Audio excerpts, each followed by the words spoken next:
let me... Oh, oh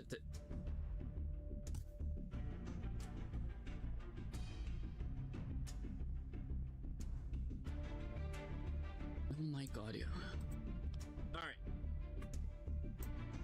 Alright. Okay, wait. Can you guys hear me now? Am I good? We got mic audio? Testing. There we go. I think we've got it. Sorry. I didn't even know that I didn't have mic audio this whole time. I was just yapping and slapping this whole time playing Guess Who by myself. Welcome, guys, to Deck Doctor. Dehydrating Maniac. You know, I got my water right here, so... very, very good stuff. Anyways, let's... So we got a good Deck Doctor here. I was saying hi to Chikaboo, Tobias, everyone here that was here nice and early. Just how's it going? But yeah, I guess I was muted. Thank you, Twitch, for letting me know that and the chat and there. So sorry about that. Thank you. I was just yapping and you guys were smacking. So anyways, and nothing too crazy went on. It was just me doing a little riddling Guess Who here, just, you know, getting myself set up. So anyways, I wish you guys saw my logic there for why I chose what I chose, but yeah, so I found a good math mech card here. We still haven't found the attack and defense correctly, but we did find pretty much everything else. And so now here's a good spot to use your hint. You always want to wait till you get pretty much everything done before you use your hint. So I'm going to use my hint right here. Boop. Attack 500. Nice. So now I just need to do attack 500. And if you guys see, I'm actually, like, killing this event. I already got all the gems possible. I already got 3 correct answers for this event. And it, like, pretty much just started. So, attack 500. We know it's not, because of our history, we know it's not going to be dark. We know it's not Earth. So, it's going to leave the snake. We know the attack's 500, so it's going to be snake. We know it's not going to be a link either. So, all of those are gone. The snake is looking juicy, but let me see something about the history. I did 1,000 defense, so that kind of eliminates. I got the defense wrong, so it can't be the snake. So because it can't be 1,000 defense, so it can't be swap cleric. That's why I picked 1,000 defense. This looks juicy right here. Could be Code of Soul. We'll hold on to that. Oh no, but it's got to be Earth. So hold on. Let's make the pool a little bit easier. Let's make it Earth. Okay, so here we go. These are my 3 suspects here. And we know it's not swap cleric because that's 1,000 defense. So it's either multiplication or devotee, but we know it's not devotee because it's just an effect card. So actually, it's math mech multiplication. And final answer. Look at that. So I'm pretty confident now. That's why you save your hints for the end there. Because look at that. This should be it. It's got effect, Earth, 4, Cybers, 500, and 2,000. Everything should match. It's nothing else here. And let's go with the music right there. Thank you for the subscription. We've got matching everything. It was Math Mech Multiplication. We're close. Math Mech Division. I made a post also on Master Duel Meta. If you guys need help, how I'm doing this and how I'm so good at this. I'm already on 4. I'm already on question number 5. I think there's literally, I don't think there's anyone more ahead of me right now in this than what I'm on right here. I am on 4 of 7 correct answers, and yeah, so who can beat that? You know what I'm saying? Like, I'm on 4 of 7. I usually get them like real quick. Like, look at question 3, just use like doop doop doop doop, get it. The first one day I kind of didn't know what was going on, so I kind of maybe messed up there a little bit. But even with that delayed first start, I'm still got 1, 2, 3. Like, I'm already on question 5. I'm rolling. I'm gonna be the first one done with this. No one's gonna beat me in this. But anyways, so I'm already on 4 of 7 there. Anyways, I've got all the gems that it can't give me. Like, they can't even give me more gems. I already drained them. I sucked them of all their gems.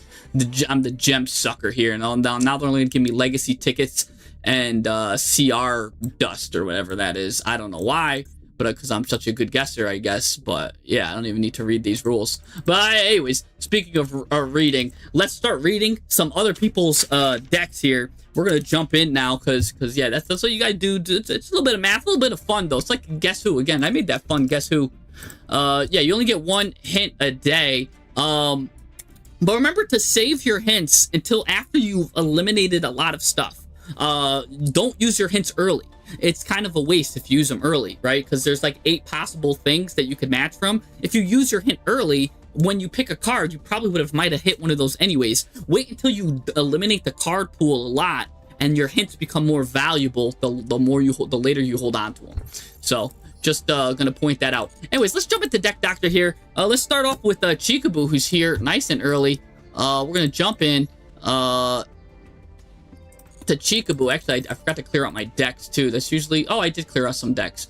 But I'm gonna clear out a little bit more decks here. Just make room for Chikaboo. Alright. A lot of clearage here. My Rose Dragon test deck, we can get... actually, that was a fun one. I want to leave. Bramble Gem Knight, we could clear. Because that one I didn't like as much as I thought I would. Alright.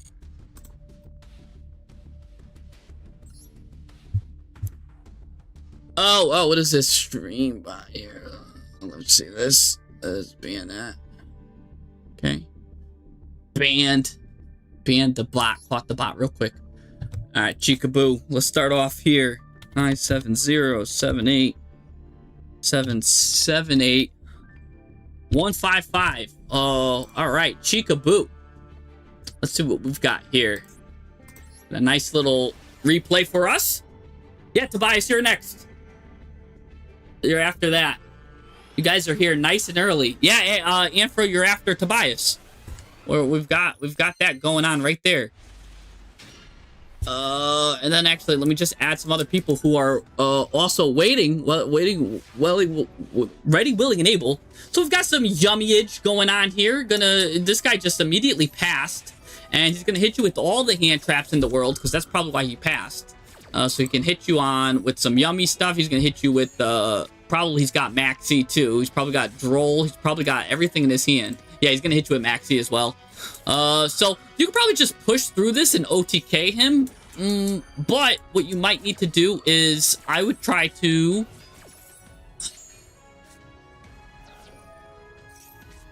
Oh, he's on K9. Yeah, I guess your best bet is to push through and OTK. I doubt he's on Nib, because it's not a good card to be on. So he gets one little interruption here. That's fine. Just now push through everything here. I would just push through this. We've got Richard Throbbit with the $10 donation. Thank you. He's got a couple of things for me to look at. I'll read the rest of his message after this replay. But thank you for the $10 donation. Just wanted to acknowledge that. He goes into Jax here. Jax is gonna pop and drop. You're gonna end your turn here. I don't know. I think you could have just pushed through and just OTK'd him. I don't think you should have been so scared, especially because he already did his main interruption, which was Izuna. The only other thing that he could really do to you at this point would have been to, like, ash you or something. But, like, even then, he's got, like, a limited amount of time. So he's going to now go to Werewolf on his turn. A Werewolf on his turn is really strong, because that can, well, look, he's going to pop something there. Then he could banish stuff right now. Now he's going to banish you. There's a lot going on here. This is actually pretty deadly now. Okay, he's going to banish that. Banish your Link 1. Gonna shuffle that in. Okay, now he's on Vanquish Soul here. At least you've got Effect Veiler to help you out. Now, you are using a hand trap. What if you got another K9? I doubt it. But here's another thing, too. You also left 2 cards in your hand, which is deadly to do against K9. You know, if you're against K9, I would not want to be leaving 2 cards in my hand. Luckily for you, he doesn't have another K9 card to go into. He's got to go into Rock of the Vanquisher here. So it makes me think that he's got more hand traps, though. He's definitely got something. So you stopped your turn, but look, you're going to have to push through. I'm guessing either 1 or 2 more hand traps here. So you will be able to normal summon this, go into your Link 1. Yummy's going to be... Oh, no, you're going to go into Link Haribo here. Okay, going to be able to go here. Now you'll be able to go into the Synchro 2. We're going to go into Cupsy here. Cupsy Wupsy is going to go combo that, destroy that card. Now he's going to look at your hand and banish your Ghost Spell. I mean, that's not too bad there, but at least that's kind of like what you wanted anyways, because now your Yummy can activate. Now he's going to special summon a Vanquish Soul from his hand. I wonder what he's got. I wonder if it's, okay, it's still Dr. Madlove. Dr. Madlove's doesn't do anything crazy. All he's going to do is Whoa! Sneezy, Sneezy. That should be the name of a yummy card, Sneezy. No, actually, that's a 7th dwarf. Anyways, you're gonna get more yummies. Oh my gosh, yummies just flood the field. They are very powerful. Here we go. He's gonna add a Vanquished Soul, and then he'll be able to also probably bring back 1 card to the hand with the lowest defense. So, but yeah, man, you're getting a lot of these. You're just gonna be able to flood the field. Look at this. Look at all these yummies. I don't even think that his interruption matters. So that's actually just cooking right there. Oh my gosh. Oh. So, he's going to go into something now. He's going to go into Ripper, which is cool here. So he's going to pop that. But, I mean, like, at what point, nothing really matters because, look, yeah, you just get these cards back. Link Karibo can come back. Or, I mean, if you just have another one, you could just flood the field still. It doesn't matter. Like, Snatchy just keeps coming back. Look at this. All right. The only thing you can't do is activate a card in your graveyard or hand, because that'll set off Ripper. There you go. These cards come back. I mean, even if you do activate a card in the graveyard, at what point does this even matter? Okay, he's gonna lower your attack a little bit, but now that was just better for you. That didn't even help. Like lowering a card's attack, the map says you were gonna destroy it anyway, so that was just a bad activation by him. Now you just went to OTK him when he might have survived. I didn't even do the math there. So, yeah, this was like this guy is true to his name. He's just button mashing. He was wasting every effect possible. I think I can't believe I've seen like the guy wasted every effect. That's plain and simple. I can't actually, since this is a rating duel, I can't look at your deck list. But I'm pretty sure we've looked at your deck list anyways. We know your deck list has been crisp this whole season. Actually, Chikaboo just got a crisp deck list. I think he's also got on the Discord, he put up a guide on his deck list. Really, we should be going to him for advice because he's been using this deck list and got the Masters 1, savaging opponents. If you need help, go check out Chikaboo's guide here. Again, well, this is the opponent's stuff. Don't check him out because he just is a wasted duelist, wasted every effect. But come check out Chikaboo on the stuff, and yeah, definitely check out Chikaboo. Let's move on while Chikaboo goes make stuff public. Let's go to Tobias. Oh, and Richard Throbbin, actually. I want to finish what he said. He said he's got a couple things he wants us to look at. He's got the first replay for a grindy duel with pendulums. But he wants us to look at the replay for a deck that he's working on, Speedroid RT. What is RT? What could be the RT? Real Rude Tune. I'm like thinking it's Cool Tune.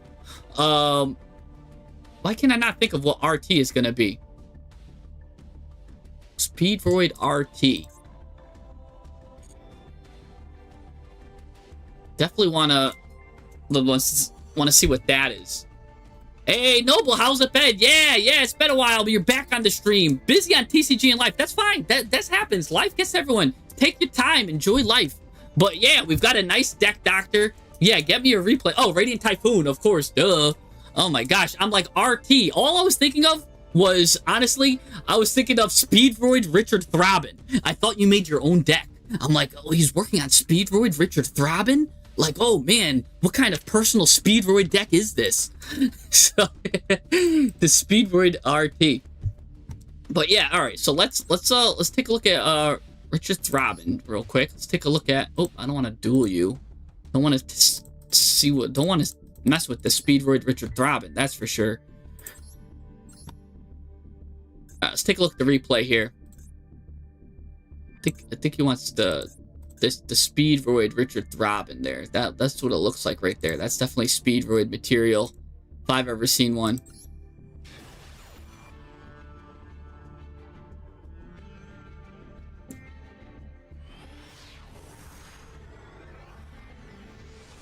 Yeah, rename the deck that. Yeah, RT. That's what I mean, that's when you said RT. Radiant Typhoon just went out the door. Richard Throbbing went in. So I'm like, but it has to be Stanford Sun. I just had a brain collapse for a second. All right, your opponent actually just sets one card and passes. One of the most deadly end boards I've ever seen.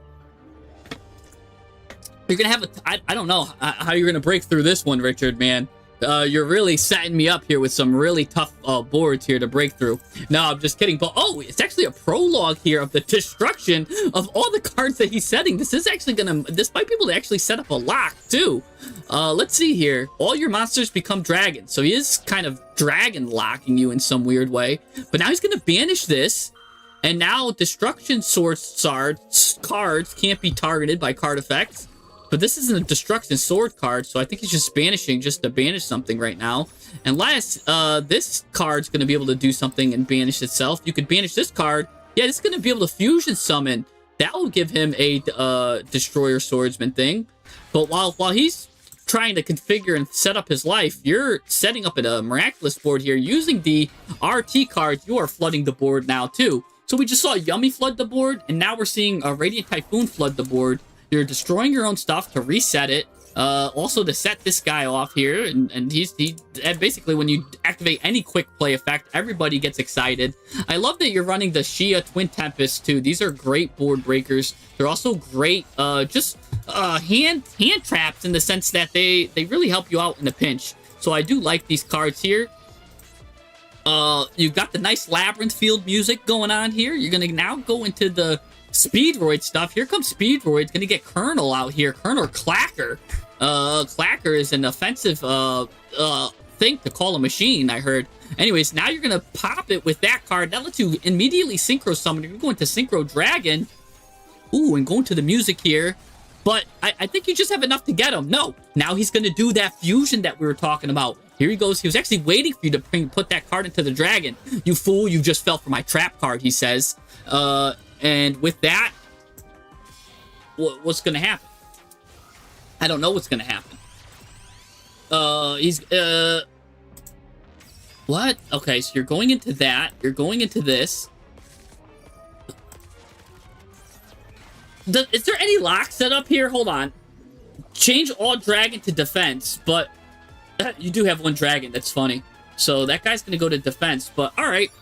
I mean, for what he was trying to accomplish, he did get something out of that one card. I will admit, he did get to set up a nice little defense. But now you're comboing off like a madman, and I don't even know what you're going into. You just wanted to over-synchro Dragon here, but that's going to go into defense, and its effect's negated too, huh? Change them to defense, and your opponent cannot activate their effects. So, it's funny enough, your dragons are kind of out of luck here. Alright. And this guy's got quite a bit of attack. If this card attacks a defense monster, inflict piercing damage, and you just ended your turn on a 0/0 monster, so you could get some piercing damage out here. Now, he's got a full board, gonna do Preparation of Rites. Yeah, flip this guy up as fast as possible, and then at least you've got another way to get some Radiant Typhoon. This is your only quick play, though. I mean, but that will turn on the Phonics. Phonics will be able to bring this guy back to wherever he came from. Banish this guy to the Shadow Realm. Chainlink 2-ing this guy, too. Chainlink 1-ing this. We really want, I guess, this guy to go off more. Bring that guy back to the Shadow Realm. Gonna get Vision here. Vision's really good, but now he's got Timaeus in his hand. And what's going on? It's the opponent's turn. I thought it was your turn. You're playing on your opponent's turn. Really nice. You're gonna negate that, destroy it, because you've got multiple instances of Radiant Typhoon, Mystic MST in your grave. And now he's gonna give up because you do got this card out. So that's really interesting. And then also he wants me to check out the first replay. All right, let's go back to this. Let's check out this one because this is a treat, he says. Well, yeah, we will check out that one. Let's see. All right, we're having fun here. We're having fun. All right. Let's see what we got here with this one. So we got Abyss Actor. Special summoning itself, because that's basically his calling card. He raises the curtain on himself, brings himself out. Time Gazer comes out too as well. Okay, thanks to all of the popping. Now we got Electromite here. Electromite's going to be able to pop a card too. Basically add a card face up. He'll also be able to pop a card to draw one. So here comes Astrograph Sorcerer. Here comes a Wisdom Eye. Astrograph's going to be added to the hand. Heck-a-Hand Gigas will come out and do absolutely nothing because he just sits there menacingly for some reason. That's what Heck-a-Hands do. They just come out and they just look at you like, yo, that's a cool stuff. I'm glad you added a card. Like, so they really need Heck-a-Hands to just do more. Because while you're comboing off on your opponent, the Heck-a-Hands card is just going to sit there menacingly. I mean, the only card that can really interact on your opponent's turn is is Gogus or whatever its name is. The other one, Godras. Gigas just sits here looking pretty. While now you've got all the Astrographs coming out. Every single Astrograph name. Basically, you've got Physicians coming out. Sorcerers coming out. Here comes Chaos Angel. So now look, this guy comes out and you just banish it. So you just went -1 for nothing.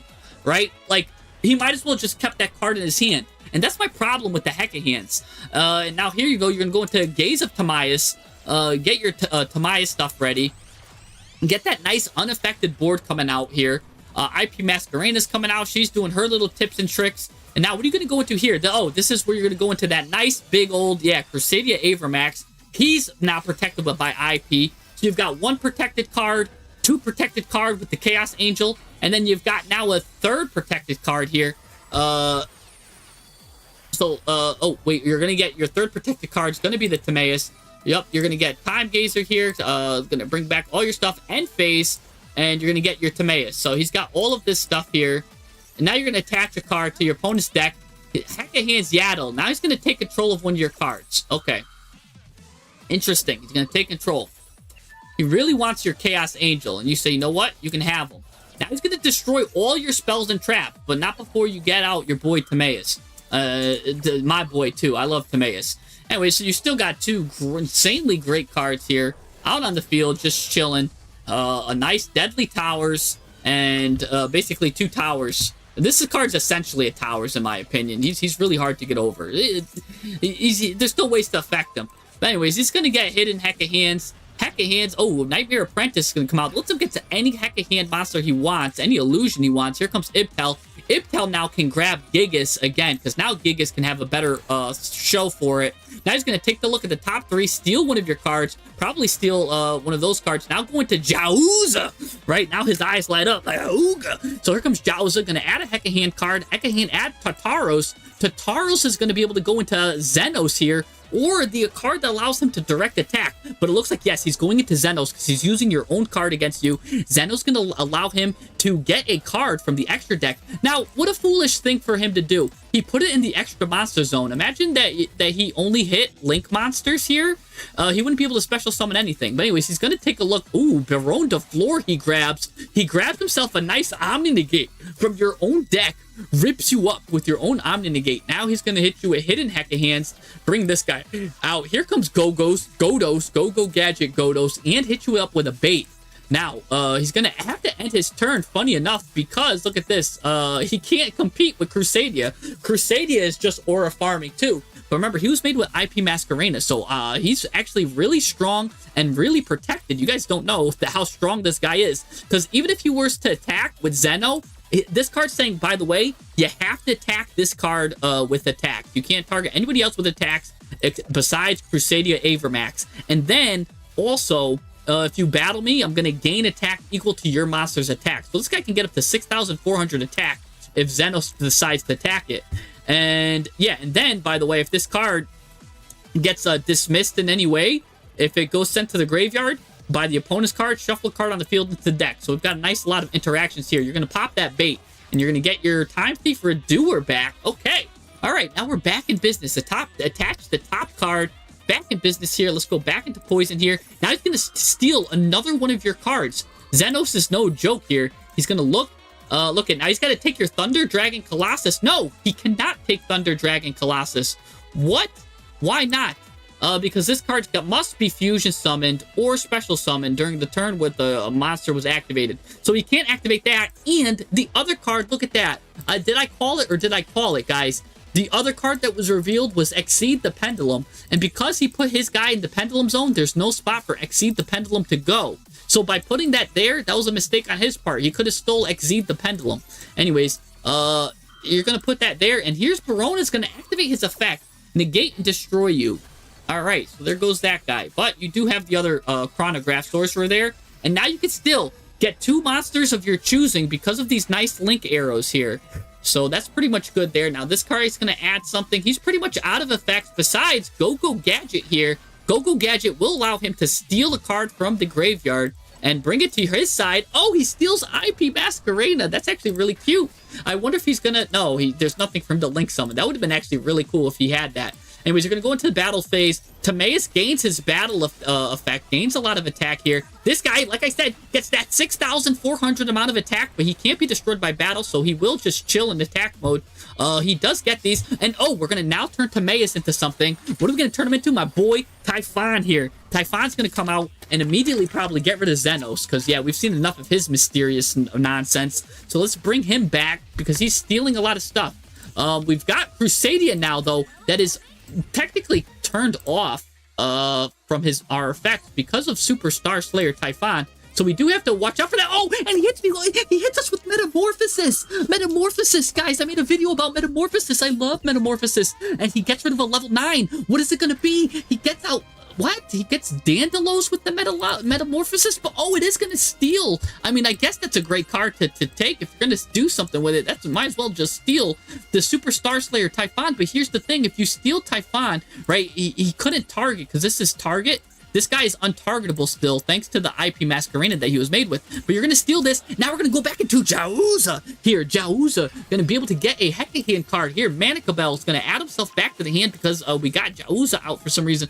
And now you can add a Heca Hand card. Here comes Ibtel. Ibtel, if he's got any more monsters left in the deck, because he already went through 2 Gigas. Gigas is the best card, and I only play Gigas at 2, and I play the other card at 1. So, he must be on the worst card here. Gonna go into the, the Breus. I don't even play Breus in my list, but that will allow him to snipe and steal the Wisdom Magician here. Wisdom Magician now getting stolen, and now we can fuse, taking all 3 of these to go back again into Zeno one more time. Oh my gosh, the Grand Zeno. Maybe now he won't put it in the extra monster zone if he learned his mistake.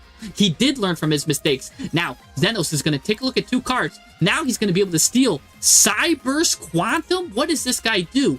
Once per turn at the start of the damage step, if this card battles a monster, you can return that opponent's monster to the hand, and it can make it a second attack in the row. Okay, that's a form of interruption that we can do to this. So he goes back, and because he went back to the deck, you don't even get to flip open a card. Oh no! Now this goes here, end phase, and he's got your own monsters against you here. All right, Zeno, pretty much all he's got is a Zeno.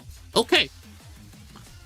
You still can Pendulum Summon. You've got more Pendulum cards, and I think you still got your Xyz the Pendulum, so you could definitely make some good headway here. All right, gonna attach the top card. We're gonna steal his Perelia. Oh, we're gonna immediately just go and get 1 card, I guess, right now.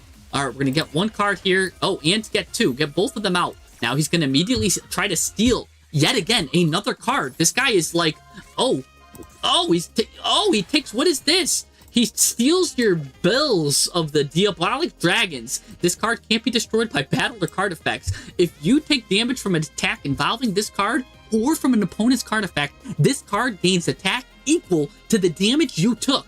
So, okay, so just like kind of like he's chilling. I mean, he can't be destroyed by battle or card effects. So pretty much a 3,000 attack guy. Hard to get rid of, because that's funny. He's using your own, like, kind of towers now against you. Like, your towers like cards against you. So that's really cute. Anyways, what are we going to go into now? We're going to go into Jershuriken. And now we can go into the battle phase here. Start destroying our own monsters and do life point damage here, but end the turn. What's going on here?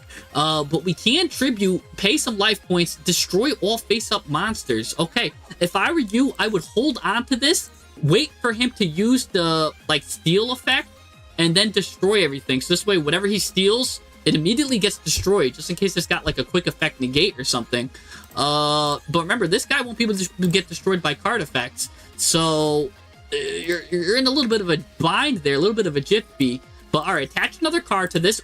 Ooh, that's nice. You'll be able to draw a card with this one. Oh no, that gives you the interruption, this trap. Place 1 face-up card your opponent controls on top of the deck. So that's good. You can get rid of the Bells or Zeno.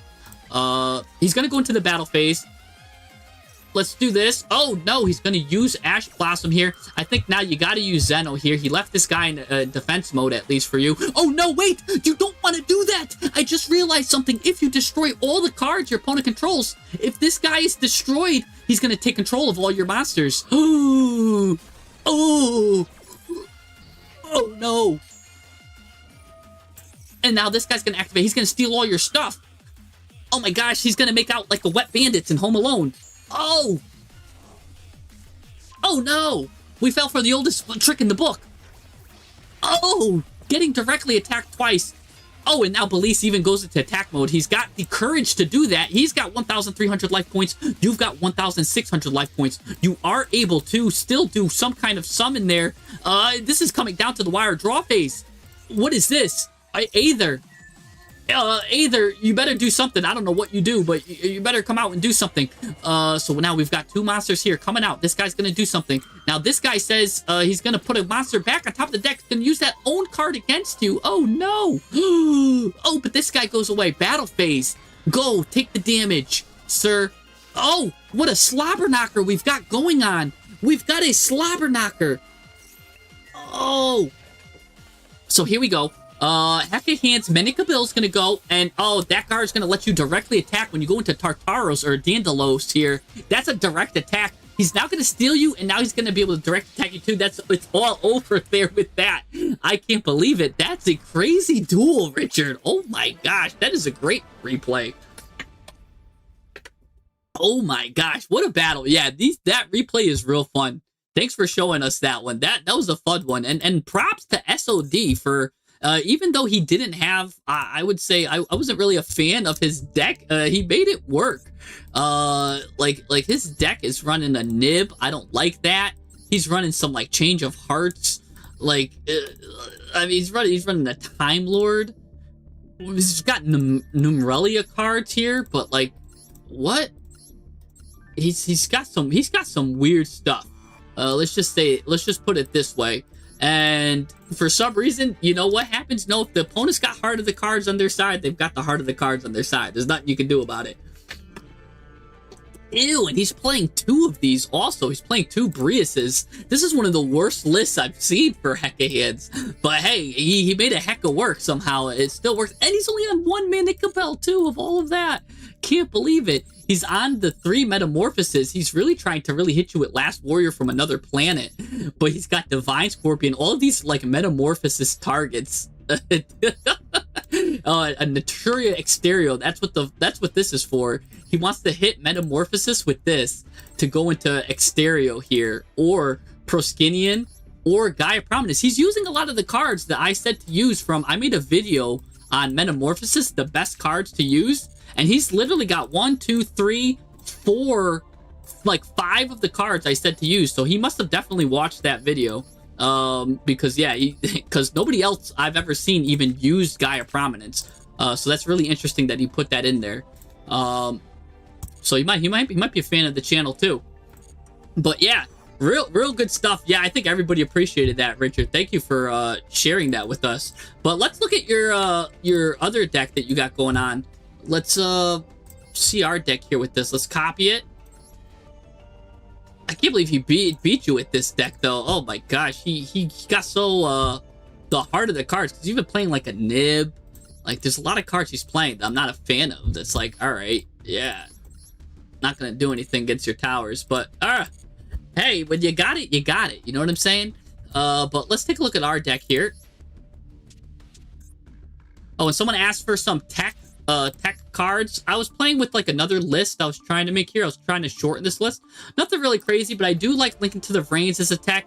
I do like sometimes, you know, I do like the Sky Striker cards. I do think Cyanos is really good. Gersu's really good. Retaliating Sea's pretty good for me right now. Really good against the Cool Tune matchup. So RB, really nice. I like all of these cards right here. Nothing too crazy. But anyways, let's take a look at the deck here. All right, so Radiant Typhoon mixed with the Speedroids. So we've got only 2 Terror Tops here. But you know what? It might be fine, because normally I would say the first thing I think of is like you want to run 3 Terror Tops. And usually it's just like one Takaton board. But because this is also a pure Speedroid list, you're going to be able to control a wind monster. This guy's coming out, so it's fine, I think, to play him at 2. Normally you play this guy at 1, but I mean, since everything you own is wind, like even Fuwalos is wind, I think it's fine. Now you're playing this Twin Tempest at 3, actually. That's crazy. Normally I see lists played at 2, but I guess you could play it at 2 or 3. I'm not going to, especially because it's a 50-card deck, I think to play it at 3 is fine. If it was a 40-card list, I would say play it at 2. But because you're on a 50-card list, yeah, play it at 3. That's fine, because you're probably going to only see one anyways. You won't see 2 of them. That's fine. This is a really good board breaker card. So, really nice card there. Your Radiant Typhoon numbers are looking good. Fuwalos is great in this deck. This is one of the few decks, because normally I'm not a big fan of Fuwalos, but this is a great deck to play Fuwalos in, because it is also just a wind card. And I've seen people normal summon Fuwalos, and when I see that, now I get scared. I get PTSD, because now it makes me think that this would be in their hand, and I've seen that happen before too. So Fuwalos can actually be a good summon for you too, and then you can normal summon Fuwalos, and then special summon this. So Fuwalos gets extra mileage in this deck, where normally I don't like it. So Fuwalos is fine here. Speaking of cards I don't really like, I'm not a big fan of Ash Blossom. Just to put in Ash Blossom if there's no real synergy for Ash Blossom. Because, I mean, let's say you Maxium or you Fuwalos them, right? You're drawing into your cards. I mean, you draw into an Ash Blossom, they're already comboing off anyways. Or even if you have an Ash Blossom into meta deck, you're not really going to stop anything with the Ash Blossom. If anything, I would rather see these Ash Blossoms, personally, just be, like droplets. You know what I'm saying? Like because droplets is a quick play card. It will turn on your visions. You know what I'm saying? You're good here. And by the way, since you're on three mystical space typhoons, you can always just play vision at 3. It's just gonna even if you don't have a quick play to send, I mean it just adds MST. And at the very least, now you just drew 2 cards. You know what I'm saying? And now you can get rid of an extra quick play. I don't think there's anything wrong with playing Radiant Typhoon Vision at 3, especially in a Radiant Typhoon deck, because you're always going to have pretty much a Radiant Typhoon card or a quick play card. So you're just drawing 2, and then you can even combo like an MST to it to pop it. Now you could draw 2 again, and you just really stack on the advantage there. And then again, with stuff like Droplet, it's really, really good to just get in your hand too. You get a mass number of cards, you can just Droplet everything.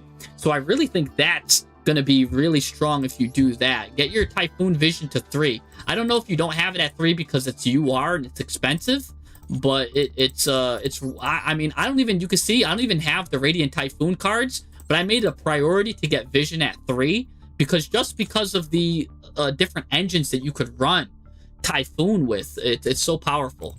So yeah, definitely I would say run that at 3. Speedroid Wheel here. This is a really good card too, to just get Speedroids from your deck. Discard a card, you're going to roll a dice, you get to special summon 1 or 2 Speedroid monsters whose level equal the result. So 1, 2, 3, 4, 5, 6. Do you have the math for every possible outcome? Let's go over that. If you roll a 1, you got that? No. Where's Red Eye Dice, right? Where's Red Eye Dice? Right here. That's your 1. Imagine if you ever fail this, right, and you roll a 1, at least you can always special summon out a Speedroid Red Eye Dice. It's also a wind card here, so I really think you want to play this card. This card's really good, by the way. I do think you want to play, and it's a quick play. Play it at 3. Play it at 3, and then play 1 Speedroid Red Eye Dice. It's not a Red Eyes Black Dragon card. You'd think it would be part of the Red Eyed archetype, but it's not, because it's Red Eye, not Red Eyes. But anyways, when this guy's normal or special summon, you target a Speedroid monster you control, and then you can make it become that level. So it's a tuner that you could really just make it any level you want, which is really good because you've got level 3s here. Literally, you could just bring out with your 3, you can make it a 3. Now you've got yourself a 6, or you can make this a 3. And guess what? You've got a 3 here. You can go into like Totem Bird or something, right? You could do a lot with that. So even just 1 Speedroid Red Eye Dice is really nice. Oh yeah, and Forbidden Crown is going to be a good card too when that comes. I do think it's coming out. So yeah, real good stuff here. So all right, now we've got a card in case you fail and roll a 1. What if you roll a 2? Do you got a Speedroid for 2? You do not. You don't have a, like, what if you roll a 2? You know what I'm saying? What's a good 2 here? I know Ultra Hound's pretty good. Is there no 2? Speedroid? What's going on?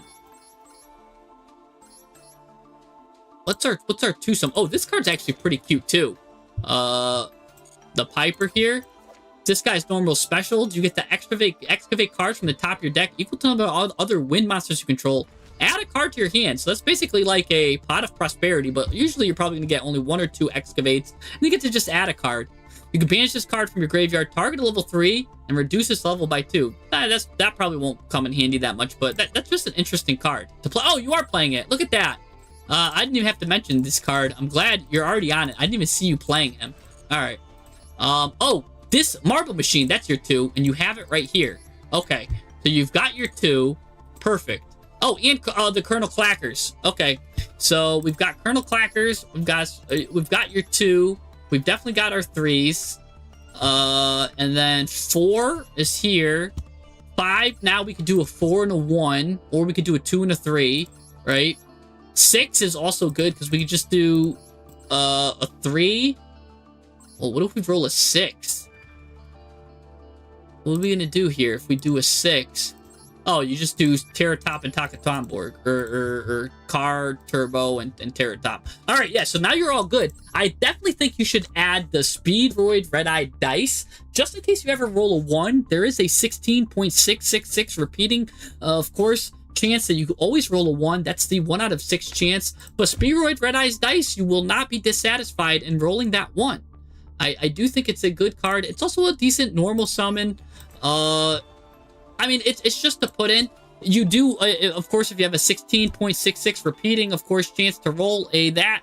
And that means you've got an 80, what is it, 82.3 or 83.3? Yeah, 83.3% repeating chance to not hit a 1. So, I mean, if you don't, you can always cut it if you don't like it. But I think it's a decent ad. I don't know. It's up to you. Especially, I think, if you put this card at 3. It is such a potent card.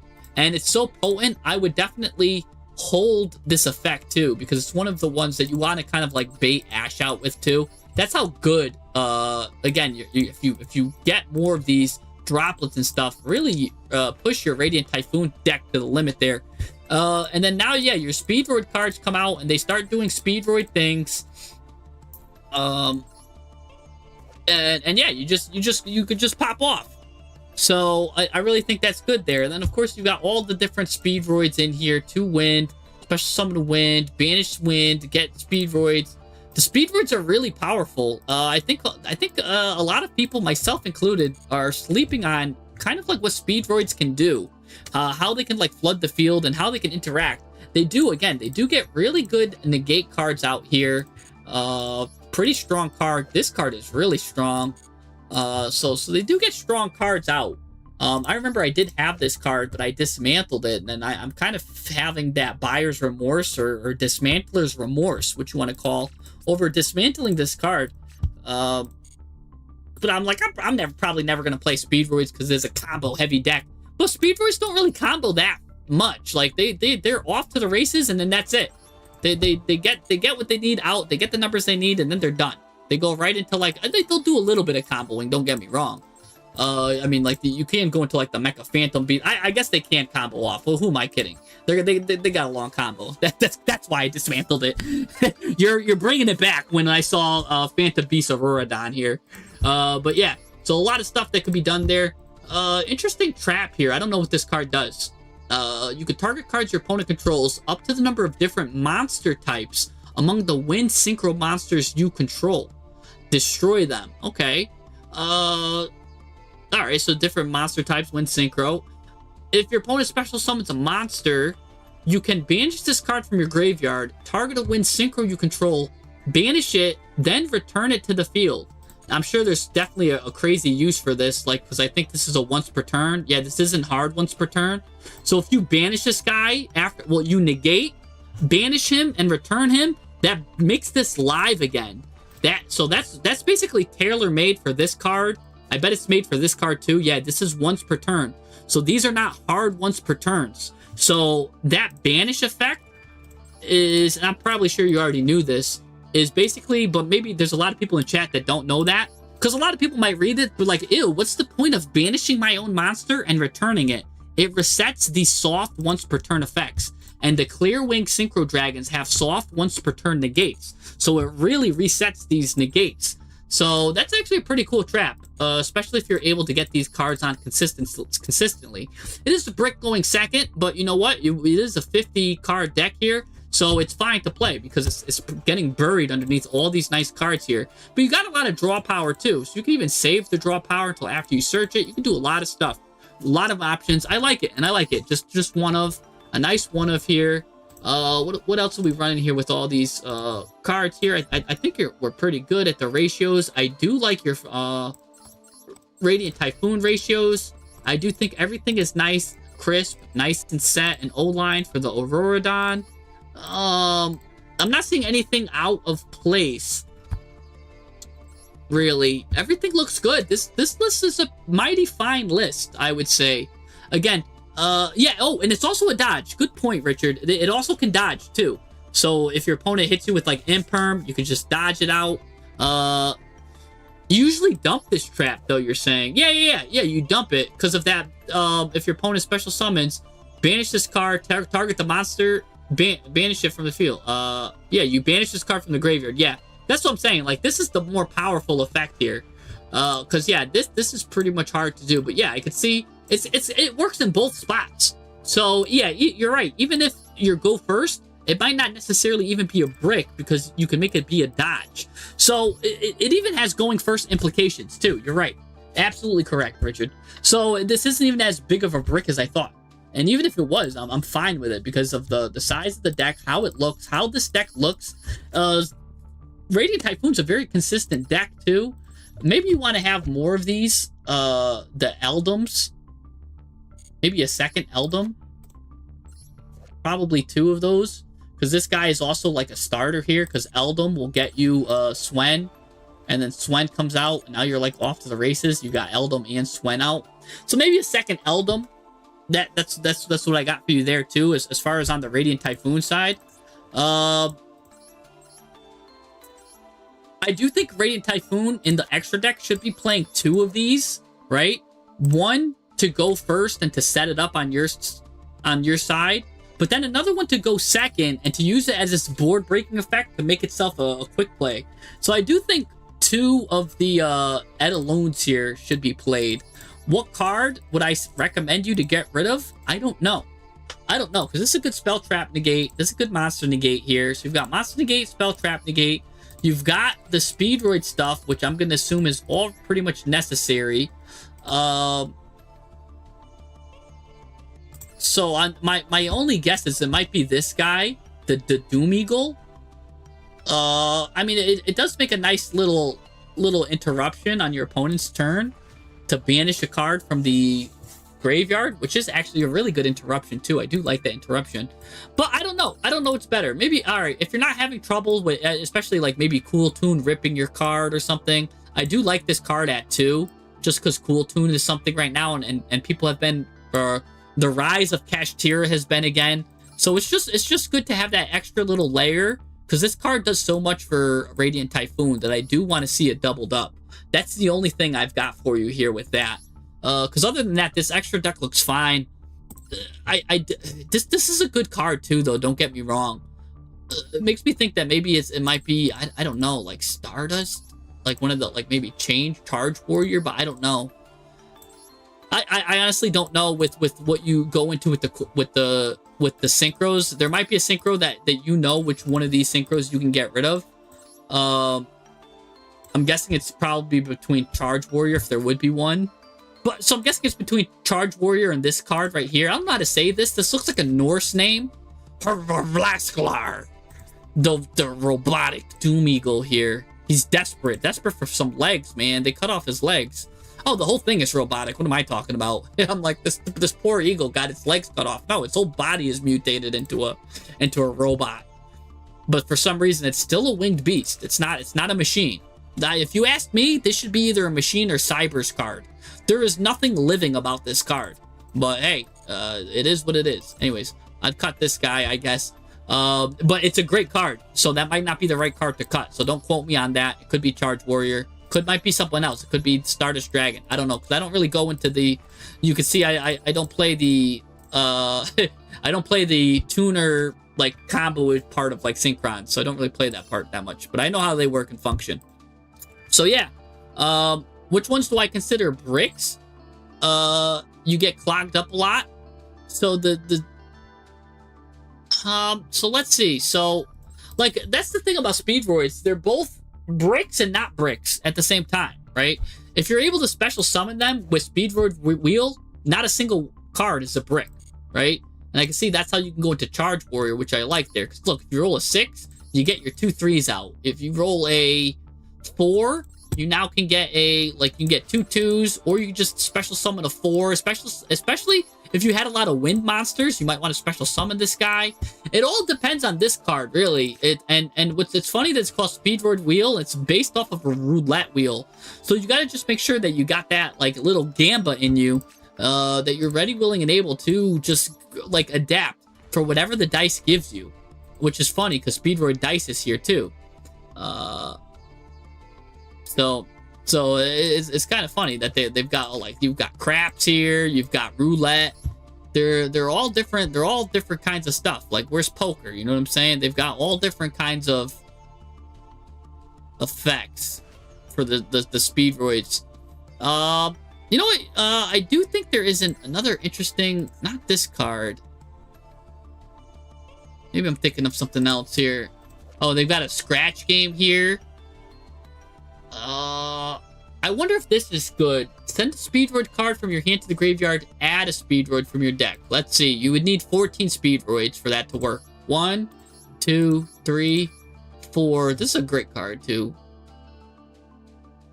5, 6, 7, 8, 9, 10, 11, 12. No, not worth it.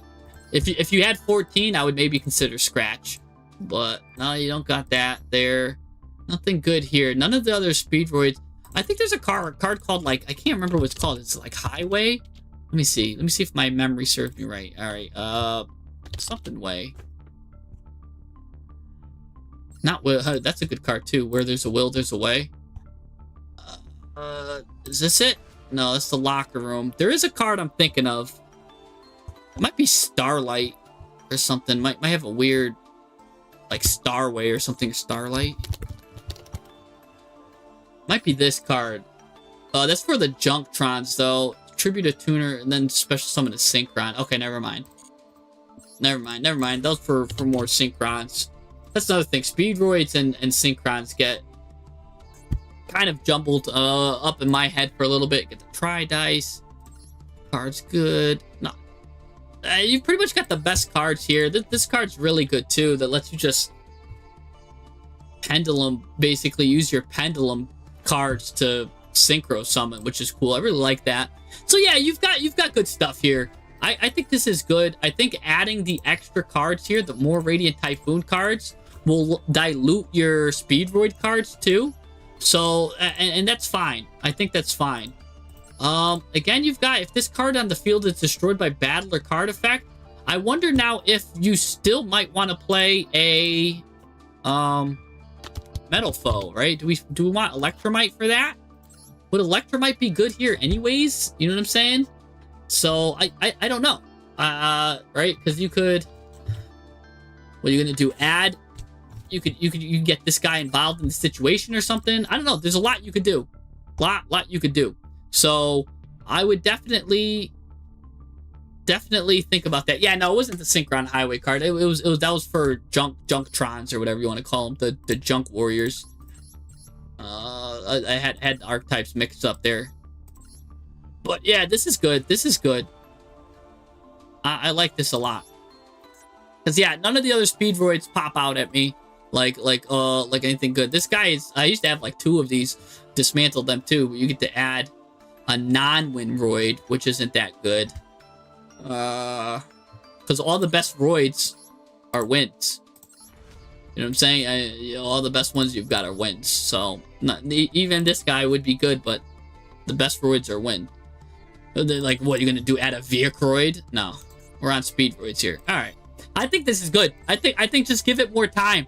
I think it's also a you'll probably, the more you play it, the better you'll get with it too, because it is a deck that not many people pick up early at first. And then maybe you might want to run Terror Top at 3. Terror Top at 2 or 3 might be something to run too, because this is just free to special summon. It's a freebie.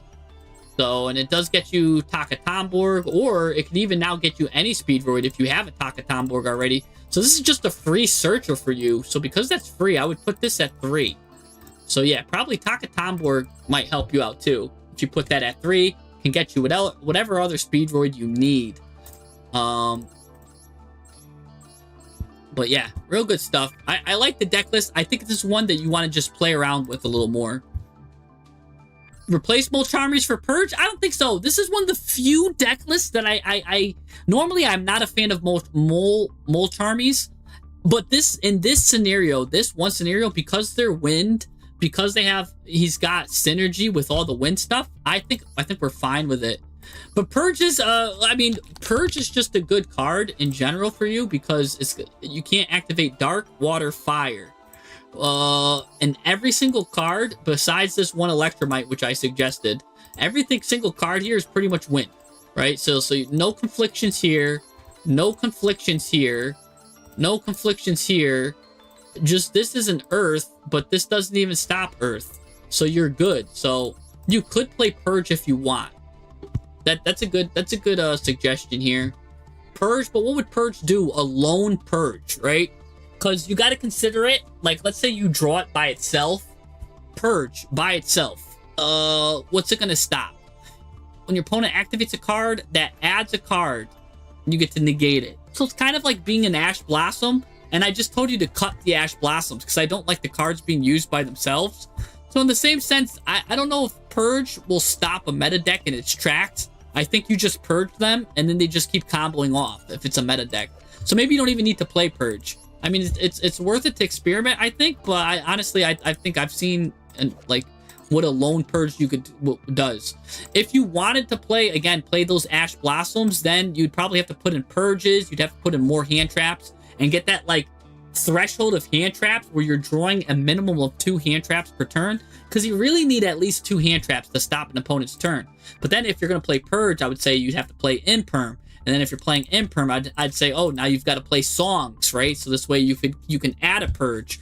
So you've got to really play the high quantity of hand traps to make the other hand traps work. If you play Purge as just alone by itself, I don't think it's that great. But yeah, I think this is a great deck. I think you just crafted something nice here. That's another good deck that you made here. Anyways, let's see. Noble, do you got any replays for me, or no? Not you're just gonna get me you're gonna try to get me a replay as it goes on. I'll hold on to that. Let's go to Tobias here. Let's jump to the next one, Tobias.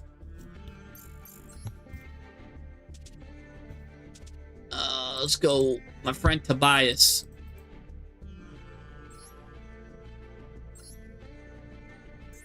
All right, Toba.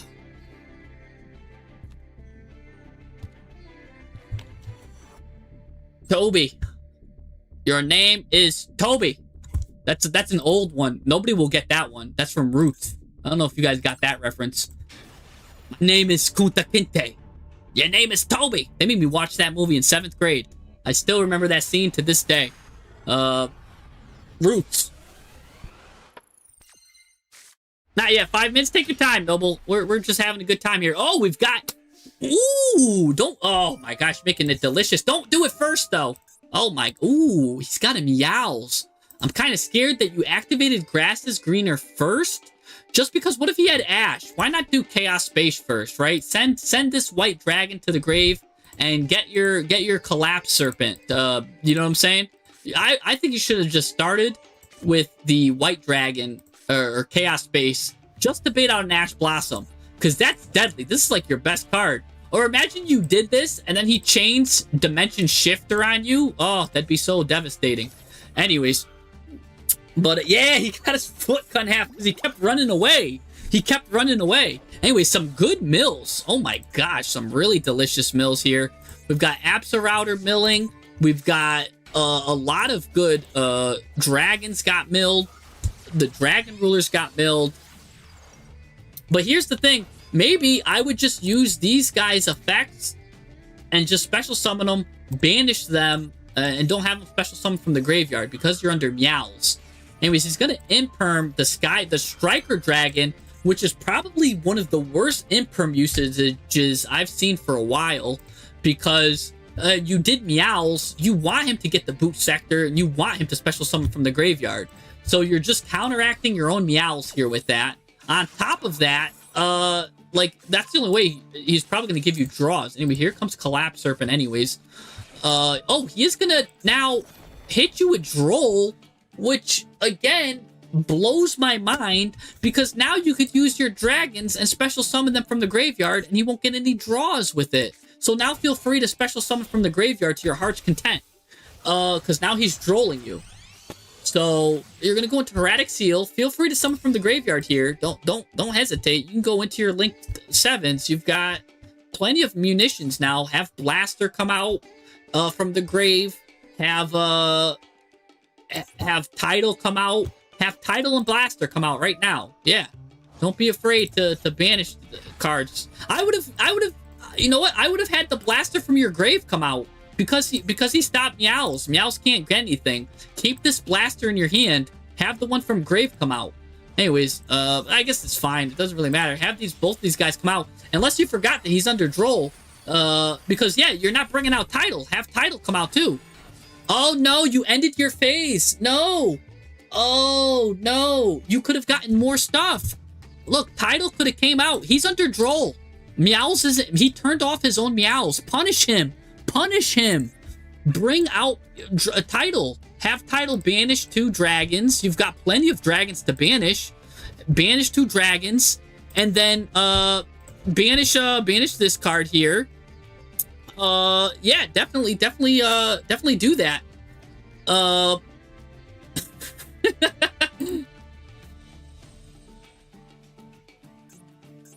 So I do think that's a mistake. Well,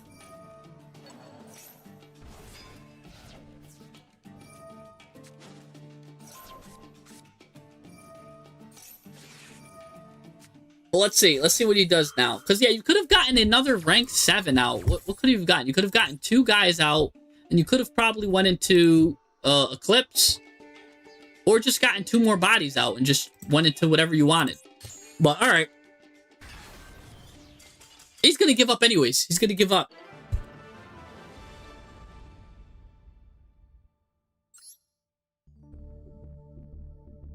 All right. Now let's take a look at here what our opponent has here. Let's see his deck.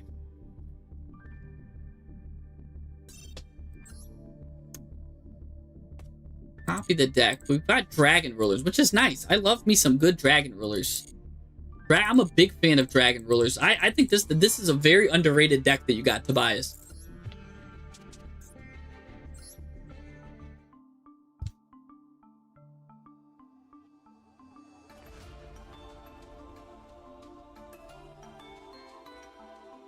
I talk too much? Well, you know what, Abdul, I gotta say this. I like to yap. I'm a yapper. If you don't want to hear me talk, I don't know what you want me to do about it. You know what I'm saying? I gotta yap. Because here's the thing. That's how we get better. Because imagine I'm just like silent and I'm just not saying anything. And I'm like, yes, interesting. And I just let the replay go. How am I supposed to let Tobias know that, hey, you actually had extra plays that you could have done? This is also, we're also here to learn. You know what I'm saying? Like you had extra plays you could have done. You could have went into Eclipse, right? Total Eclipse of the Heart. Anyways, so let's take a look at this. Your opponent had too many hand traps. I do want to take a look at his hand trap count. So anyways, yeah, you want to play Spectral at 3. You've got 1 burner here. We're playing the Tenpai package here. Yeah, right. It's funnier when you comment. You know what? But hey, it's like pizza. There's always gonna be that one person that's like, yo, can I get me some pineapple pizza? You know what I'm saying? Like, okay, I guess you could get a pineapple pizza if you want. right? But I mean, 90% of the people are gonna look at you a little funny, like, you know. Some people like pineapple on pizza, but hey, I'm a meat lover. I like getting meat on my pizza. You know, give me some chicken. Give me some good protein. Anyways, and that's what I'm gonna give you guys. I'm gonna give you. And that's what we give each other. I was gonna say I'm gonna give you my meat, but that doesn't sound right. That's a pause right there. But we're gonna give each other the substance, the protein. There we go. Well, you're gonna give me the protein. I'm gonna give you my protein. There. That's a little sus. Anyways, so we've got some interesting tech cards here too. Drag Unity is being used in here too. I wonder if you're playing the new Drag Unity card. You're not. If you're running the Drag Unity cards, where's the new Drag Unity link here? The first thing that comes to my mind is you want to add this guy right away. Look at this. This guy right here, 2 monsters plus a tuner, right? 2 monsters, including a tuner. When this guy's, you get to just make this. It's a link 4, but basically you could special summon any, and you're playing Dragoonity monsters, you get to cheat these guys out. You could cheat him out with this card. This card is a cheater pumpkin eater, and because you could flood the board too with these cards, you just need 1 tuner with this guy. But what's the tuner that you're gonna make with it? Well, I mean, Rocket Tracer's a tuner, and do you have any other tuners? Well, where is he? This guy's a tuner. Chundra's a tuner going first. Oh, Dragoonity, this guy's a tuner. So instead of just making the Dragoonities, you can also soft make them by cheating them out. And this guy has a really good floodgate effect against meta decks, right? This is a good meta floodgate. Because look at this. All right, when this card's equipped with a Dragoonity card, your opponent cannot activate the effects of monsters in the graveyard. Oh my gosh. So now, you know how many decks like to activate stuff in the graveyard? Cool Tune. Everybody loves to do that, so that's really good there. By the way, if this card's link summoned, or your opponent special summons a monster, special summon a level 5 or higher Dragoonity monster from your extra deck or graveyard. When your opponent activates a spell trap card or effect, send an equipped card you control to the graveyard to negate that effect. So how do you get equipped cards? Well, look, you've already got it here. Once per turn, you can send up to the top 3 cards you control the graveyard, look at your opponent's extra deck, and if you do, send an equal number of cards there to the graveyard, so that's really good there. What's this? Once per turn, add a level 4 or lower dragon or winged beast monster from your deck to your hand, then discard a dragon or winged beast monster. Okay. But there's one that you could play that allows you to equip monsters to yourself here. I can't remember which one it is on the spot. Let's see. When your opponent activates a monster effect, banish, negate, and destroy. Oh, you can get yourself a nice negate and destroy there with that. That's a great card. I forgot which one equips. Or maybe it might just be this guy. A dragon monster special summon from the extra deck to zone this card points to. Special summon a dragon winged beast. This. Nope. I'm not sure because I don't play Dragoonity, but I know that their engine is also slept on. Like it is. So you gotta bear with me as I find the right one that lets you. Oh yeah, this one lets you equip stuff. But it equips it to this card. We really want to equip it to him, right? While this card is equipped with a Dragoonity card. Yeah, we got to find out a way to equip him. The level 6 that's a common. Oh, is it Lun? Dragoonity Knight Lun. Discard special summon. Target a Dragoonity in the graveyard. Equip it to this card. If this card's sent to the graveyard, target a Dragoonity, equip this card to that target, and it gains 1,000 attack and defense. Oh, okay. So you special summon, right? You can go into Gorgias. Yeah, I guess you could freely make Lun, right? Now, this is what's cool, because look, you get to get a 1 on your turn when you special summon, if this card's link summoned. Then if your opponent special summons a monster, you can get another 1 out. So you can get out 2. So then you could probably get out 1, and then maybe like this Omni Negate guy, or you can get out, so Lun on your turn, send it to the graveyard, and equip it to Gorgias, right? And then on your opponent's turn, you could just bring out this one too, or no, you want to do that on your turn too. It's probably this guy you want, because this is an Omni Negate. When your opponent activates a monster effect, banish the Dragoonity monster from your graveyard. Negate that activation and banish. So yeah, you probably want to do that. So you'd probably want to get this guy out because you'd probably use this negate first, right? You floodgate him, and then you use his... When your opponent activates a spell or trap, you send this guy to the graveyard, the Lun, and then if he gets a monster out, then you bring out this dude, the Gorgias dude or whatever. I don't know, ab hair. His abs have hair or something. Then he's got to negate. He just banishes that card. So, I mean, you've got stuff there. Plus, you're on a Dragoonity card, too. There might be ways to get into that. I don't know. And you're also on Dragon Ravine, I'm guessing, too, right? You could play either one. You can play even more copies of that if you need. But real good stuff. I don't know. Maybe look into that as an engine as well. Because that is something that we all can look forward to. So anyways, we've got Dragon Link and Dragon Rulers working together. So this is the best card that you've got here. You've also got Tenpai, of course, but you only use it as an engine, which is fine as well. So you've got Tenpai as an engine. Are you playing? Yeah, you're playing Gold Sark. Just making sure that you can banish your cards. You've got a Bestial package here too. But you're playing Bestials with only one Lubellion. So these cards are going to be... I mean, I guess they're fine. Let's see what Link Belt Wall Dragon does. This card's an interesting card here. He's got that Gatling gun effect here. When you... It's got to be special summoned by its own effect. When you Link summon, you can special summon this card from your hand and place 2 counters on it. If a monster is Link summoned, remove 2 of these counters from this card, or all of it if it's less than 2. Okay, once per turn during each standby phase, place 1 of these counters on this card. No monster can be Link summoned unless this card has at least as many of these counters as that Link monster's rating. Monsters cannot attack except Link monsters. So you've got a secret floodgate here. Only Link monsters can attack. But do you floodgate yourself here too? No monsters can be Link summoned unless this card has at least as many of these counters as that monster's Link rating. I mean, I guess you just go into like a Link 1 or Link 2 because he's going to at least have 2 counters on it. So that's cool. I mean, that's interesting. I have no idea if this is a good card or not. This guy reminds me of also Shenron from Dragon Ball Z as well. Or the dragon, maybe it wasn't Shenron that he was running on. Whatever the dragon that Goku was running on, that reminds me of it right here. So that's pretty cool. Cool artwork, but instead of Shenron's like gates, it's got like bullets. So I really like the artwork on that. I don't know. I don't know if this card's good or not. You'll have to tell us, Toby.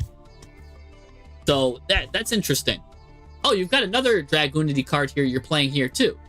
So, and I do believe you can also just play the card that's like discard this card, search Dragon Ravine. And I believe that's a Dragoonity as well. Right? Let me just type in Dragon Ravine. Or just Ravine, so nothing gets like crazy. Yeah, this guy. Are you playing this? Oh, you are. You're playing him at 1. That's another Dragoonity card tier too. So Remus, you're just able to discard this card, add a Dragon Ravine from your deck to your hand. And Dragon Ravine is nice too because this is a soft once per turn. You could discard a card, activate one of these effects, add a level 4 lower Dragoonity monster, or send a Dragon monster from your deck to your graveyard. This is soft once per turn, and if you're playing these Dragoonity cards, feel free to play this at 2. It's really good. It's soft. It's a soft once per turn. Play it at 2. I would play it at 2. It's nice. We've got a bit of board breakers here. Board breakage. Okay, so you're going with the board breakers effect. Nice. Illusion Gate just power creeps Regeki. So I would just play 2 Illusion Gates over 1 and 1. And you might be like, but wait, Jesse, I can only apply this effect once per duel. The taking effect. But here's the thing, if you play this and your opponent negates it, you could reuse it again, the second one. So I'm guessing it's just because it's UR and it's expensive. That's probably why you're not playing 2 Illusion Gates. But yeah. So that's something I would look into there with that. If you're gonna play that board breaker style, you've got even a Morphage Goliath here. Neither player can special summon except Morphage monsters, so you are also floodgating your opponent. How do you search this card? Well, you banish, if this is for people that don't know how to get it. Sometimes I pretend like I'm talking to you, but I'm talking to the general audience because I know you know how to search this card. That's why it's in here. You banish the Redox Dragon Rulers of Boulders. There's a couple ways that you could banish this card, right? I mean, he's got the gold sarcophagus here. And then again, he could search it with Spectral, banish this guy, and he now has a searchable floodgate. So that's really interesting there. So he's got a nice searchable floodgate. Neither player can special summon except the Amorphage monster. Okay?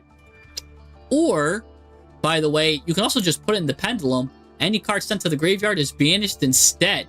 So you've got a double floodgate that you could do, and you could choose how to use it. So really good. Really interesting. Really cool stuff with that there. Not complaining there, because that's a unique effect there that is really kind of tailored to Dragon Rulers. Everything else is everything looks above board here. I mean, you're playing all these little guys at one.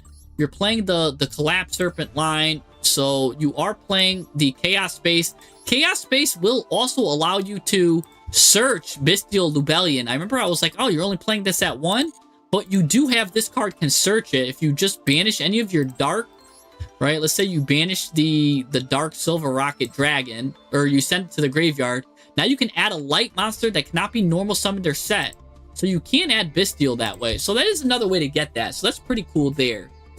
With a different attribute, and that's your light one. So that is nice. So that's cool there that you're playing it. Then you only really need to play that at once. So I remember I gave you a hard time for not playing more copies of it. But since it's searchable, I'm fine with that. And you could banish this, draw a card. Really good stuff there. It's just free. It's free real estate, and I like it. I really like what you're doing that. Remus is normally a 3 of? Yeah, that's what I was saying too. I was thinking of that. Like, I was thinking that you could definitely play more Remuses. I just think that he really wants to see, like, Spectral. There's just some cards that he really wants to see more of. If anything, play Remus at 2. And then you can play Dragoonity, or Dragon Ravine at 2. Because yeah, you could send, even you're able to send your blasters to the graveyard. You're able to send, there's a lot of dragons you could send to the graveyard. So.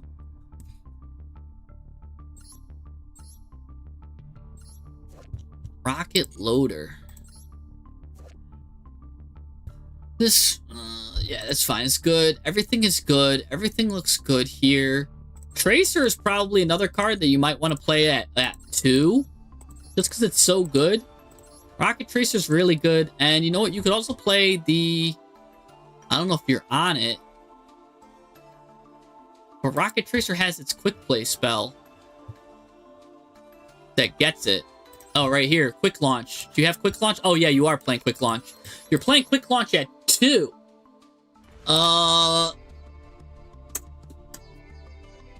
I think you want to play Quick Launch at 3 because Rocket Tracer is such a good card. I would like to see Rocket Tracer at 3, this at 3.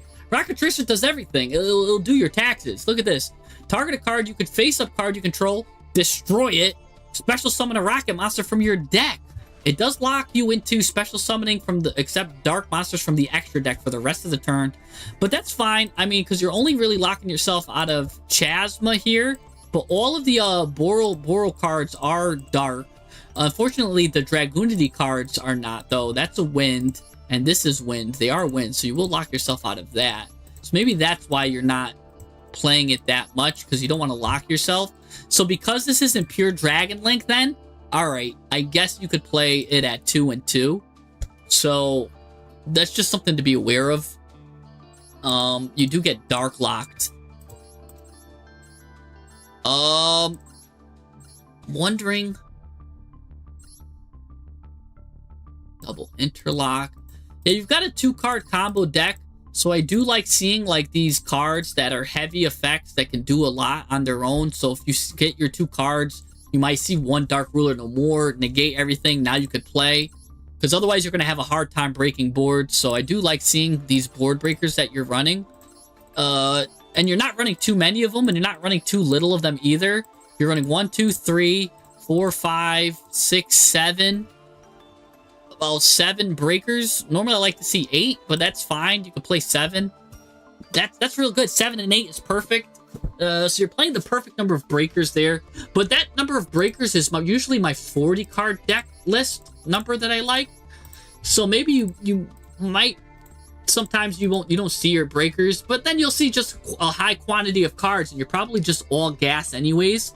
So that's fine. I think you're good. I don't see anything wrong with the breakers you're running. And everything looks good. Everything looks good. If I had to cut something, I think it would be this Link Belt Wall Dragon, because I just added stuff and made stuff. But again, I haven't used it that much, so this is just inexperience of using Link Belt talking, and I'm just getting rid of it. And that might be the wrong choice, because I don't know. But everything else looks good here. You are favoring Blaster and Tempest. Tempest is the best one, of course. That's your searcher. You're running 1 Redox and 1 Waterfall guy. Yep. So that's fine there. You're not playing any Nebulous, and I think that's fine. I don't think you need to play Nebulous. You're playing all of the little baby dragons at 1, which is good too. So I don't think there's anything wrong with that. And I don't think you need to play Here There Be Dragons either, because you've got such a wide mix. I think you're good to play the Dragon Rulers as an engine, or even as a supplement to flood the field, and again, just go into more of the links. And you'll be able to, you'll again see when you flood the field, maybe going into the Dragoonity Lord might be really good.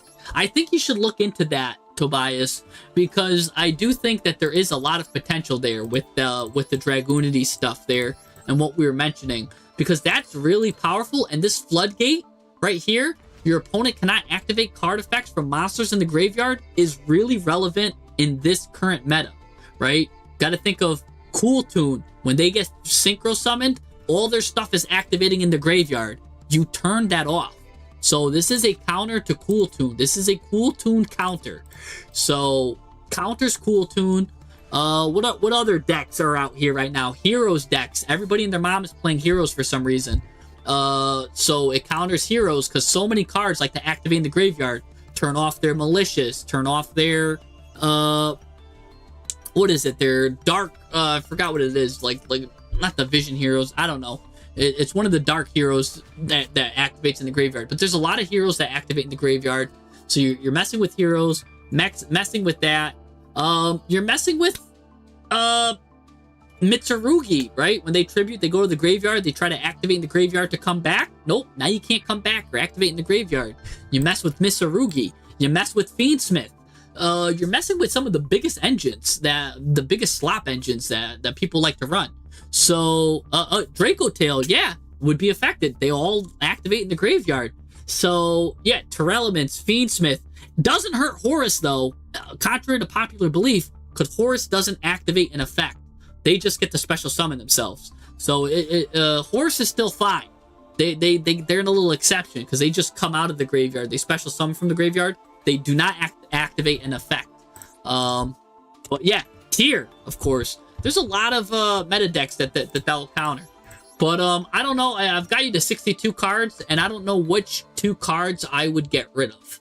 I think you're good on your ratios here with board breakers. I do think you leave those in.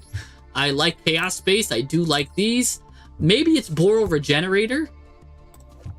Activates by targeting a rocket in your graveyard. Special summon it. Discard sent. Draw a card. Yeah, I think it's probably Boral Regenerator, if anything. And what's this guy here? Divine Wind. Oh, that's pretty cool if you can get Dragon Ravine in the graveyard. And then look, yeah, if you're playing 2 Dragon Ravines, yeah, you might want to do that. Okay. This card lets if Dragon Ravine is in the graveyard, you can play both of them. Actually, you get to add a dragon or winged beast monster from graveyard to hand. Special summon a Dragoonity monster from your hand, then equip a Dragoonity monster from your deck to it as an equip spell. Oh, wow. Okay. Okay, so there's a lot going on with this card. That's pretty cool. Boral Reboot's actually pretty cool because you can activate this card from the hand. So it actually kind of acts as like another board breaker. So I'm fine with Boral Reboot. Yeah. So that's kind of like the 8th, I guess, board breaker. So I'm fine with that. Your engine ratios here look good. If anything, maybe it's Baldrake that I don't like, because you'd have to. It might be Baldrake, but Baldrake's a great card too. It's just on his own, he doesn't do anything, but Baldrake is still a good card. Brand Regain is great. Leave that in. Brand Regain is great, even if you don't get your branded cards, because your Dragon Rulers banish stuff all the time anyways. So, and all your dragons are dark anyways. You shuffle them back in the deck. Your Collapse Serpents banish and stuff. So that's really good there too. So I'm fine with that. I'm fine with this whole list the way it is. I think you're gonna have some fun figuring out what cards to cut. I think it's probably Boral Regenerator though, is one of them.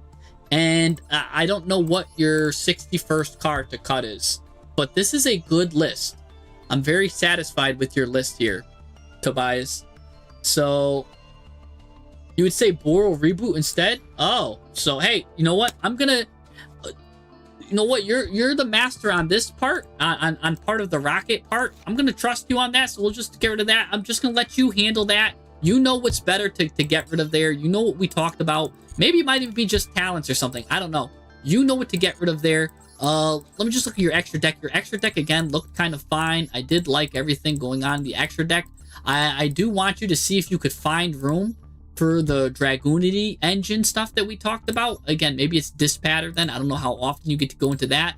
Maybe you just get rid of the Disaster, because that is just a very rare occurrence, and since you're not even on pure Dragon Rulers, that's probably really rare for that to happen, because some of these you're only playing at 1 anyways, so you're not even playing the full Dragon Ruler package. I get it, this is the coolest card in the game, but maybe if we're trying to be efficient, it might just be that card to get rid of.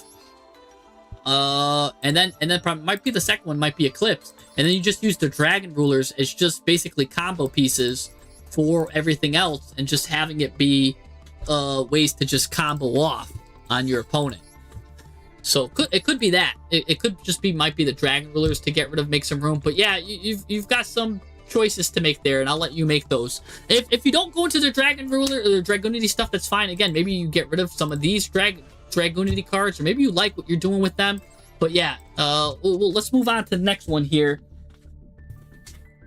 Let's move on. But that's a great deck list. I want to see more from that. I actually want to. I'm gonna prescribe you to come back to the Deck Doctor. I want you to play more with that. Come back and report back to us, like, because you're onto something. I think you are. So I want you to report back to us. We all want to hear about the Dragoonity stuff. Everybody's clamoring for it. So report back. All right. Anfa 88, is Anfa here? Anfa, are you here? Don't want you to miss your appointment. Let's see if Anfa is here.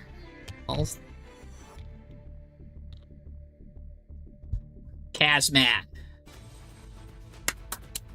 Hey, thank you for the sub. Who was that? Harry White. Subscribe. That's a great. Anfa is here. Great, good. Let's jump in here. I'm guessing it's the top replay. We've got a nice Horus U-Bell, it looks like. All right, let's see what we've got here. Horus U-Bell. Take a look at this Horus U-Bell list, guys. Ladies and gentlemen, Horus U-Bell. Oh, hand trap, nice. Good to have here. We're going to go first here. What are we going to do first? Maybe King Sark first. Yeah, that's what I was thinking. King Sark, bait your opponent out. Now, your opponent's going to use Fuwalos on you. The great thing about Horus Engine is that it plays around Fuwalos. I love how it plays around Fuwalos. So, yeah, go ahead, use that. I mean, would I still normal summon Samsara Lotus here? Or would I use Samsara Lotus now as fodder? I don't know. That's a deadly question. Oh, but you don't have to worry about that because you do have Ash Blossom. You're going to just negate that. I was thinking more of like holding on to Ash Blossom and then going into Horus, and now you've got 2 hand traps plus Horus. But you know what? You could just negate, and yeah, you've got Samsara as your normal anyways. So that's good. good baitage there. Yeah, here we go. Gonna go Happy. Now, here's the thing about Happy. I would have maybe have sent Horus Imseti, because I'm guessing, I don't know if you're on Dark Magician of Destruction. You're not. Horus Imseti can go into Dark Magician of Destruction and add a card. It can add a card like Magician Souls. So even if you don't want to go into the Gaze Magician stuff, that Magician Souls package can now add cards, send stuff to the graveyard, and can really get stuff going. But anyways, we're going to do that. I guess that's fine too, because you do get to get this chamber here. Going to go into here. Now we're going to get Yubel. Yubel's going to set the Yubel card here. There's Nightmare Pain. Nightmare Pain's now going to basically get rid of this card, pop it, get Squirmer. This Yubel's going to activate, special summon Yubel. Squirmer's going to activate now here, going to come out, pop himself. Now, Squirmer himself can now get back the little Lotus guy or the other Yubel. You can go to a Verudris here. That's Verudris, 2 10s, which is nice. And I'm guessing that's what you're going into. Verudris, great card there. Putting it in defense mode. Oh, but we're ending the turn here. Again, I wonder if we could have done more, right? What could we have done if there's anything else? Well, you've got just one Samsara card. So, do you do Horus, send King Sark, and go into a rank 8? No, probably just leave that. I mean, I guess you're good. I just like, if you've got a Nightmare Pain, I do like getting the other Yubel monster out. It's pretty good. I feel like we could have done more. I feel like there could have been more done. Like, I think instead of immediately going into Verudris, right? You go into Cross Sheep, right? Follow me for a second. Oh, you don't have Cross Sheep? Ah, that's why. So let's pretend you've got those 2 cards out, right? This is why I like to go through stuff. You could go into a Cross Sheep. Now you take the Lotus and one of the Yubel cards, special summon the Nightmare Pain card, so you get a negate anyways, right? So this is an Omni negate. This is also kind of like an Omni negate for monsters, so you'd get that instead. So now you have Cross Sheep. You'd have a monster out here. That would activate this to special summon back, because the Grave Squirm, or special summon back whatever card you want. Maybe you could special summon even Ash Blossom back, right, with Cross Sheep. Special summon that back. Now you just go into a Link 3, that, or just a Link to use the Fiend, go into whatchamacallit, probably could go into this line. You go into Unchained.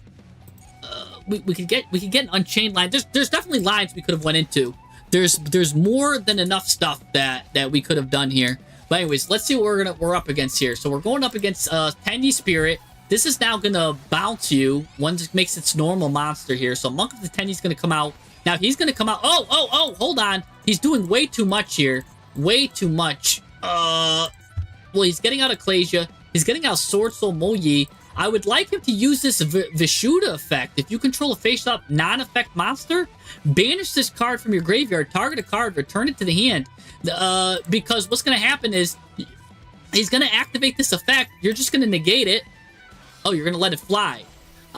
Okay, because I was thinking you just negate it and then get rid of Monk of the Tenyi. The faster you get rid of this card, the better. Because then he can't use Vishuddha. But I guess we're holding on. Let's see. Now he's getting Strategist. Now Long Young is here. This is threatening Baron to floor. That's Baron to floor. Baron to floor is now being threatened. And you're letting him go into Baron to floor. Whoa! This is crazy. You're letting him pop off. Alright, now Strategist is activating. Here comes Baron to floor. He's going to activate his card to destroy it. And you're going to say, no, I don't want you to destroy that. Let him destroy Gold Sark. That's the best card for him to destroy, because that makes Happy mad. When Happy gets mad when that happens. So just let him do that, because look at this. If another card leaves the field by an opponent's card effect, target 2 cards that are banished or in the graveyard, add them both to the hand. So you can add back your Grave Squirmer, and you can add back either Unchained, Samsara, or you can even add back your Ash Blossom. Let him destroy it. Let him. He just fell into your trap. And on top of that, well, you have this to special summon the card from your hand or graveyard, so just leave him in the graveyard, I guess. But let him destroy your King Sarcophagus, right? So when he destroys that, now your Happy goes off. He's gonna go ape mode because that's literally what he is. He's an ape. So let him go off there. So anyways, you're gonna negate that. Now he's gonna negate you and destroy you. Luckily for you, because that's still destroying you, this guy still didn't read. That's gonna now activate Happy's effect. Honestly, he should have just let that fly, but now Happy's gonna go off anyways. So here you go. So you still get Happy to go off here. So here we go. Happy's gonna activate, and you get to destroy a card on the field too. Bonus. Get your Ash Blossom back. Yeah, there you go. Get your 2 cards that you want back. Get those back. Now he's gonna tribute and get his Albaz stuff. He realized he made a mistake. So, alright, you will be able to get your Ash Blossom back. Let's see if this comes into effect. And the Spirit of Yubel comes out. Nice. And now you pop that card too. Now he is gonna use that. See, it would have been nice if you would have popped the Monk of the Tenyi, because this was the normal monster card that I was telling you about that was preventing him from activating Vishuda. But now because Vishuda's here, he's going to bring that back to the hand. And now he's got a free board to attack, which is kind of deadly. It's not totally free, though.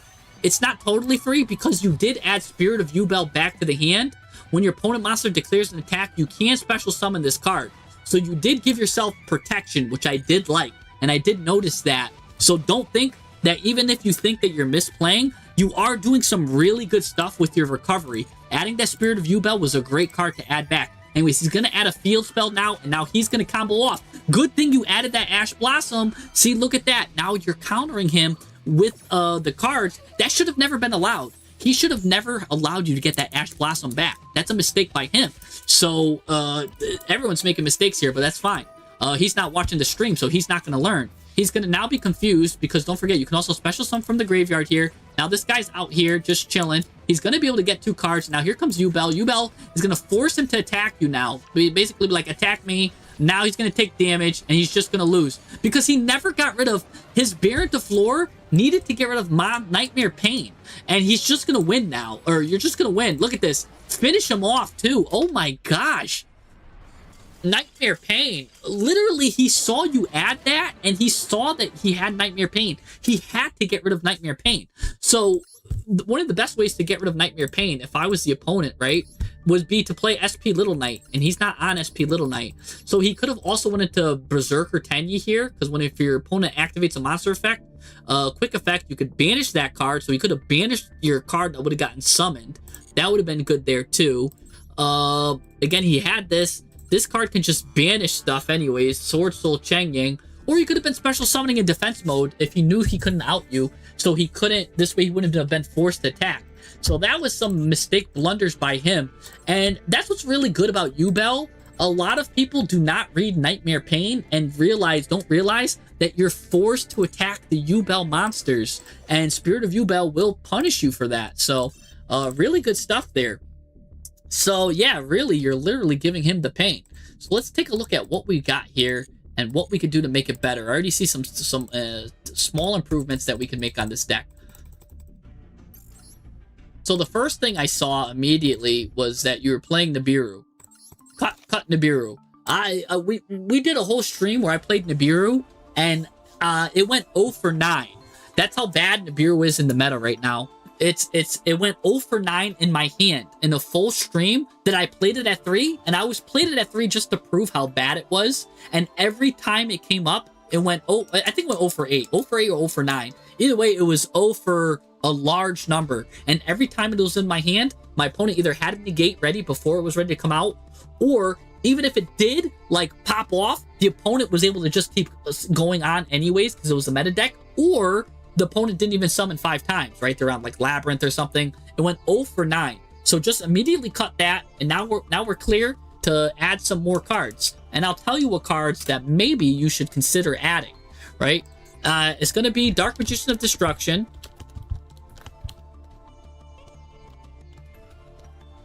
And then probably Cross Sheep.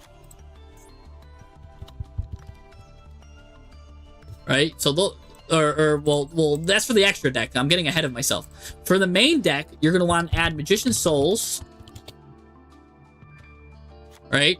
Because what happens is when you go into this card, right? Because you could dump Happy, or you dump Imseti, special summon Imseti, Now you go into this card. This card activates a search, and then that's an additional layer. And that layer also turns him into an extra deck monster. You might be like, oh, what's the difference that it's an extra deck monster?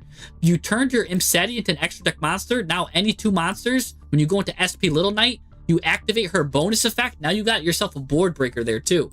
So you can add Magician Souls here. Magician Souls special summons itself, can get rid of any spell and traps that are like extra that you don't need. Maybe sometimes it's Spirit Gates, because Spirit Gates gets you a Spirit Gates. So you could turn that additional fodder there into just draw material with Magician Souls. And then what else is cute is too, Magician Souls comes out, right? And it could also send a second Imseti too from the graveyard too, if you have it in your hand. So that just makes another gold sarcophagus card is not wasted. So there's a lot of stuff Magician Souls can do for this deck.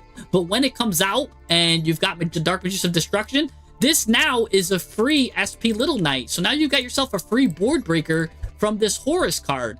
Or you just make yourself a free Imseti. Or again, you can make yourself a Cross Sheep. So when you go into Phantom of Yubel, Cross Sheep, what it lets you do, if a monster special summon to this zone, which is going to be Phantom of Yubel, because you made a fusion, you get to special summon a level 4 or lower monster from your graveyard, which again, you can special summon Magician Souls back. So now you can kind of link climb, or again, you can special summon Samsara Lotus, Grave Squirmer, whatever. You could start going into a Muckraker, right? You start going into more stuff that you need. Or if you have more Fiend cards, you got a lot of Fiend stuff, now you've gave yourself more Fiends to go into Unchained.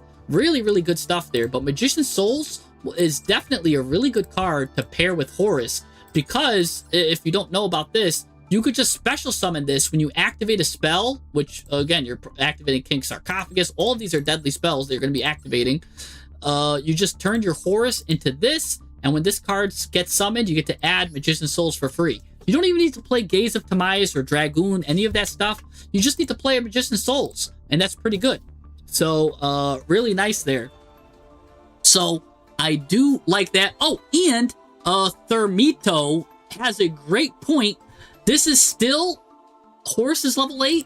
This card is still a level 8 card, right? And don't forget, Magician Souls is replacing your Horus anyways, back to the graveyard, so you're not losing anything. This is a level 8 card, so you can still go into your zombie vampires, your galaxy, whatever you want, whatever rank 8 you're trying to go into, or your destruction, all the cards on the field with this, you can go into that.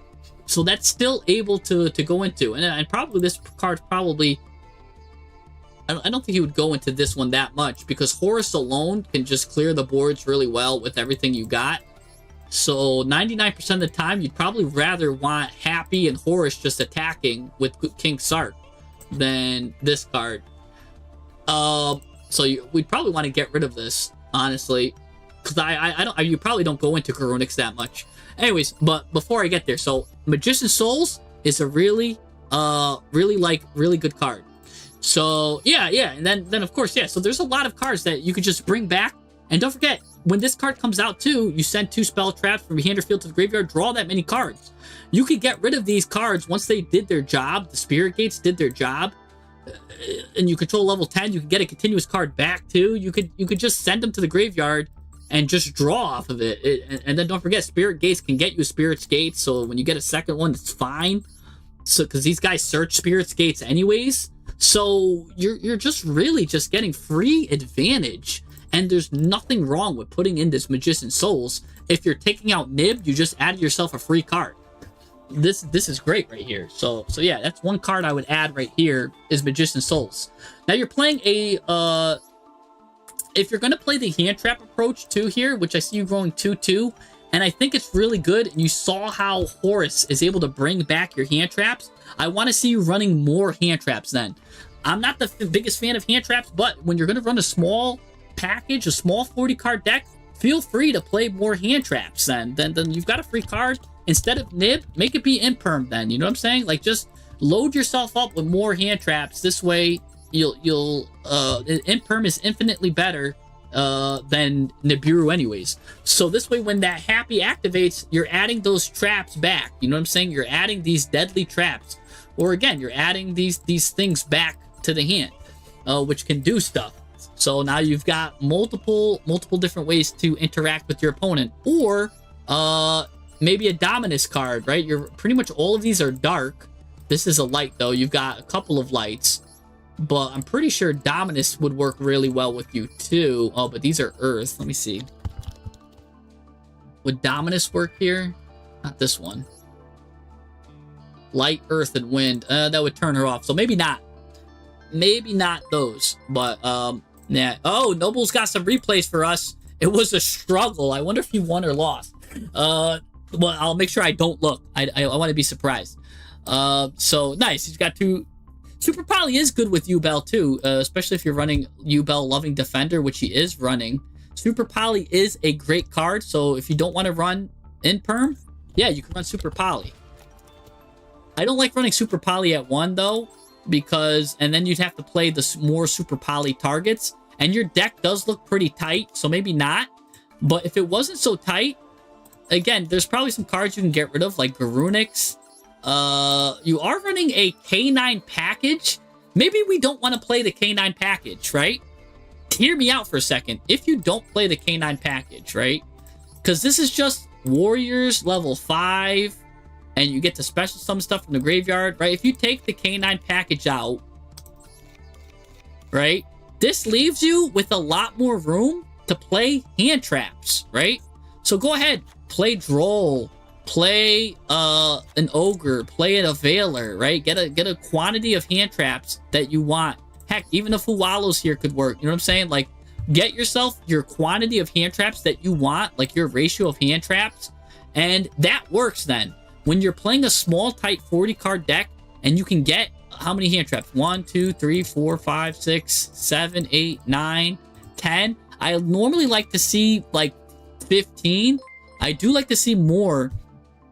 No, you can upload whatever you want. Upload your best replay, Noble. Your best replay. Give me your best. Whether you win or lose, I don't care. If you lose, we're all gonna learn something. If you win, we're all gonna learn something. We're gonna learn something regardless. That's the power of Pine Saw, baby. You know what I'm saying? But so whatever you got, whatever you think is the most like entertaining stuff. You are running a Talents here.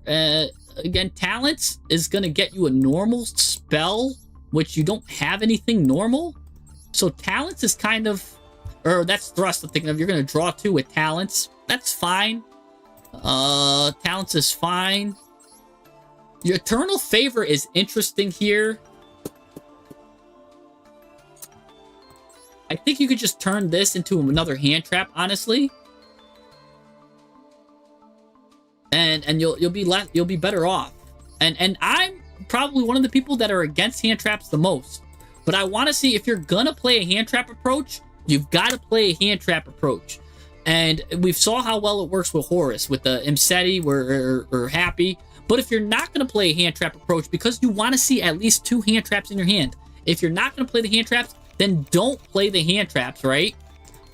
Don't play the hand traps, except for Maxi, that's fine. And even Droll could be fine too, because those are hand traps in their own tier. Those are turn-ending hand traps. If you're not going to play the hand trap approach, then play an approach that is a board breaker approach, which, by the way, U-Bell can break boards and OTK really well. Is the same thing with Horus.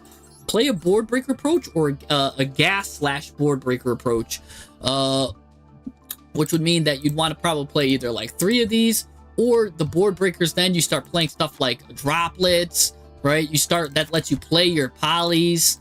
You know what I'm saying? You could play more of a board breaker approach that way to definitely punish your opponent. Things like that you could definitely do. Or you could just play, you could end up playing like Thrust into Talents, again, into searching more board breakers. Then you could play the hard kind of style of board breakers like Lightning Storm, not Dark Ruler, because we're going to probably want to OTK, but you're going to want to play that. You're going to probably want to play like Illusion Gate. Right, so that's like just a different style. That's bookmarked.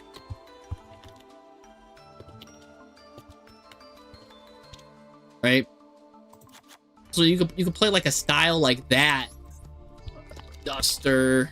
Right, give yourself a Duster in there. You know what I'm saying? And you get like a board breaker style like this, which helps you kind of get rid of what your opponent's cooking. You know what I'm saying? Like, you smell what the rock is cooking, you smell what your board is cooking, and then there you go. Now you're breaking boards with this. Horus can kind of also break boards, so maybe you want to, like, again, play it at 3, because then you have that engine going on, and you've got the gas going, right? So you want gas and board breakers.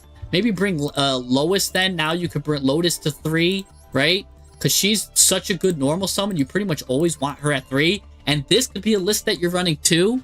So I would either go all in on either the hand traps or the board breakers. Maxi makes the cut though, no matter what, where he is. So definitely thinking that would be good for you. So I'm just gonna leave it with the board breakers up right now, because we've talked about those cards extensively. You're running 2 Dark Beckonings, 3 Opening of the Spirit Gates. That's fine.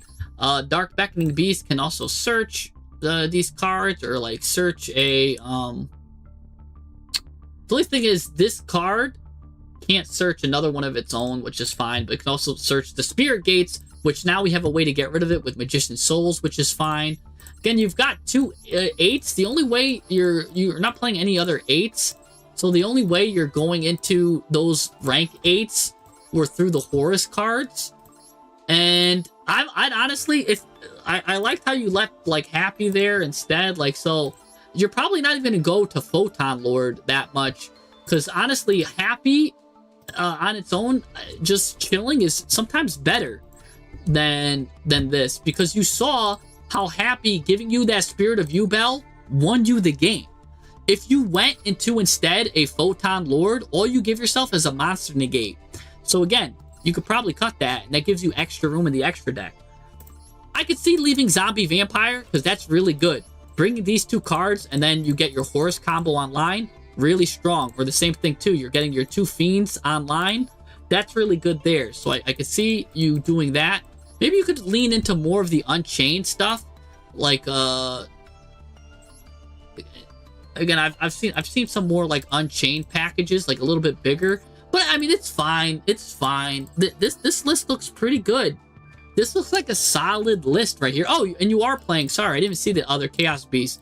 So you are actually getting another guide to search too if you have this. So that means you could play this at 3 then if you really wanted to. But it's fine at 2. And this list would be good here.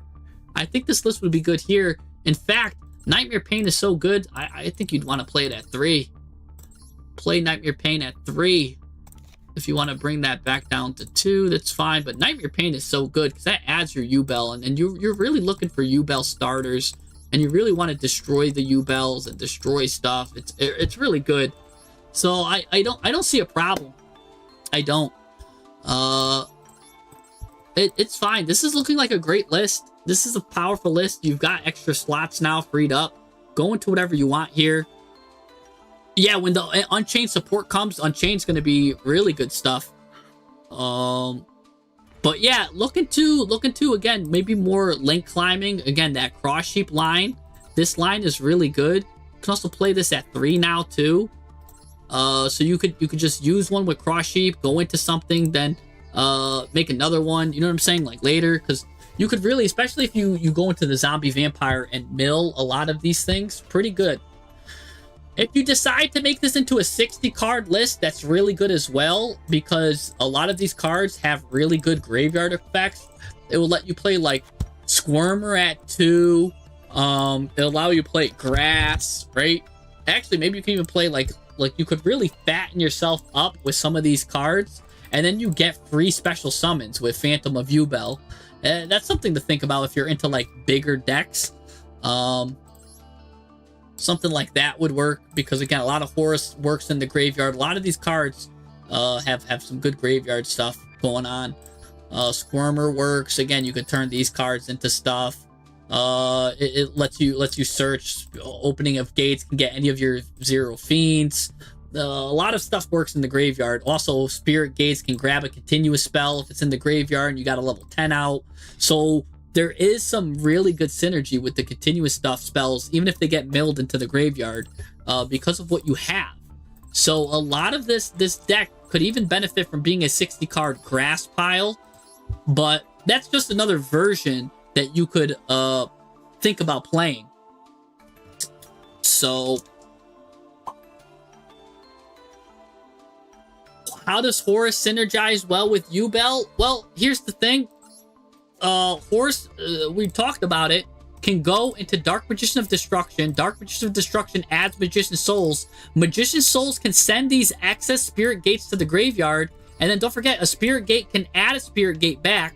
Or just adds if you want to send spell cards to the graveyard. So now you just got to draw 1 or 2 for free. So Horus lets you draw for free with these cards that you have. So it really kind of frees up stuff. So Horus lets you go into that draw package with Imseti, as well as Horus again. If you didn't watch the replay, Happy literally saved the day because Happy was able to get Yubel back, and Yubel just won him the game. So Happy being able to search Yubel when he activated his effect won him the game. So there's synergy right there because Happy is adding cards which have battle effect protections. So Horus does have weird, interesting synergy with Yubel. It's not really apparent at first, but the more you play it, the more you see it. On top of that, any 2 bodies can go into Muckraker, 2 effect monsters, which again can get him his whatever fiend he needs from the graveyard. So just because like they're level 8s and they're Horus, they can make bodies. It's doing a lot. It's really, and it's also this continuous effect stays on the field. This continuous effect stays on the field. So it makes your opponent choose, like, oh man, I have to choose between King Sarcophagus or Nightmare Pain. Both of them are annoying. So unless he has a Harpy's Feather Duster, he's got tough decisions to make. He's got to find ways to get rid of both of these continuous effect cards that you really want to get rid of. So it kind of protects Nightmare Pain when you've got Gold Sark out. And same thing, if Horus, if they decide to blow up Nightmare Pain, well, Horus just adds it right back anyways. So it's like, yeah, you got rid of it, but you did nothing because unless you don't OTK me, now I'm going to OTK you back. So Happy's really doing a lot for the deck here, and he's pulling his weight. So and he's just we're in a nice package here. This is just a perfect Horus package. There's no bricks really in this package besides Happy himself, but we're running 1, 2, 3, 4, 5, 6 ways, like 6 non-bricks and 1 brick there. So the odds are we're always going to see that instead over it. So there's a lot of good stuff there. Yeah. Oh, what's the best card? This is a good question here. That's just random. So I'm just gonna take this question real quick, because that's a good question. It's a good deck building question, and I want to talk about it right now here. This is a good question to talk about. He said, "What's the best card that's gonna benefit from the Zodiacs?" Right. So we've got Zodiac free. We've got, look at this, the new Zodiac. In case you guys don't know, Zodiacs are gonna be free, pretty much. Let me just clear everything here. Let me just put the forbidden cards here. So you're able to play Broad Bull now at 1. Oh my gosh, unlimited. So you're able to play Broad Bull. Broad Bull will be able to get played. Rat Pier is free. So what's the best cards that can play this, right? Well, it's going to be a card that doesn't need to use the extra decks, right? Because if you're playing all of these Zodiacs now, right, you're going to want to go and play all these Zodiacs. And then you're probably going to want to play the Utopia cards, right? Utopia, right? F-Zero. I think it's just F-Zero. What is it? Yeah. So you're going to play this guy, maybe this guy, right? Whatever one you want. 2 XCs with the same rank could be good here. Or you're either going to want to play this guy, or you're going to want to play Utopic Future into Draco Future. But let's just say whatever, right? You got to be playing a deck that can utilize, and then you're going to probably be playing Zeus also, right?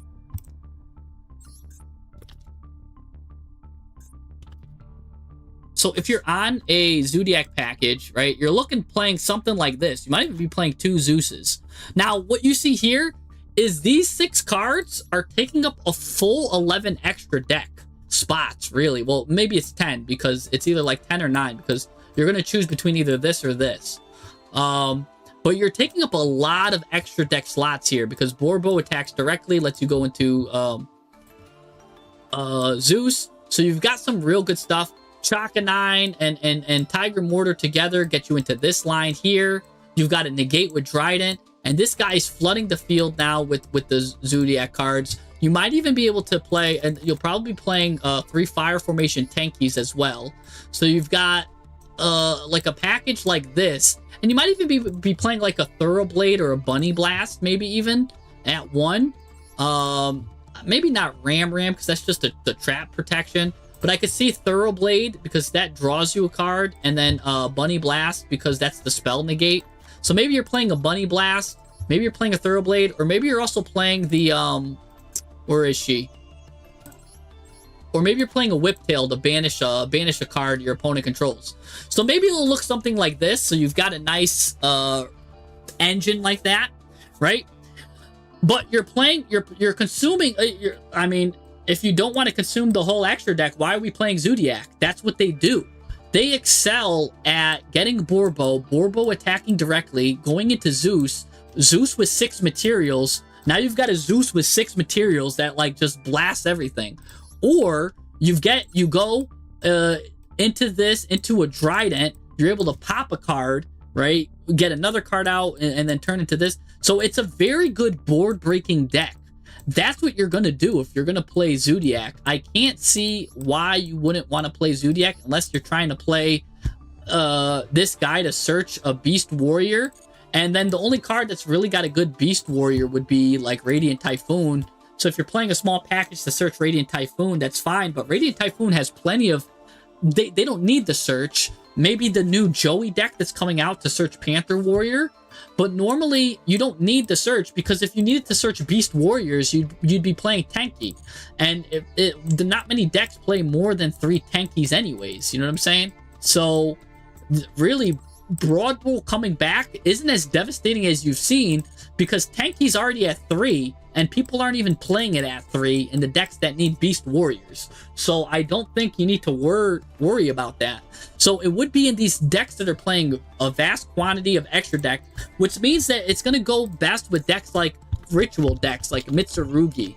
I could see Mitsurugi being played with this, because look, they don't even use their extra deck. So you could play a full Mitsurugi package.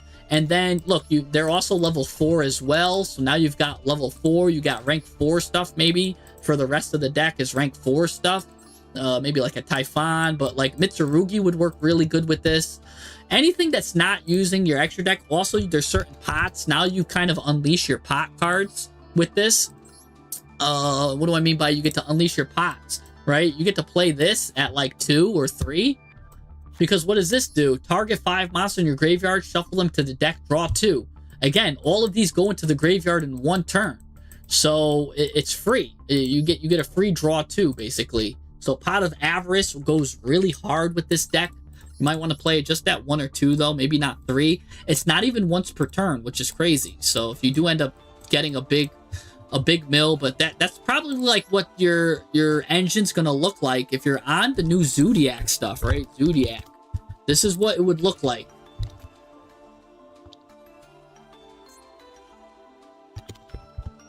Right? This is what the Zodiac engine is, I'm guessing would be looking like. Something like this. And you've got a full package here. So you could also play, if you're playing that many stuff, I mean, right, like a Zodiac sign can be played. You could play, again, Zodiac combo here is kind of like Pot of Avarice, but more for Zodiac. Because during either player's turn, you get to target 5 Zodiacs with different names, shuffle them all into the deck, draw 1. But it also lets you target a Zodiac and add a Zodiac, which, again, adding the Zodiacs here, this gives you banish power. This gives you spell protection. All the Zodiacs have like a hidden effect, and they can actually really you can get really beefy if you do stuff like that. But normally people don't play it to get the beefiness of it, which I kind of wish they would. I kind of wish they would get them more beefy. You can get a lot out of it if you do that. But yeah, so I like that. Yeah, that Gusto Emerald's a great one, right? Right, if you don't want to play, if you don't even want to play the pots, you can play Daigusto Emerald, because that's 2 4s, you know what I'm saying? And then that's, again, if you're playing just draw a card. So it's really just getting you to a draw engine. So I'm guessing this deck would either be going with since you're drawing so much, you could probably play either, again, hand traps, board breakers, and gas, right? You'd have to choose between, you want to play hand traps or board breakers and gas. Going first, again, you'll be able to thin through a lot of your deck, and then when you draw after, it's going to let you draw into your hand traps or even board breakers cards to set, like Droplet and Poly. So there's a lot of different ways you could play it, but this Zodiac engine is really good. But honestly, here's the kicker, ladies and gentlemen. I don't think it's that great. I don't think it's like crazy, right? Like, because don't get me wrong, Utopic Future's disgusting. Can't be destroyed by battle or card effects, right? And then it's got a negate on top of that. Still could be banished though. Still could be, really, that's the way you got to get rid of it, is you got to banish it. But it can't be destroyed by battle. So it's a nice, kind of like illusion monster that can't be targeted or destroyed. It can still be targeted, so you can still bounce it back to the hand, banish it. And then this one right here, this one gets pretty good attack. Monsters your opponent control can't attack except for this one. And then when your opponent activates a monster on the field, quick effect, detach a material, take control. So that's interesting, right? But nothing really crazy there. You're probably playing this one or this one. But you're going to have this along with the Trident for an end board.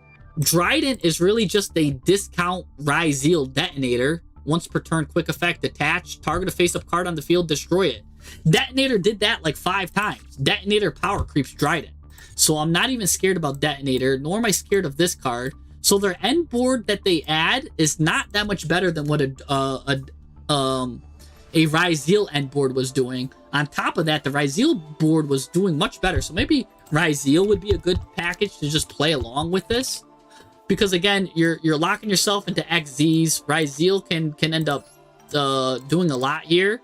So probably Ryzeal benefits from this the most. But yeah, so Ryzeal would benefit from it, however, whatever their banned stuff is. But yeah, so probably I would play Ryzeal with this. But you'll just see that Detonator is just better than Trident. Now, here's the thing. You go when you waste all this extra deck space. There's one deck in the game, right, that uses... So I hope you guys went back, took a screenshot of that. There's one deck in the game that uses this much extra deck space, which is just better. And that's Fiendsmith. Fiendsmith has been doing what this is doing, but better. Let's take a look at what Fiendsmith does. Right? Fiendsmith takes up your whole extra deck as well. Right? Boop, boop, boop. Boop, boop, boop. Maybe you want to play 2 of these. Look at this. We're already taking up all your extra deck, but you've got Lurie. You've got Closed Moon. Right? Then maybe you're playing like a Bow Q.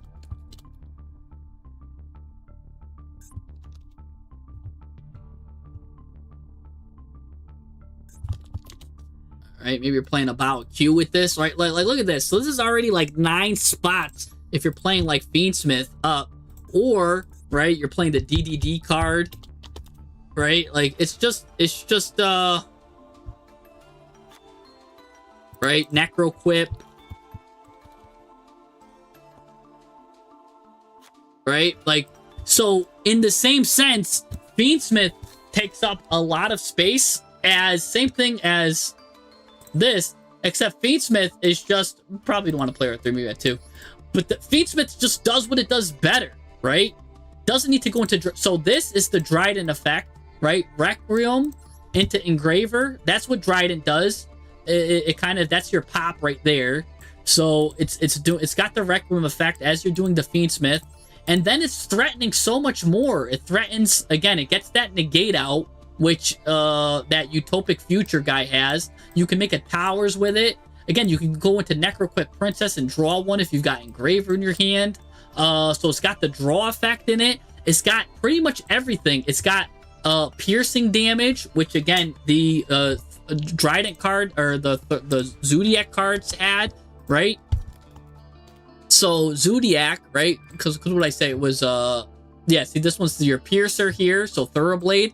So literally, Fiendsmith has it's literally Fiendsmith is Zodiac. there was a guy that was just a big brain that's like, all right, let's just give him Zodiac again and not tell him that we're giving him Zodiac, right? So I do have it on unlimited. I did that on purpose because the Zodiac's was banned. So I can't add this to the deck unless I put unlimited. So I can't search Broad Bull yet because I'm talking about Zodiacs. That's why I had to make it unlimited. But if we're making it standard for Fiendsmith, yeah, you're playing this at 2. But I was also making these cards unlimited because you're gonna get 3 Rat Piers. But you know what I'm saying? So this is still Zodiac. This is Zodiac, but better. You know what I'm saying? Like, this is still Zodiac, but here's the kicker. Here's what's funny, right? Zodiac, right, has a card here. Where is it? Chakanine. Any 2 level 4 monsters, you get to go into Zodiac. So everyone's like, oh my gosh, you can get to go into Zodiac with any 2 level 4s. Bro, Fiendsmith, any 2 effect monsters, you're into Fiendsmith with Moon of the Closed Heaven. So literally, Fiendsmith is Zodiac, and Zodiac is Fiendsmith. Finkel is Einhorn, Einhorn is Finkel. You know what I'm saying? It's the same thing, guys. It's the same thing. Anything Zodiac could do, Fiendsmith already could have done, but better. So literally, I don't think anyone, and don't forget Tract, does the same thing. Tract is literally doing the same thing as Barrage. Literally, Barrage and Tract are the same card. Like, it's crazy when you look into the mirror. It's like that Spider-Man meme where they just pointing at each other. That's just the way to do it. But the thing is, Fiendsmith is just better than Fiendsmith is better. Except Fiendsmith doesn't go into Zeus. Yes, it could. Fiendsmith can absolutely go into Zeus. Look, you just go into DDD High King Caesar, attack directly, go into Zeus. or attack a monster, now you've got Zeus. Doesn't get Zeus with 6 materials, that's for sure. But you don't need Zeus. Instead, this is probably the Zeus you go into with all the Fiendsmiths, and this card's just continuously, this card gets you a grind, right? The Zodiac, it's kind of like one and done. Once you get rid of that Zeus, problem's done. You solve the problem. Fiendsmith will just keep coming back at you, baby, every turn. Every turn, Fiendsmith's coming back. And then if she's in the graveyard, guess what? A Gumday's coming out, and you got to deal with another card again.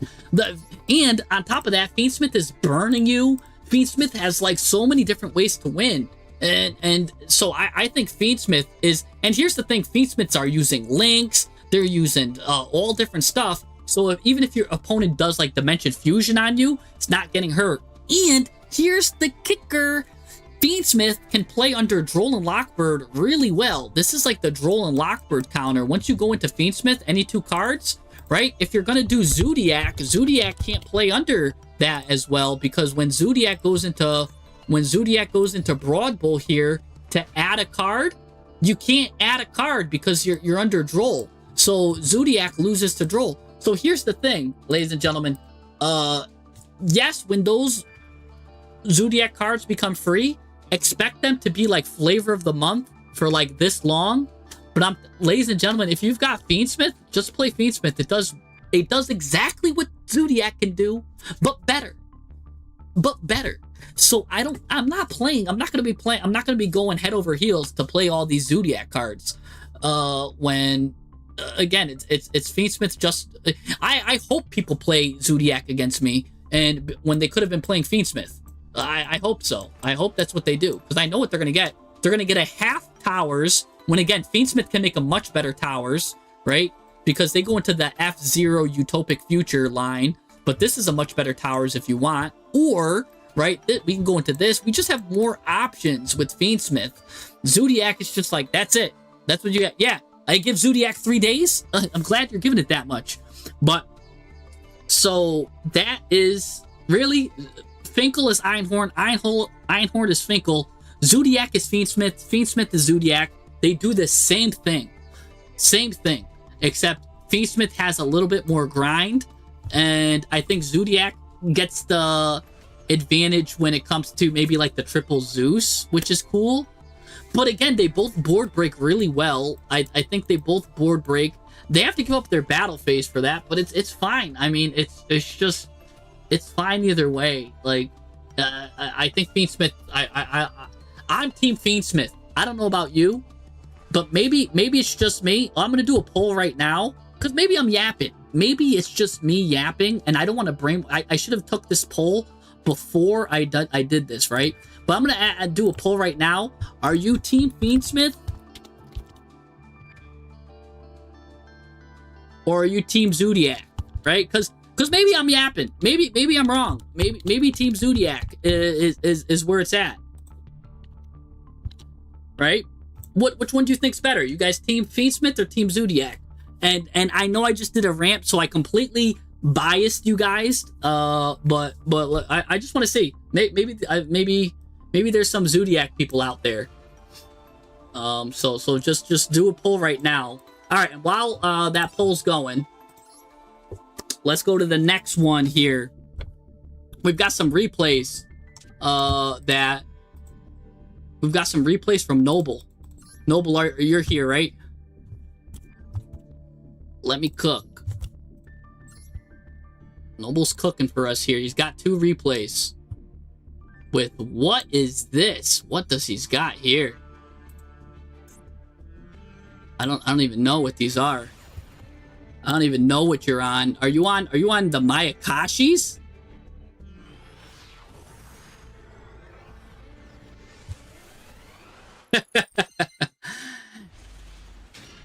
Yeah, it looks like, yeah, you are on Mayakashi's. Mayakashi Hand Trap Turbo. He's got a Magician's Souls. He's on Spiral. You're in a Maxi. That's Spiral's counter.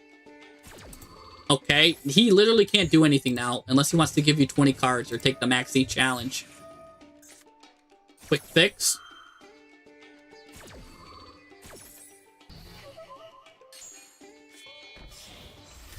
All right, what's he gonna go into now? He's gonna give you like 50 cards.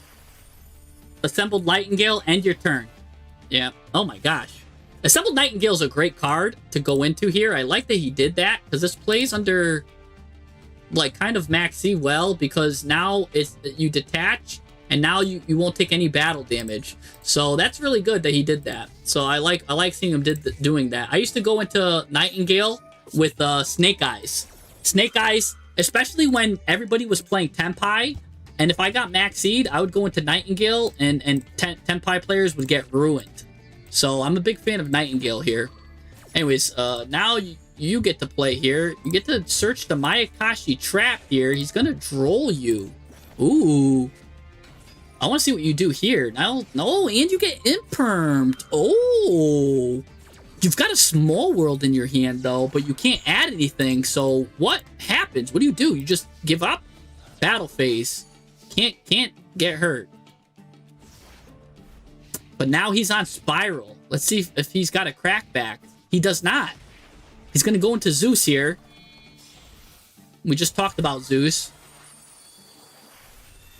Now, hopefully, he doesn't use it right now. I mean, for his benefit, if he doesn't use it now, he kind of wants to wait for you to get... Because Mayakashis are a bunch of Synchro or Links. Normally, they got to, like, rise to the occasion and they kind of link. It's weird. They kind of link spam their way up. But, yeah, you want to wait till he gets 2 to use the Zeus effect. So you're going to Small World here. Nice. Good use of Small World, by the way. Now here comes her. Oh, no! That's a mistake on the opponent! Oh, you don't let your opponent Synchro. Once he gets the Synchro going, that starts the Ladder of Love. And then look, he even had, if a zombie Synchro monster is special summoned from the extra deck, you can apply the following effects, and basically you get to do anything you want with them. So that's not good. So now here comes the Ladder of Love here. You get to go into the wheeled one. She gets to come back. Here comes the Ladder of Love. Now he's got a Zeus. But it's too bad. Because now, too bad for him, because now you still get the girl. She comes back. So look, Ladder of Love. He goes to the graveyard, but the Synchro's already there. And this guy's got, I think, at a deadly effect here in the graveyard. You're going to get 1 for 1. Get a card back. Oh, no. See? Oh, gosh. No. Oh. No. Oh. My gosh. Oh. All right, Poisonous Mayakashi. Now, this is just a ladder climb, ladies and gentlemen. He's just going to climb up the ladder.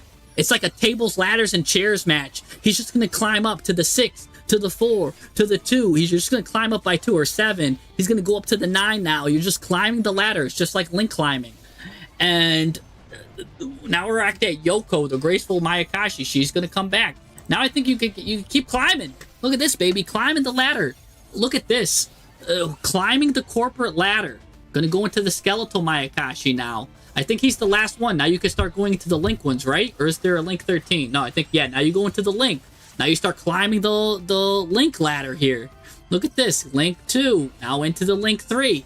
This is how you play Mayakashi. It's kind of funny. We're just doing it that way. All right. So, doing it that way.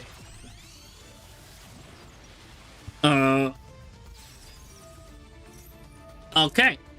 And there you go. Look at that. You just climbed to a Link 4, and I think you get to go, like, reverse back into the Link, like, yeah, go back into Yoko. So that's kind of cool there. And then you get to, she gets to come out again, destroy a monster your opponent controls. This also negates its effect, so you're just really hammering your opponent now. And then now this card comes out for whatever reason. He's done. He's seen it all. So that was a good tutorial on how to do it. So,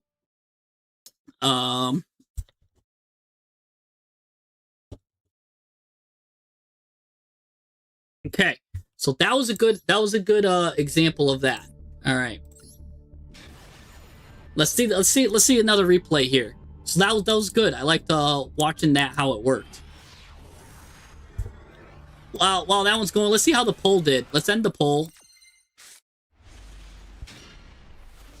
And yeah, of course, Team Fiendsmith won with like 77%. So, yeah, Team Fiendsmith. And someone made a good point that Fiendsmith is basically... Ooh. You're gonna... Did you just throw yourself? Or I don't know what happened. Some interesting stuff happened. Oh, he added Droll and the Droll got used. Alright, well now we're going into the Mayakashi combo again. 5 into 7 into the ladder. So yeah, 77 people thought Team Fiendsmith is better. I think I biased us a little bit with my rant, but yeah, I'm not expecting... Save your gems, guys, because the Zodiac stuff is expensive. You could just play Fiendsmith if you got it. Literally, there's no upgrade. So, again, I'm not seeing an upgrade. You could play Fiendsmith Mitsurugi if you want, right? So we're going to go back, climbing the corporate ladder. Going to go back in here. So that's pretty much what Mayakashi does. You climb the ladder, and then you go up into the links, and then when you hit the link 4, you special summon a card that you want. So...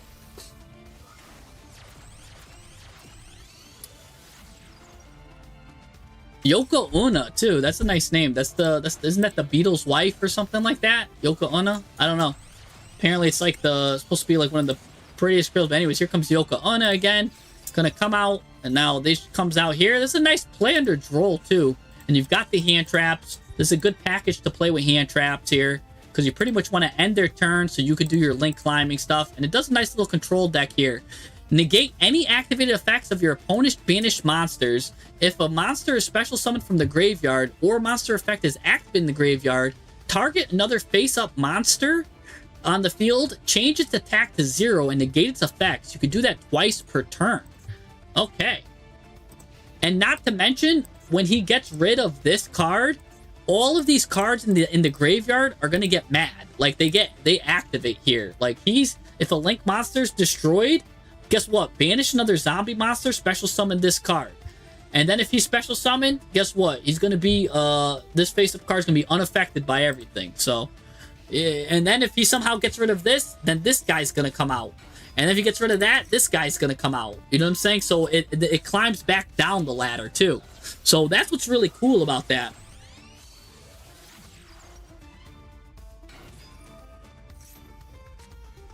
So, alright, he's on, this is an interesting line here. He's on Maiden of White. You're being a nice guy, too, and letting him combo off.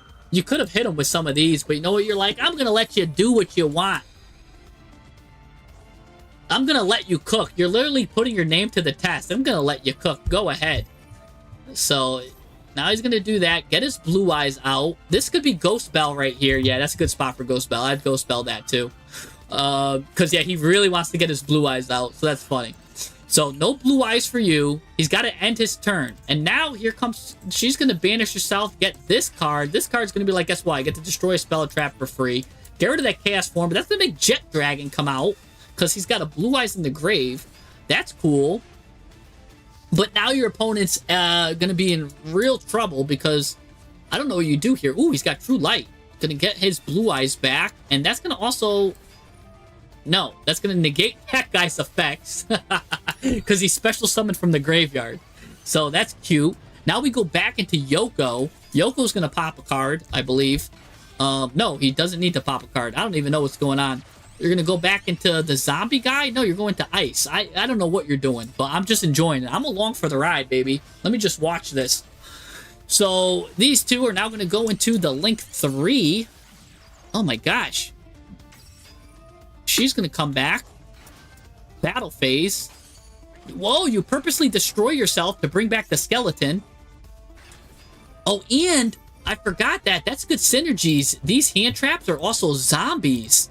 Oh, that's really good synergy there. Okay, destroy the spell and trap because that guy got destroyed. Oh, and that destroys everything because it's a blue eyes card. No. Oh my gosh. That's a good showcase. I really like that you're showcasing this deck. This is really good. This is really good. All right, I'm excited for this. I want to look at this. I think we should all look at this. No, not this deck. Not the loser's deck. We don't want to see that deck. Let's take a look at this. This is an interesting deck here that Noble has presented us with. All right, Noble. Now, I haven't played or looked at Mayakashi in a while. I mean, of course, I know how they link climb and I know how they synchro climb. I know how they function, but right away, I gotta say the synergy with using the hand traps because they're zombies is really good. So definitely, you want to play your hand trap at 3. This is definitely one of those hand trap decks. We've got Effect Veiler, and of course, these two are the main duo here. That's interesting, because she just keeps Link climbing up. This lets you bring a zombie to the graveyard to get her in the graveyard, because then you really could start just going up, climbing up the ladder here. You've got 1/1-for-1, a Mayakashi return. Okay. Yeah, you're playing basically a nice, very simple, very reserved hand trap deck. Love it. Love it, love it, love it. And then of course, yeah, you've got your Link climbing line. You've got 2 of everything, pretty much. You can Link climb twice. Only one of these, and that's fine that you only have one of these because pretty much this guy's unaffected anyways. So he's going to be coming out anyways, and it's going to be hard to get rid of. This is just fine. This is how you play it, right? Like, I don't think you play anything else. Do you play any other zombies? Is there any other zombie maybe that you might want to go into with, like, as you're Link climbing up to transition, right? A level 3, 5, 7, or 9 zombie? Like, is there any world where we play, like, Red Eye Zombie? Right? Is there any world we play this? No, that's a 10. Or Necro, Red Eye Zombie Necro Dragon. When another zombie is destroyed by battle, you can special summon 1 zombie from either graveyard to your field. I don't know. Gains 100 attack for each zombie on the field and the graveyards. Don't think so. Maybe. I don't know. Something to think about. So that's really good there.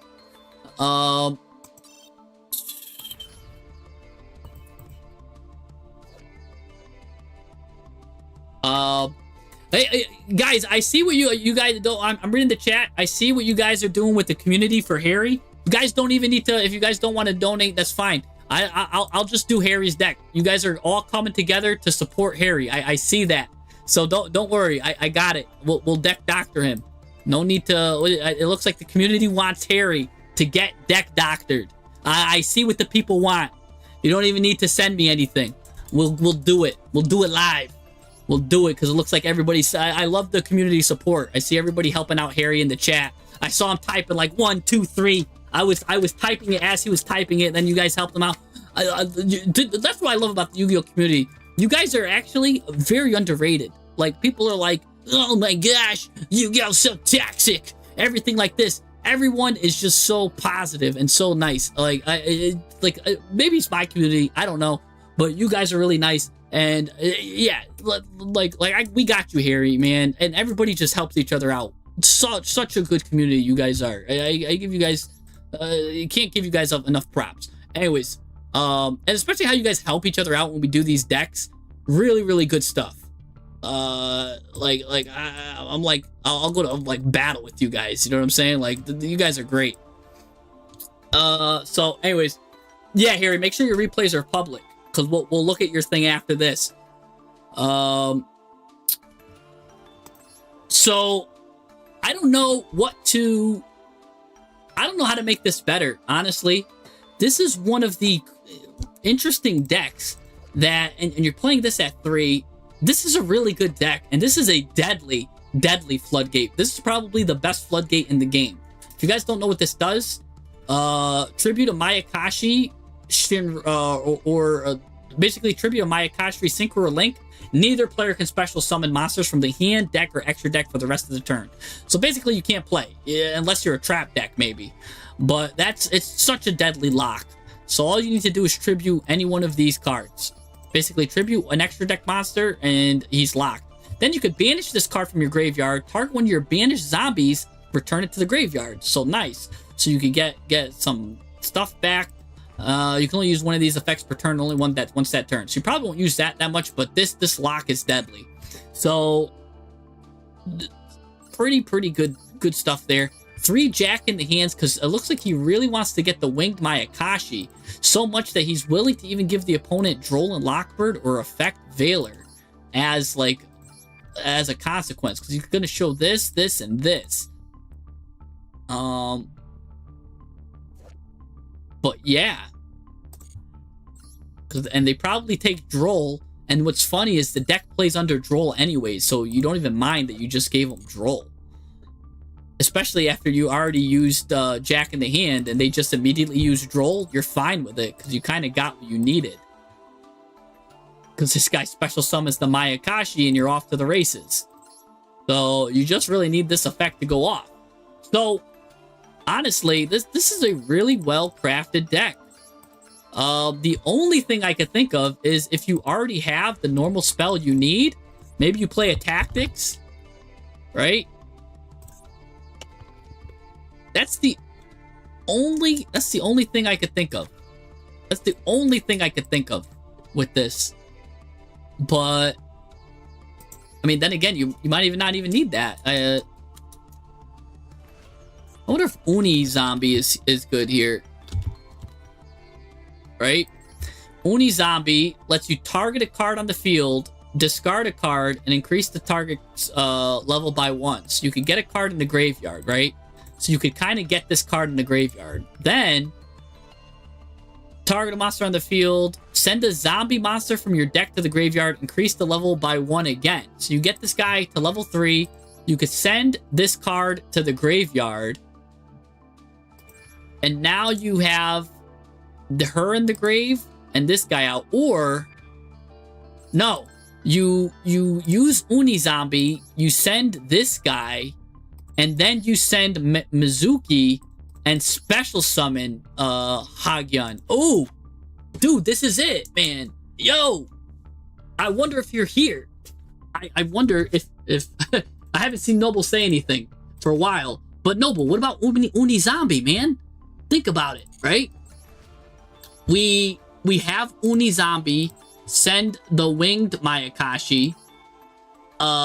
And then we have Uni Zombie send Mizuki, and you're good. Or if Mizuki's in your hand, this is the discard. You send this, and then you could just send another one. Like, This could be it. You play Unizombie here. You're playing Stellaris? That's a great game. That's a great strategy game. I have Stellaris too, by the way. Hey, those games are long. But, Noble, what do you think about Unizombie? Think about this. Look, target a monster on the field, target itself, discard a card, increase its level by 1. So, alright, he's a level 4. Right? Then, that's the discard part, right? So, if you discard any of these, you're golden. Target a card on the field, send a zombie monster from your deck to the graveyard, increase that card's level by 1. So, you send this guy to the graveyard. Now you've got a level 5 banish, and you could special summon a zombie. Maybe not. Maybe not. Huh. What about Pyramid Turtle? The spell Pyramid Turtle, not the monster Pyramid Turtle. This card. Banish a zombie monster from your graveyard. Send a zombie monster from your deck to your graveyard. When your zombie monster is destroyed by battle, you could banish this card, special summon a zombie with 2,000 or less defense from your deck. You could still do that. So this... I don't have much really to add, but maybe it'd either be Unizombie or this Curse of the Ancient Turtle here could be helpful.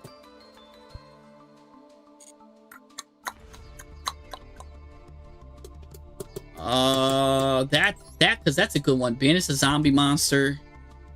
I don't know. Let me just see more zombies here. Again, because we were looking at zombies, I want to say like it was like 2 weeks ago. So we're kind of caught up to speed with a lot of the good zombies.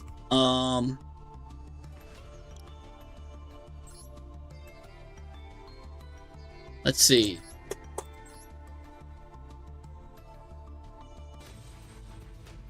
Hey, thanks for the sub. I don't know how to say it. What is that? Jambalaya? Jamba 2021. Thank you. You overlooked it. Different perspectives helps. Yeah, I mean, that's what we're always doing here. Yeah, it goes through 1-card combo. We're just wondering if any other good zombies here. During main phase, send a zombie monster from your deck to the graveyard. But this is a 6. He's hard to get out if he's banished. I kind of want to get 1-card combos here.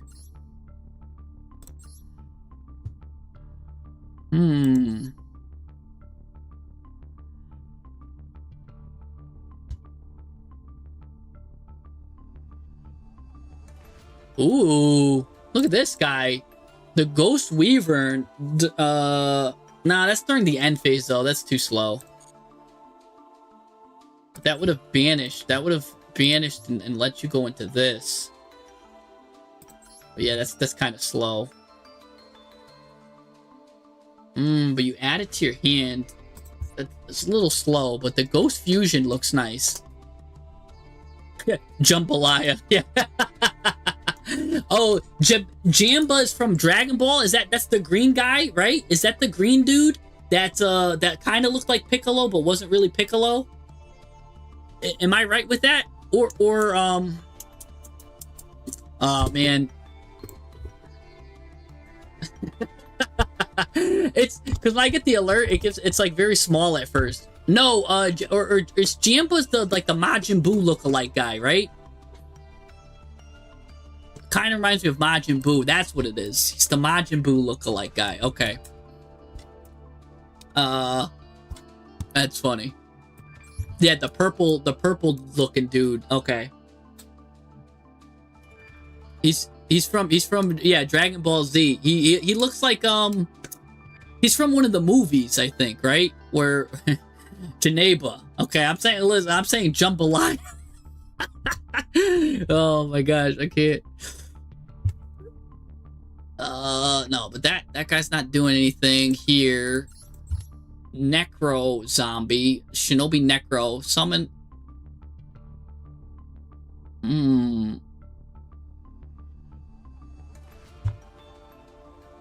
I'm just wondering if there's any other combos that we've got, right? Because I'm wondering if you do like a Shinobi Necro line or something. But no, nothing crazy. I'm not seeing anything crazy. This guy, if he's normal or special summoned, you can special summon one monster or a level 4 lower zombie from your graveyard. So this guy, if he's summoned, can get you a zombie from the graveyard. A lot of these are 2-card combos though. And yeah, you'd have to get these zombies back from the graveyard to get rolling. But that's a 4 and a 1, and that'll get you rolling as well. Mad Mauler, does he do anything? Probably not. Yeah, that's oh man, I haven't. Yeah, the biggest thing that came to my mind was Uni Zombie.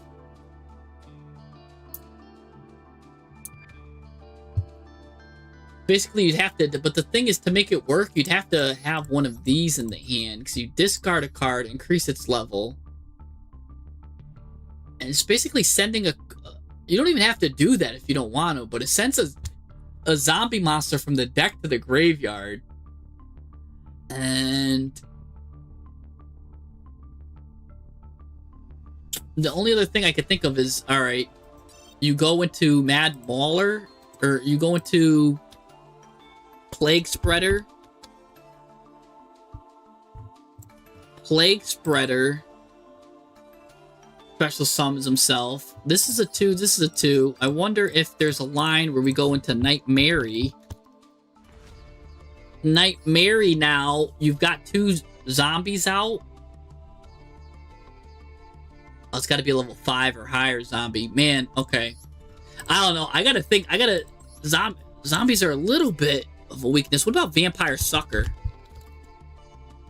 Let's see. Vampire Sucker. Well, she'll be able to suck up. Target a monster in your opponent's graveyard. Nope. That's not what we want. But Vampire Sucker is a good card, too, just to draw. Yeah.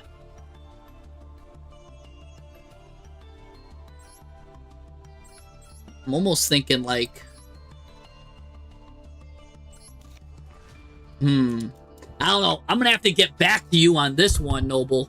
This is good. This is a good conundrum to think about, because all I can think of right now is Curse of the Ancient Turtle, but those are all 2-card combos, and you kind of don't want to make yourself into a 2-card combo deck. I like how this deck is very streamlined, 1-card combo. So I really like that. There's a lot of stuff I do like about it, but there is other ways to get Mizuki in the graveyard. And I wonder about Gozuki here. Mizuki's there. Oh, does this guy have 0 defense? Huh. Yeah, this guy special summons her.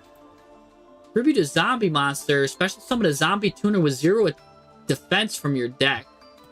Uni Zombie also has 0 defense though. So which means he's in the graveyard. He can get you Uni Zombie, or he can get you Daki. This card's banished. Target one of your banished these, except these.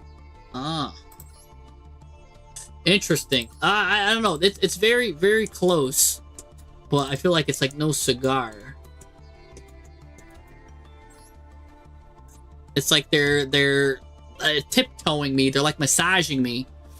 Rotting Phoenix. All right. Let's take a look at Rotting Phoenix. Everyone's saying Rotting Phoenix. Do not spell.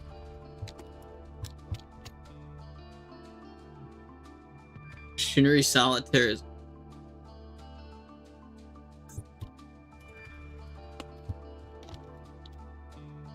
Rotting Phoenix. Ooh, look at this artwork. This is crazy artwork. Look at that. All right. This is one of the newer cards too. If you control a zombie, special summon this card from your hand.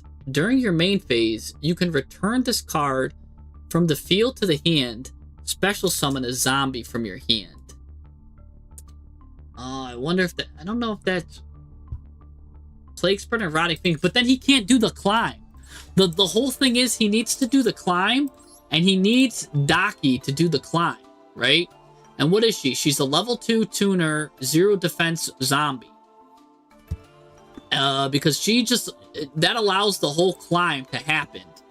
So we really need her in the grave. And then when we go into a Mayakashi monster, that's the only way. So another thing I could think of is there is a zombie tuner that's a level 6. But that's such an odd number, 6.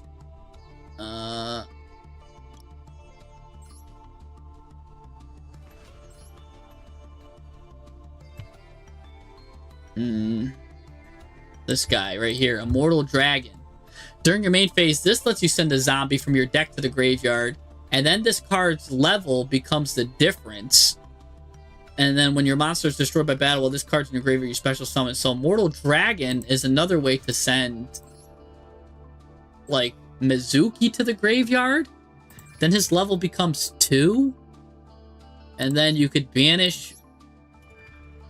Really, we just need more ways to get her to the grave.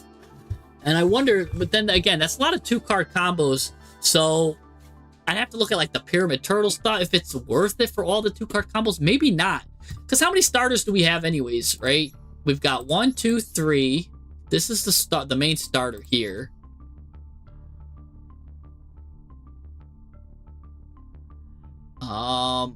Lets you send a zombie to the graveyard. That's kind of like a half starter, 2-card combo. So 1, 2, 3, 4, 5, 6, 7, 8, 9, 10, 11, 12 starters with Small World. And then if they do anything, any monster effect, 13, 14, 15. So kind of 15 starters anyway. So realistically, for a 1-card starter deck, it's kind of there. He just needs this effect to go off. So special summons the Mayakashis, and he's off to the races, really. I mean, it's good, but there's something that I know that we can make it better. Yeah, I could see why. That you just want to play everything concise, end their turn, and climb up. It's such a simple build. How many URs is this? 1, 2, 3, 4, 5. And that's a good thing. I like that. It's like a very good... Like, if someone's a new player, this is a fun build. And it's also, like, it's got the floodgate, so, like, they don't have to worry about your opponent doing anything. This is a very, like, beginner, like, friendly build, too. And a very fun build, too. It actually kind of... there is advanced plays you could do around it. It's really nice. But yeah, no, there's 1-for-1 in this deck. 1-for-1's right there. So yeah, Pyramid Turtle and Wandering Tartaros. That's a great board breaker. Al Ghul is a good card too. Yeah. Let's take a look at it. I know it's got some good... Zombie would be controlled. You banish this from the graveyard. This card would be banished from the hand or graveyard. You special summon this card. You reduce its level by 1. Yeah, it's really good for like the control grind. That if you're already set up though, he's kind of got to get set up. We got to set him up first. Yeah, it's very structured deck design. That's what it is. It's clean and concise, right? It's like 1, 2, 3, 4, 5, 6, 7 play sets. You know what I'm saying? 7 play sets, and you run 2 of everything. It's very linear. You know what I'm saying? Like, you don't have to... It's very good for a new player that, like, needs to, like, oh, this is, like, what I need to do. And it's kind of... This is a great deck. I think if someone's getting into Yu-Gi-Oh, right? I think this is a great deck to show them. Because this does a lot of things. If you have a friend getting into Yu-Gi-Oh, show them this deck. Because one, it teaches them how to use hand traps. So that's a skill that you have to learn. And you have to learn where and when. So already, there is skill value in that. But they could also, like, so it teaches them hand traps, which is very important. That's a very important skill in modern Yu-Gi-Oh, right? Before they can start getting into board breakers and stuff, really, you should learn hand traps first. So they learn hand traps. On top of that, it teaches them about consistency. It teaches them one-card starters. And it teaches them about synchros and links as well. So it's teaching them 2 things, and it's not overwhelming them. And on top of that, it's got 3 traps, which can just prevent your opponent from doing stuff, which is good for them if they're learning, because they don't have to worry about, yes, I'm summoning Blue Eyes Dunga Funga Silver Shell Dragon on you, and then they don't know what's going on. They're like, oh, my opponent just summoned 20 cards. So it's really good. It simplifies the game state for them. And that's what's really good. And the extra deck is very like simple. You don't need to go into like, it's not playing one Typhon, one of these where we've got the Dark Magician package, going into Dark Magician of Destruction, getting Dragoon, gonna take my Horus and turn them into your mom, and then like all of this. It teaches your opponent humility. Yeah. No, this is, I mean, there's certainly ways to spice this up, but you know what? This is one of the decks that I really like the very simplistic appeal to it. And sometimes that has a very good design. So I'm just going to leave that at that.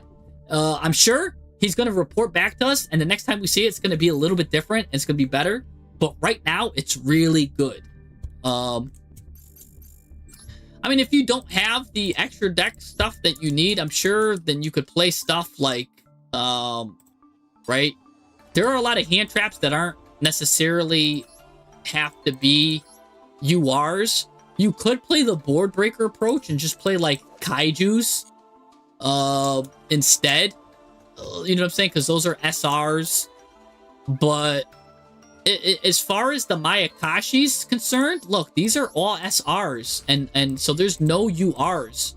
He's not playing any URs besides 1-for-1 and the 3 Ghost Meet Girls.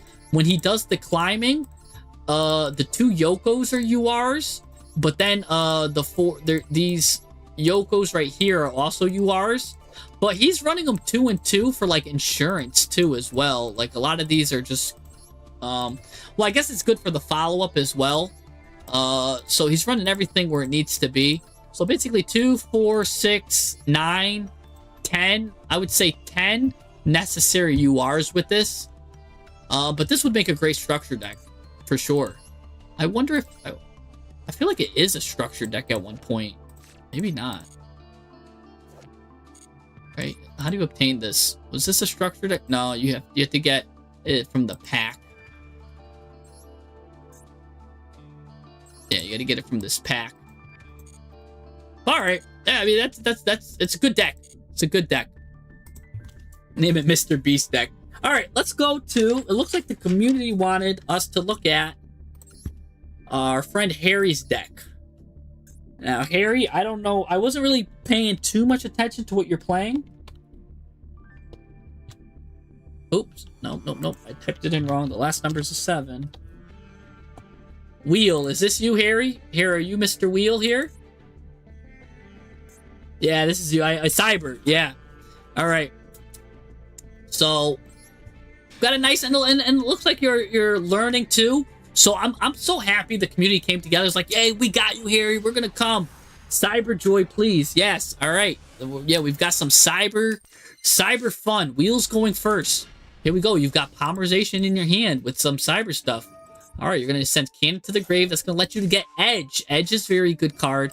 Also, I was waiting for Cyber Dark the Claw, or what's his name to come. He's probably gonna come here. Keel is coming. Interesting.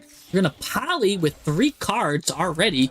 Gonna go into the big Cyber Dark Dragon, which will let you equip the stuff, I believe, right? You can target a monster, equip it. When this guy goes to the graveyard, also gets you a card here. Now you can equip another card here. Equipping cards, you've got an end phase here. What can you do with this card? This card would be destroyed. You're gonna lose this card here. If this card's sent to the graveyard, I know this card lets you draw a card too. So your end board's really not doing anything crazy. It's gonna negate you. That's gonna send that to the grave, but at least that's gonna let you draw a card here. So that's nice. And you go into Cybernetic Overflow. He's on Primate.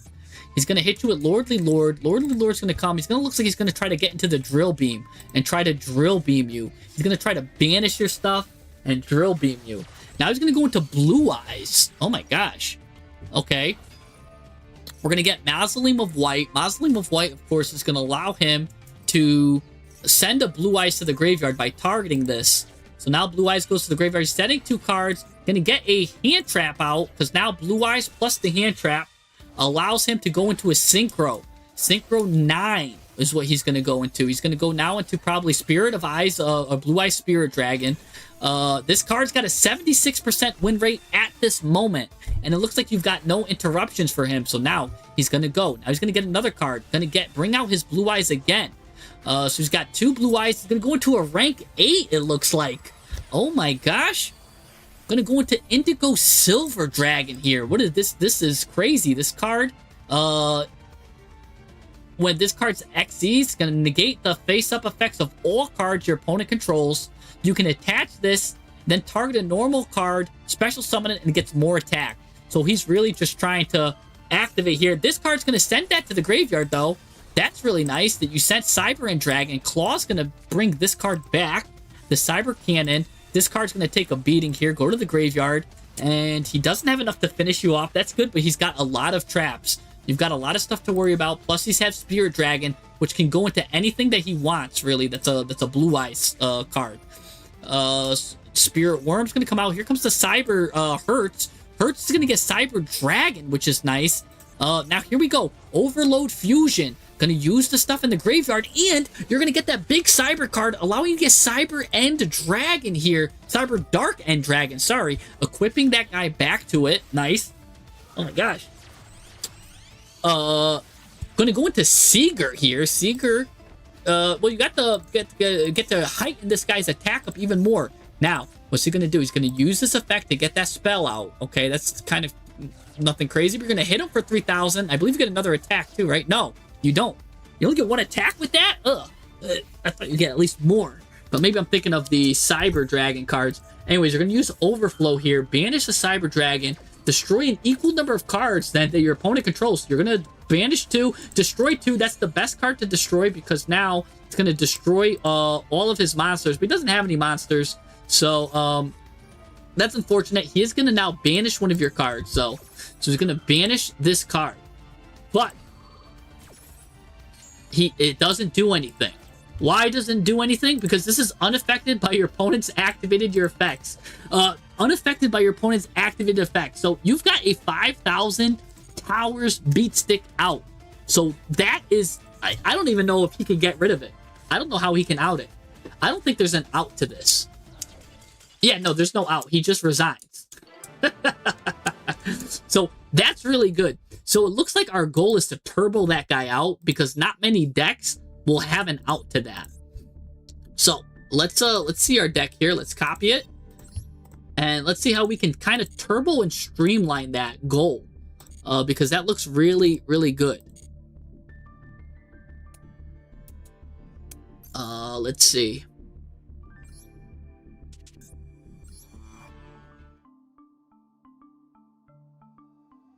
All right.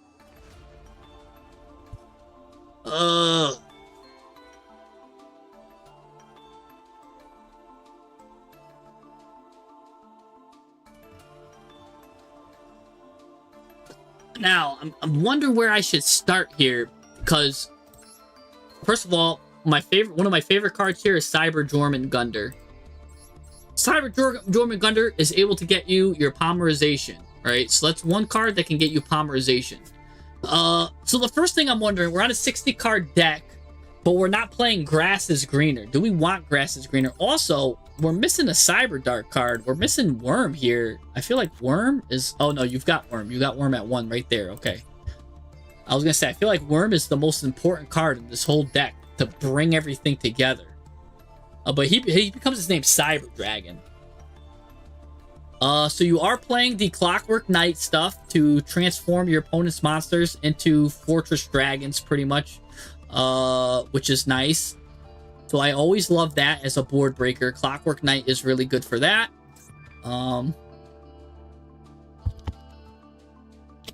Wonder. you want to play one Clockwork Knight here. Basically, you take a monster with 1,000 or less attack. So a Cyber Dragon hurts, or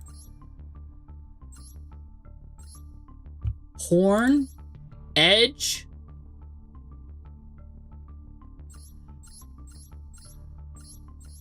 all of those cards right here can turn into a Clockwork Knight, right? If you have a continuous spell out like Cyber Dark Realm, and you have one of these low attack monsters, what you're going to want to do is you're going to want to have Clockwork Knight destroy this, and then you could search for this Clockwork Knight. That makes everything machine, and that helps you board break, because now you get to go into this. As long as you get out a Cyber Dragon card, you could kind of board break with that. Kind of something to think about with that Clockwork Knight. So I do think you should look into this card, maybe. But let's think here. All right, so we've got 3 Hertz, 3 Core, 3 Cyber Dragon. Do we need that many Cyber Dragons? Plus 3 Veers. I don't know if we need that many Cyber Dragons. I think we just, so like, I see you even went first too. So like, you like going first. I don't know if you need 3 of these, right? I think you only need 2. Let me think.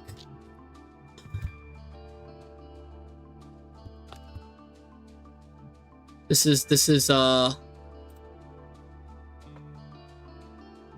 do we need to play? I think you only need 2 of those, honestly. I don't think that you need to play 3, right? So, yeah, play 2 of those. Because normally it's just gonna brick you up. So when it comes to Cyber Dragon, you're gonna just wanna play that at 2. Because the rest of it's gonna brick you up if you play any more. And don't forget, everybody changes their name to Cyber Dragon anyways. I mean, you could probably even get away with playing 1. But what else are we missing here? Where's Horizon? That's what I'm thinking you're missing. Are you playing this card at all? Oh, yeah. So there's this card here. This card is one of the best cards in the game. Cyber Dark Horizon. Look at this. Treat it as a Cyber Dark card, right? Take a look at this. You send 2 dragon or machine cyber monsters with different attributes to the graveyard. 1 from your hand and deck. Add a machine, and by the way, you love to send your cards to the graveyard. So already the cost is a benefit. So you get to send a dragon monster from your deck to the graveyard as cost, not even effect, right? So you just need to send one dragon or machine cyber from your hand to the graveyard, and then you get to send one from the deck to the graveyard. And it's not even done. That's just the cost. Your cost already is a benefit, all right? You get to add a dragon or machine cyber from your deck to your hand. And if you do, send a machine cyber fusion monster from your extra deck to the graveyard. So that lets you even send this card to the graveyard that you did before, right? You did this. You sent that to the graveyard to fuse with it. So you could send that cyber and dragon without having to go through the trap that you did before, or whatever, or how I forgot how you got it to the graveyard before. So this is doing multiple things. You used it, but you swapped it? No, but look at this. Look how good this card is. Send 2 dragon or cyber monsters. You get to send Cyber Dark Worm to the graveyard, no matter where it is. If this card is in your hand or graveyard, July Sanchez, perfect time to subscribe, man, because we're in the month of May, and we're about to be in July. It feels like it's July. The heat is feeling like July. So thanks for the subscribing. Where are we going now? I lost my train. Oh, Cyber Dark Worm. His name becomes Cyber Dragon on the field of the graveyard. If this card's in the graveyard, remember, you can send it to the graveyard from anywhere, and you have a machine monster, a machine cyber on your field or graveyard, send another Cyber Dragon from your deck to the graveyard, special summon this card, then add a cyber spell trap from your graveyard to your hand. You can only use this once per duel. It's once per duel because it's so strong. I really think you should even think about bumping this up to 2. It's such a good card. Unfortunately, the only way to obtain it is with this pack here. Because I'm trying to keep you under URs because you are, it looks like, a newer player. I'm trying to keep your URs and SRs low. But I do think Cyber Horizon is very important. Now, with that said, you could probably cut Poly to 2. Because, again, Jormungandr can search it. You get it naturally. You've got Overload Fusion. You've got Cyberload Fusion. You've got plenty of ways to fuse. So I'm not worried about that right now. So you could probably cut Poly to 2, and I wouldn't blink twice about it. I wouldn't think twice.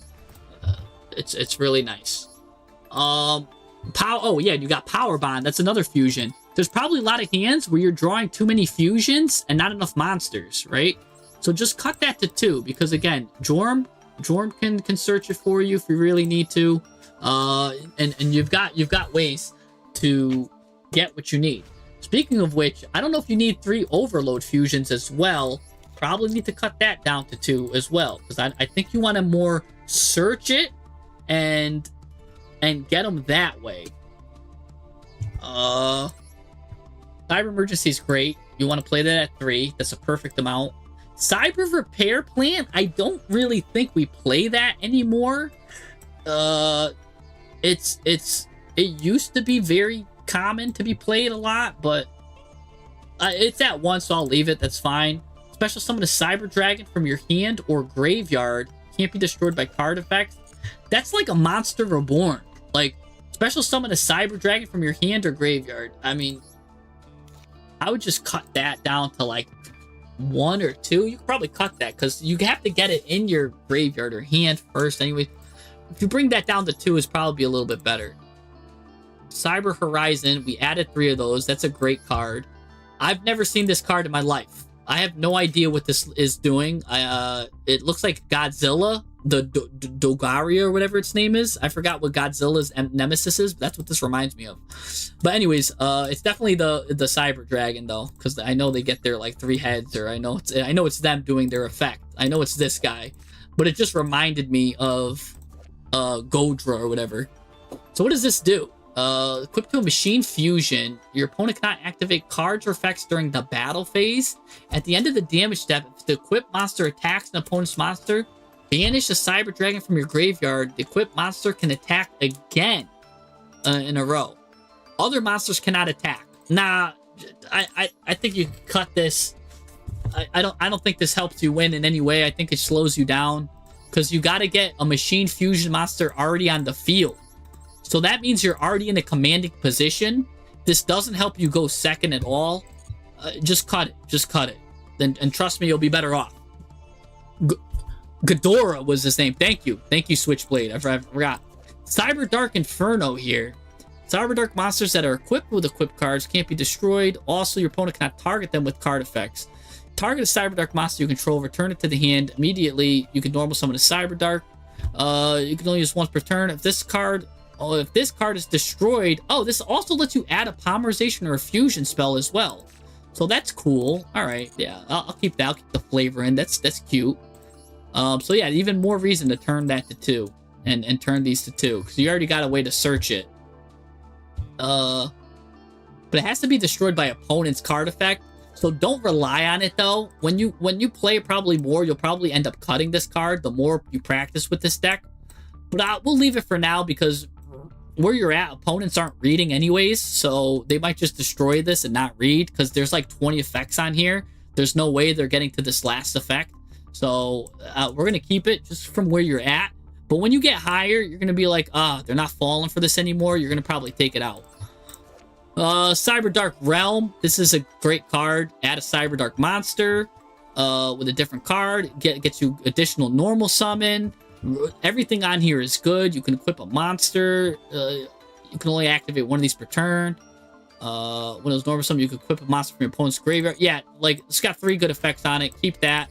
2 Clockwork Knights. That's fine because again, you got that board breaking effect here with the Fortress Dragon. You also got the board breaker here. So Yeah, two Clockwork Knights is great. I found a way, right, to search it if you need it. 2 Cyberload Fusions. That shuffles stuff from either the field or banished, but they can't tap except for that 1 fusion monster. All right. There is a lot of fusions still, I think. 1, 2, 3, 4, 5, 6, 7 fusions is a lot. But I'm already glad that we cut 2 because you had like 9 fusions. All right, these traps. We're playing a lot of traps here, and this trap, if you're gonna play it at 3, this trap better file your taxes, clean your room, and basically like kiss you before you go to bed at night. Let's see what this card does. Cybernetic Overflow. It's got to do a lot if you're playing it at 3. It's for a trap because we don't want to get bricked up, especially if it's searchable. Banish Cyber Dragons with different levels from your hand, face-up field, and or graveyard. Then destroy an equal number of cards your opponent controls. We saw that. You basically destroy 2 cards by doing that. Okay.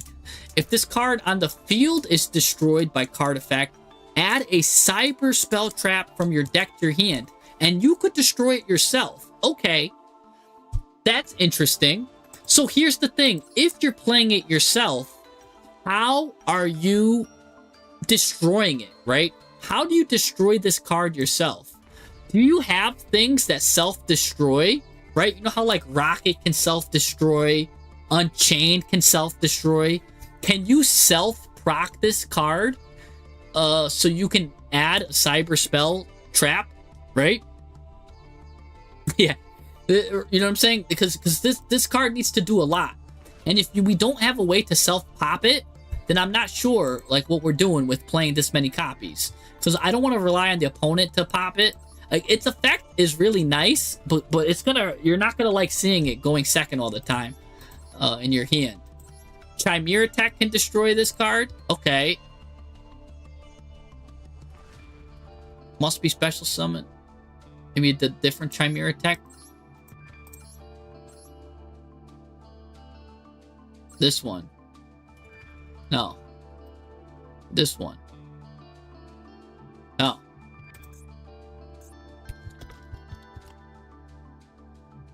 Which Chimera Tech? There's like 5. Oh, this Chimera Tech. Rampage.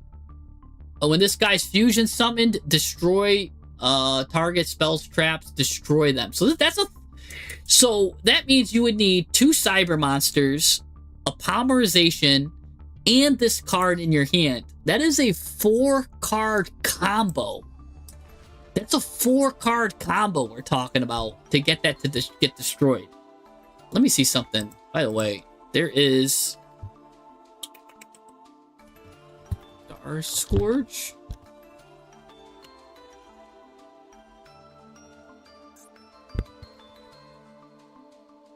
I want to see if is Star Scourge good here? A Dark Dragon and a Dragon. Because you've got some dragons, believe it or not. I believe these are Dark Dragons. So if you fuse with these 2, maybe you want to play a Star Scourge. If this guy's fusion summon, target cards your opponent controls up to the number of light and dark used as material, destroy them. If this is banished, you target a light or 4 Dark Dragon you control, its level becomes 8. Star Scourge is an interesting card. I'm just going to keep that in the back of my head. And also there is a... It's a card. It looks like it's 2 light dragons, like touching each other. I feel like that's going to be a good one. It's a fusion dragon, I believe. So dragon fusion. I forget its name. It's like 2 light heads. I'll once I see it, I'll know it. And I don't... Maybe it's a machine, or maybe it's light? Oh, gosh.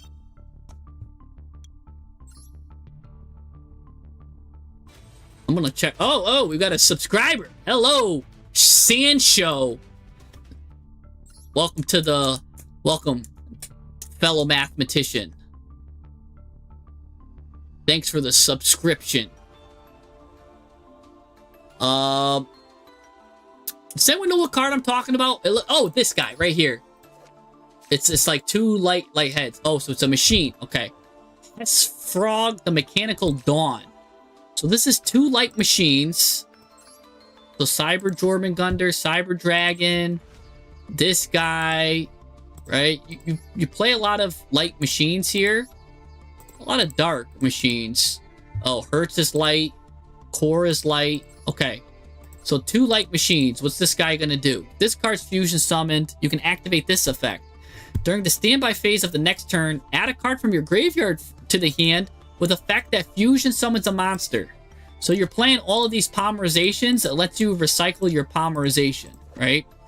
And that's already when that card's fusion summoned. So that's going to be, even if this card leaves the field, you'll be able to do this. You'll be able to get one of your polymerizations back.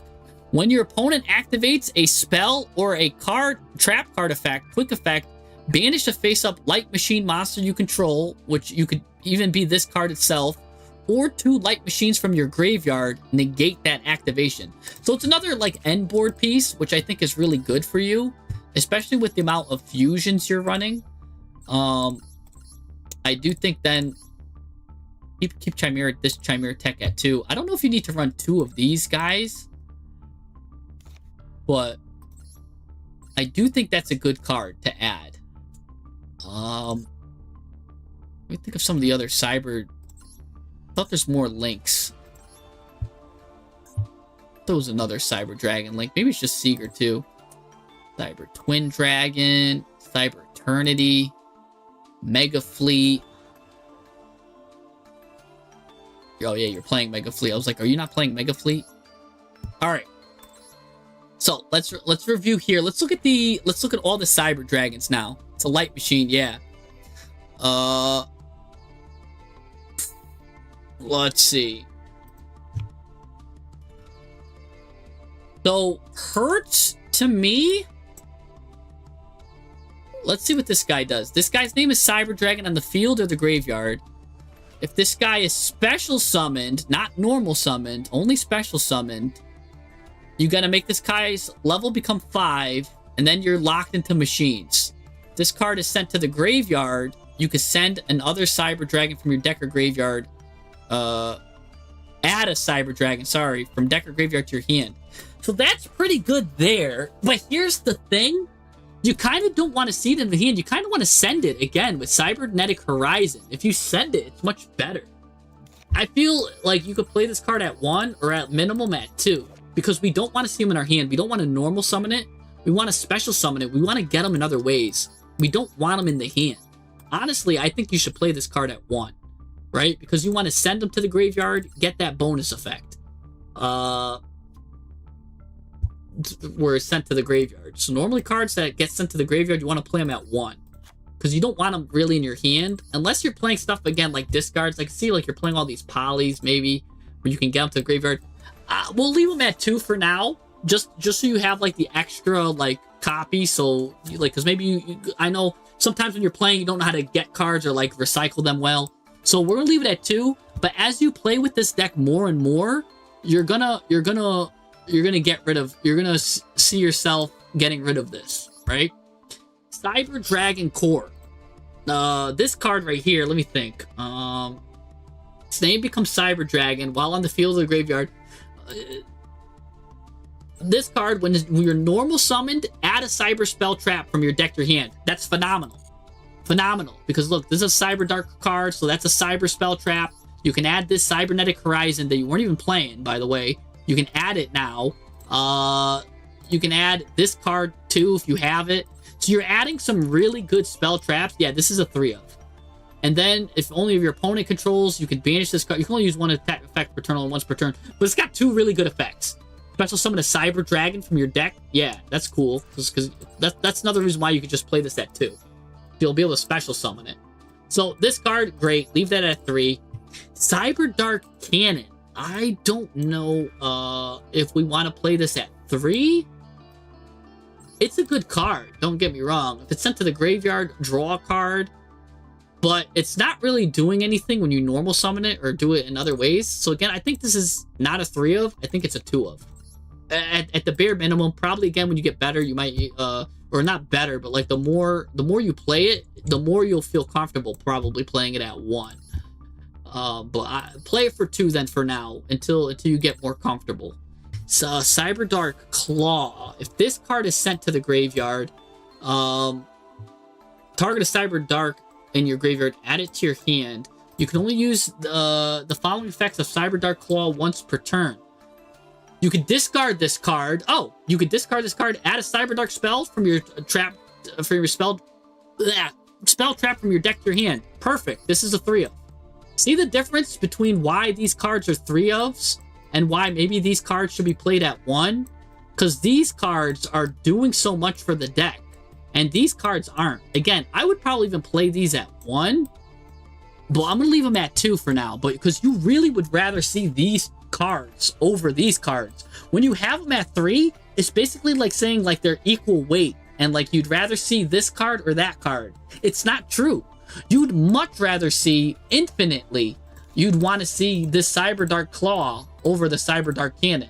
And the same thing with you want to see Cyber Dragon Core infinitely over Hertz, which is why you'd probably really want to play these cards at 1. But I'm just giving you a little bit more insurance. But when you get comfortable and you're ready, just bring them down to 1. All right, let's look at what Horn does here. Horn. This card is normal summoned. Target a level 3 or lower. Let's look at it this way. Target a level 3 or lower dragon monster in your graveyard. Equip this. So a little bit of condition there. Gains attack equal to the original thing by this. Discard defense. All right, this card, it doesn't even have like the benefit of the draw 1 like this card does. This card, you gotta trust me on this. You're playing at 2. This card's just a 1-of. I know this is Cyberdark Horn, and this guy wants Horn. Just play it at 1. You gotta trust me on that one. Let's look at Edge, because he's not doing anything, right? You'll be able to search him. Edge. What's this guy doing here? Let's make it big. This card's normal summon. Target a level 3 or lower dragon in your graveyard. Oh, it's doing the same thing as Horn. Gains attack. This card can attack her directly. Yeah, same thing. For almost the same reasons as Horn, you're going to want to play Edge at 1. It's not doing anything for you in your hand. You want to see these big, bad cards. You don't want to see him, really. And, like, you could search him, you could send him to the grave, and banish them for fusions, or shuffle them back into the deck. But you only need to see one of them, especially because, look, this one lets you fusion summon by banishing, and the other card, where was it? This card lets you fusion summon by shuffling them. So even if you play one and it's banished, it's not gone forever because you can always shuffle it back, right? This is a cyber card that you could search. So don't be afraid. That's a cyber card you could search. So play that there. Now, where was I? This circular looking guy, what's he doing? What does he do? Keel. This guy is normal summoned. Target at level 3 in the graveyard. Equip this. Gains attack equal to. Okay, so this guy is also looks like he's a 1. He's a 1-of. I don't see anything that's making him not a 1-of. Okay, Keel's a 1-of. So I'm cutting your deck slowly but surely, even though I added some cards. We're cutting it. We're trimming the fat. You can always get it. And anyways, Keel isn't even part of the main. Oh, he is part of this one. So that's fine. You got Keel, Edge, and Horn. Horn, Edge, and Keel. There you go. Boop, bop, boop. Also, if you really needed to search it, and you don't mind locking yourself out of these cards, right? You could cut these cards, right? And play more fusion-centered stuff. And then you could play a card like maybe Duplication, right? No, not Duplication, sorry. Even though that's an interesting card, don't worry about that. It's Deployment. Deployment lets you reveal a fusion, and you get to special summon the guy who's on it as material. Maybe you just play it at like 1 or 2, but that will let you search Keel, Edge, and Horn. It'll let you special summon them, not even wasting a summon. Keel, Edge, and Horn, they get special summoned, or you can even special summon the OG Cyber Dragon, because everybody, you can just reveal Cyber Dragon. So maybe that's a one of. I don't know if you want that at any more. But so let's continue along the line here. What is this guy? Cyber Dragon Veer. What is Veer doing here?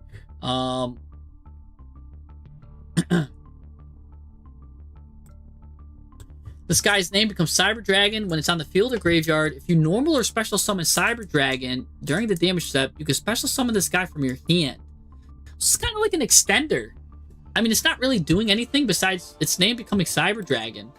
Play it at 1, right? Like, just play it at 1. Because you're gonna get, you've got more than enough Cyber Dragons. Like, he's Cyber Dragon, he's Cyber Dragon. The OG, of course, is Cyber Dragon. He lets you get Cyber Dragon. His name is Cyber Dragon. Like, how many more Cyber Dragons do you need? So, his name is Cyber Dragon too? Just put it to 1. Maybe you don't even need him at all. I don't know. But that's another card I think you could bring to 1. He's also level 4, so he doesn't help you get your level 5 stuff going on. I don't see him. I mean, I guess he gets you into Seeger.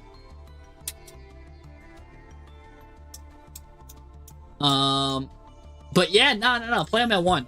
I'm not saying, yeah, Zui is kind of worse. Yeah. So, yeah, Zui is kind of worse. I mean, I'm just putting these cards to 1. Maybe some of them I would even cut. But maybe there's something I don't know because I haven't used pure Cyber Dark and Cyber Dragon in a while. I'm just leaving them at 1 just to be safe. But again, I don't see the benefit. Like how we were easily able to see the benefit with Claw and Core, and even could see like a partial benefit of maybe a 2 of with Cannon and maybe Hurts. But some of these, like 1, like these were at 3s that were cut into 1s, and then we cut this to 2. Now Jorm is my boy. I'm not gonna lie, Cyber Jorm is my boy. With that said, I don't even know if we want to play Jorm at 3. Unless you're a blind second deck, playing Jorm at 3 is interesting. It is a board breaker. The art is cool, and I really like Jormungandr as just a mythological creature from Norse. So Jorm is really cool. If your opponent controls a monster, you get to special summon this card from your hand, then take Cyber Dragon. You can special summon it or equip it to this. You're locked into machines. You can return Cyber Dragon. You control the hand, add polymerization from your deck or graveyard to your hand. He does it all. I'm going to leave him at 3 for you just because I think he's that cool. If you want to go first, though, he's not going to help you. But if you're playing going second, you're going to love seeing this guy. So we'll leave him at 3 just because he's really cool. Cyber Worm, I think, for funny enough, you're playing a lot of cards at 3. You're playing Worm at 1. And I wonder if that's the correct call. I feel like that's such a good card. Let me see something. I mean, it's a good card, but yeah, I guess you only really need 1 of it because it's only a once per duel effect. So you don't really need to see 2. And again, yeah, there's so many ways to get him to the graveyard to do his thing. I guess you only need 1 of him. But don't worry, I'm gonna get back to that trap lineup. We're just going in order here. Poly at 2, that was at 3. Power Bond at 1, which is fine. Overlord Fusion, you have at 2. I don't know if there's any way to search this because it's not considered cyber, so I guess leaving it at 2 is fine. Again, Poly Search by Jorm.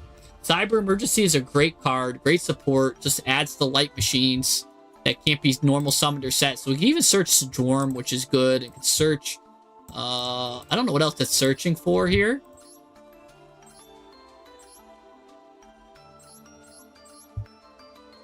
Oh, just the Cyber Dragon, duh. Cyber Dragon monster. So yeah, pretty much adds a lot of cards. All of these cards. So yeah, play that at 3. That's perfect. Cyber Repair Plant. If Cyber Dragon's in the graveyard, which everybody is Cyber Dragon, you get to add a light machine, or if you have 3 or more, you get to do both. Target a light machine, shuffle that into the deck. But add a light machine monster for... Okay, I guess play that at 1. Maybe you'll cut it as the deck gets more consistent. That's fine. This card too, it's like special summon a Cyber from hand or graveyard. Remember, they're not Cyber Dragon in the hand.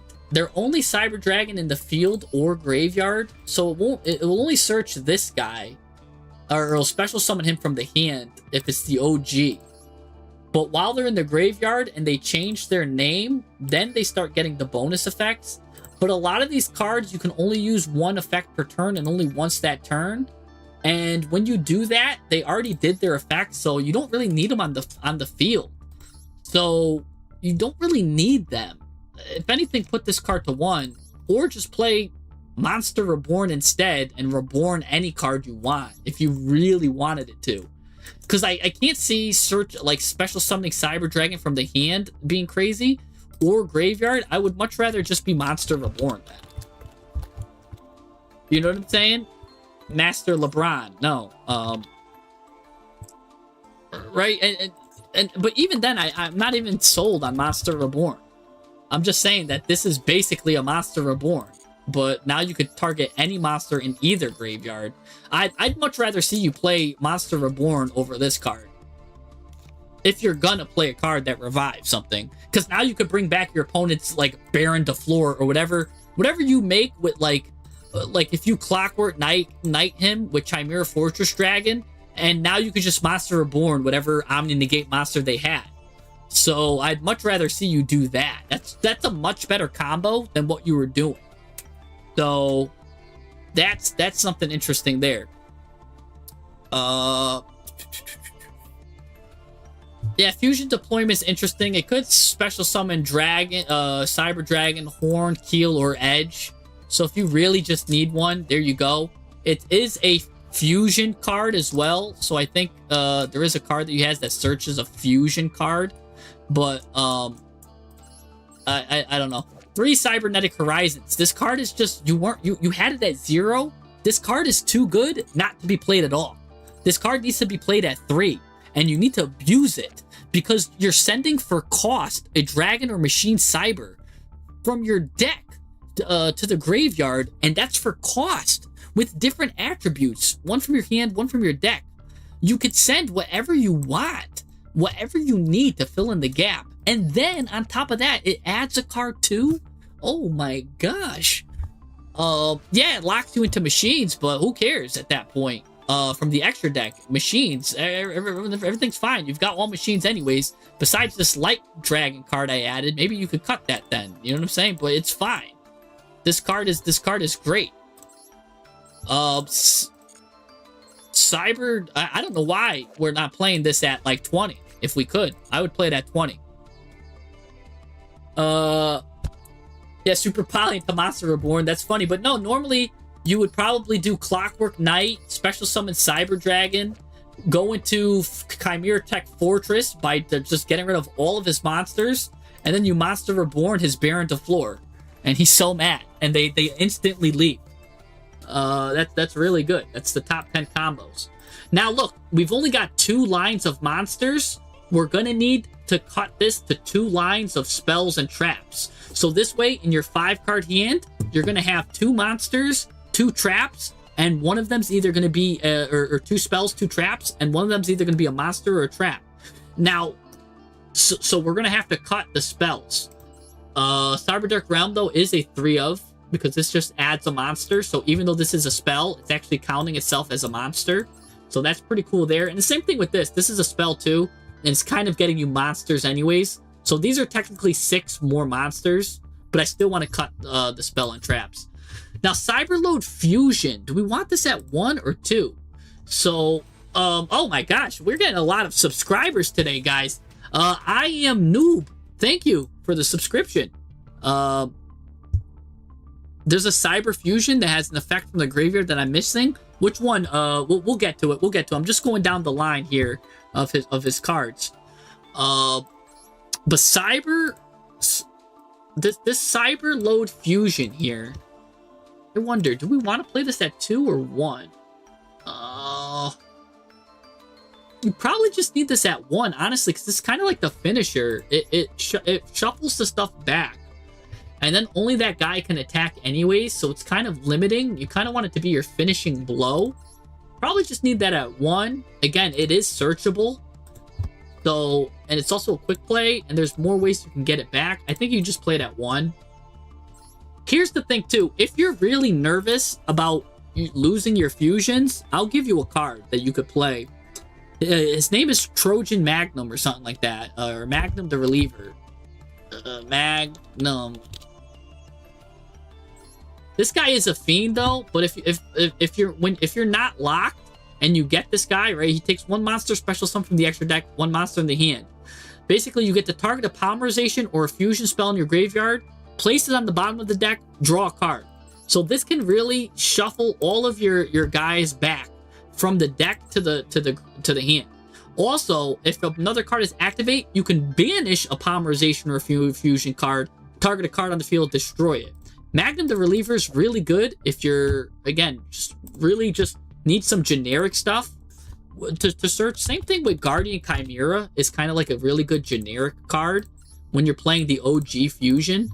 3 monsters with different names. You just need a monster on the field. It gives you 2 pops and a thing. You're probably not really going to use it because you get locked into machines, but I just wanted to mention Guardian Chimera, and I did kind of want to mention Magnum the Reliever. And they are ways to like get those guys in, but you're not going to want to get those dudes in. Anyways, so the 7 playset rule is for 40. Yeah, it's for a 40 card list. When you're at 60, it goes up exponentially. So yeah, it's like 12 for 60. Lawless is on point with that comment. 1, 2, 3. We're only at, let me see, 1, 2, 3, 4, 5, 6. Anyways, we got to like 7 anyways. Like, so we cut it. We cut a lot of these anyways. 1, 2, 3, 4, 5, 6. All right, but we're probably gonna cut this anyways. So now we're here. We're on this. All right. So now we're on to Cybernetic Overflow. This trap you really like, but I'm gonna tell you right now, let's cut it to 2. At the bare minimum, I think this is a 1 of, but because this looks like it's your favorite trap, I'm not gonna. It's some people just have cards that they love. I'm gonna keep it at 2 for you, because this card looks like it's doing a lot of cool stuff. So, and if it's destroyed, you can add a cyber card. You know, you could destroy with that, but that's a 4-card combo that we talked about. It's unreliable, but hey, it's still there. I'm gonna leave that for you at 2. Again, as you play more, you're gonna realize like, oh, I should probably just have this as a 1 of. But I'm gonna leave it at 2 for you because it seems like you like this card a lot. So we're gonna leave that at 2. I believe everyone gets Monster Reborn, even if you don't have a lot of UR modes. You just gotta do this solo mode right here, dual strategy. Play the solo mode and you'll get Monster Reborn. If you don't have Monster Reborn, you can get it from the solo mode. What is this card here? Cybernetic Revolution. Tribute a Cyber Dragon. Special summon 1 fusion from your extra. Oh, this is another fusion summon thing? Tribute a Cyber Dragon. Special summon a fusion monster from your extra deck that lists Cyber Dragon monster as material, but it cannot attack directly and is destroyed during the end phase of the next turn. Oh, that's cool. Play it at 1 of though. You really don't need to see that much. Especially not 2 of them. So play that at 1. What's this? Cyber Network. Destroy this card during the 3rd standby phase after activation. Once per turn, if Cyber Dragon is on the field, banish a light monster from your deck. Okay. If this card is sent from the field to the graveyard, special summon as many banished light machine monsters as possible. And if you do, destroy all spell and traps you control. Monsters that were special summoned can't activate their effects, and you cannot control your battle phase, or you cannot conduct your battle. I mean, it's a lot going on here. I don't think I don't think you need this. This seems like it's got way too big of a setup. Like it seems like you gotta move the world for this to happen, for it to get its maximum effect. This card, like this card is an anime card where when it resolves, it's probably like the coolest thing that ever happens. But I'm telling you right now, if you play 100 duels, you're probably gonna only use this effect once to its full potential. This is never gonna like work the way you want it to work. And it's destroying your like the monsters. Yeah, I would just cut this. Honestly, it's not doing much. But I mean, it is cool to get the anime effect. Here's something that's interesting though, right? If you're playing Draconis, this is an interesting tech card called Draconis.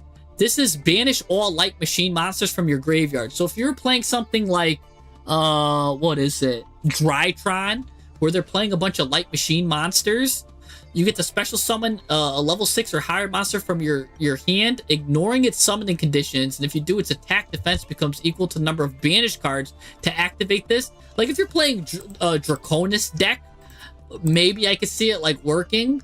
And then, by the way, this card is unaffected by card effects. It gets like 5,000 attack, unaffected monster. Something like that would be interesting. But that's if you're playing like Drytrons. I could see you maybe using that card. But you're not playing Draconis. And especially you don't want Draconis in this deck because it's not going to do anything. But Draconis is a really funny, basically, Cyber Dragon Drytron card that makes its own weird unaffected monster. You're never gonna play it, but I always thought about making a Draconis deck. But neither here nor there. But that just reminded me of that, where you need like kind of to move the world for something crazy to happen. And at least in Draconis's shoes, you're getting a like unaffected 5,000 attack monster. But in the other thing, you're just getting these monsters that flood the field that can't really do anything. Alright, what's Cyber Dark Invasion doing here? This artwork looks cool. Once per turn, activate one of these effects. Target a Cyber Dark monster you control. Equip a machine monster from either graveyard as an equipped spell that gives it 1,000 attack, okay? Send an equipped card you control equipped to a machine monster to the graveyard. Destroy one card your opponent controls. Okay. You can use each effect once per turn. I'm gonna tell you right now, you don't want it at 2. You never really want to see both. Have it at 1. Alright? And I still think this is too many traps. I really think you only need to see this at 1 then. If you're playing all of these traps, just play this at 1, and now you have 3 traps. This is Cyber Trap. This is a Cyber Trap. This is a Cyber Trap. You can always search it. If you need it, you can search it. Remember, who's searching traps here? This guy is adding a Cyber Spell Trap. This card is adding a Cyber Spell Trap. Was this card adding a Cyber Spell Trap? No, but what is this guy doing? This card's adding a Cyber Dark monster, which can add a Cyber Dark Spell Trap. So you're pretty much good. Like, you've got a lot of ways to get Cyber Dark Spell Traps. So I really think you just cut this to 1, 2, 3. Now we're at a 45 card deck, and I think that's fine. I think you're fine. You can retrieve it from the graveyard anyways, yeah.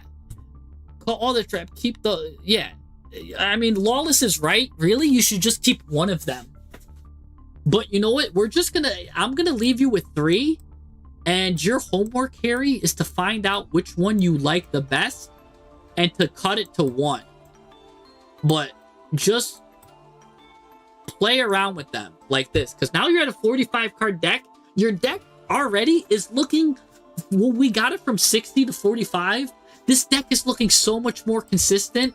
And this deck is looking now, like, when we first looked at it, I was like, there's no way I could get to Masters with this.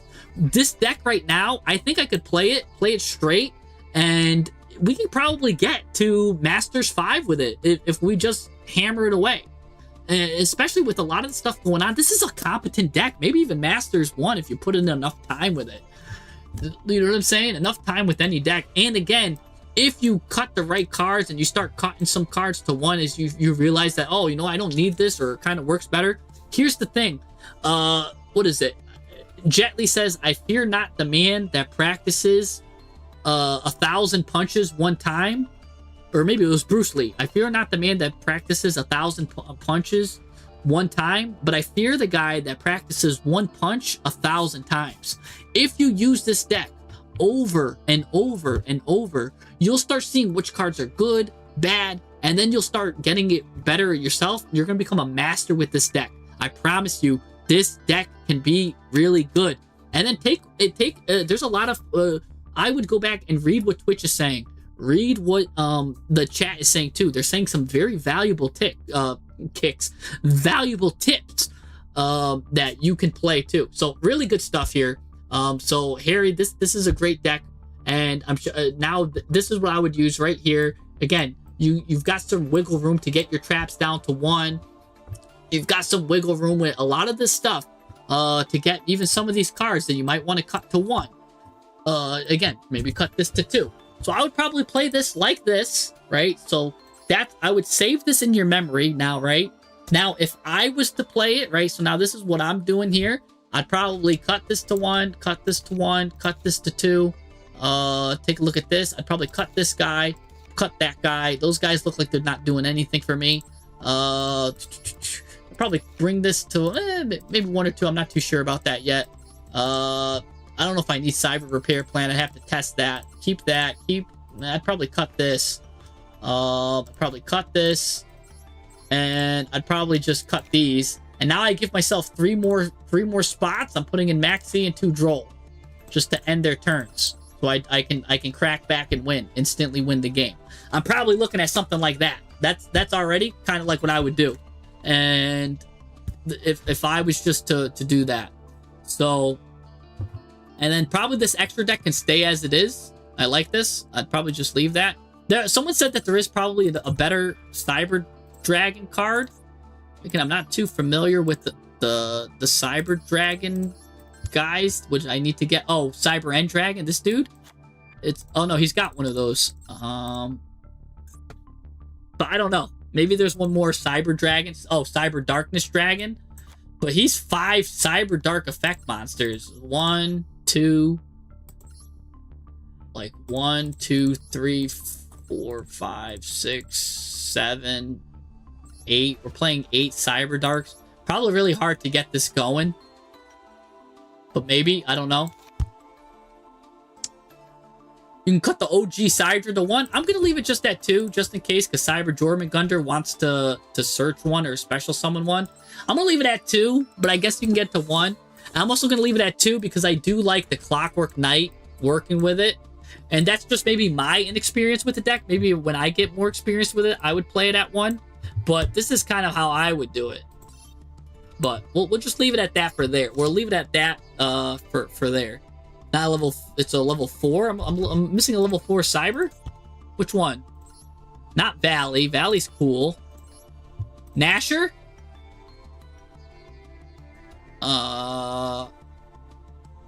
No, not Nasher. Let me see. Let me see if I can figure out which Cyber is good. Attachment Cyburn. Phoenix. No. Sway, we said no. Dre. This card's normal summon. You make it level 5. When it's banished, target a side. No. I'm trying to see which one. Which one do you think?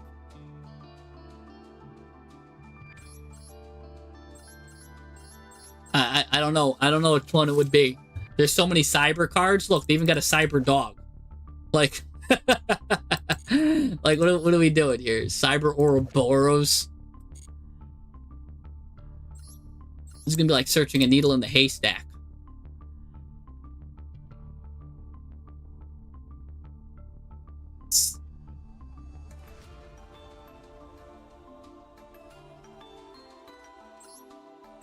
Let's see. Cyber Dragon that protects his fusions.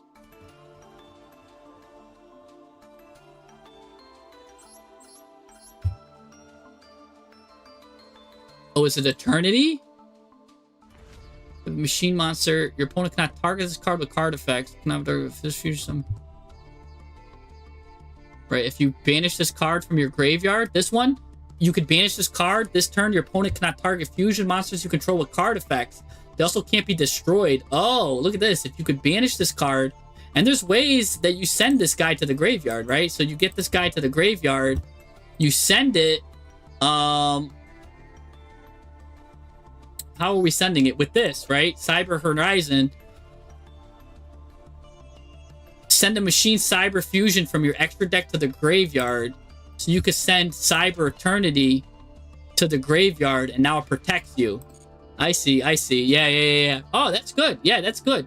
See, I was thinking he wanted to send Cyber and Dragon to the graveyard, and then use the Overlord Fusion or use the Cyberload Fusion to shuffle it back, so he gets his so he goes into this guy. And this card is unaffected by card effects. So I thought he was going to try doing Cyber Dark and Cyber End, because you could send Cyber End with this. Then all you need to do is get Cyber Dark also to the graveyard somehow, and that lets you, or Cyber Dark to the graveyard, and that lets you go into this guy. And you Cyber Dark Chimera to make that work. Yeah. So anyways, he could play around with the fusions. We know that. He could play around with the fusions. Yeah, you're gonna see this why I use Clockwork Knight too. Yeah, so there's a little bit of fusion work to work with, but again, I don't play the Cyber Dragon, so this list looks it looks beautiful. That's a beautiful list. Anyways, I did a lot of yapping on Cyber Dragons. I think we all learned a lot with that one. Let's watch. I think someone from the Twitch had a replay that they wanted to share. Someone said they wanted to share some replays. Who had some replays, or was it also from Twitch? I think someone was like, I got a replay. I think it was Mike Hawk, Mr. Mike Hawk, Mr. Hawk, Mihawk, right? Mihawk, are you still here? Are you around here? All right, he's got a replay for us.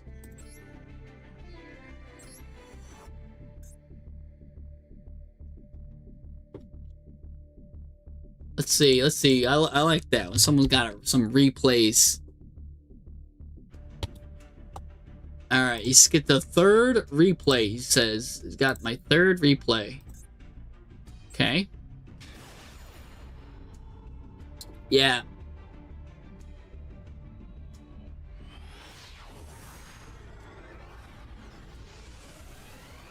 All right, what do we got here?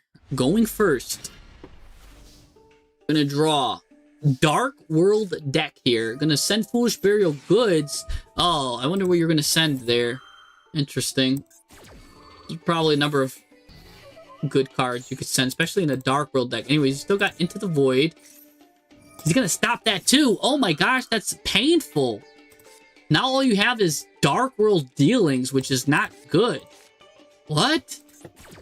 This is like a 2-card combo deck too. You need to really get rolling with Dark World. You're kind of cooked now. You're gonna send that to the grave. Get Trapaholics. Banquet of Millions might buy you a turn. You will banish your whole extra deck though. Banquet of Millions will buy you a turn. Trapaholic then will let you set a normal trap. And then you could banish, roll back, and get to set another trap. But, let's see. Oh, he's on Eyes of Blue. Yeah, you want to get rid of your whole extra deck. Yep. Chain Trapaholic, destroy everything, and get rid of all your extra deck. Get rid of everything. Get rid of... Oh, what the... You're on DD Dynamite? Oh, no, man. I've seen where this went. I've seen DD Dynamite builds. Oh, no. Because now you can roll back and get another DD Dynamite. And with 2 DD Dynamites, that's a lot. That's OTK. Yeah, you just OTK. Just roll back DD Dynamite. Oh no. He just loses. Oh my gosh. Oh, what?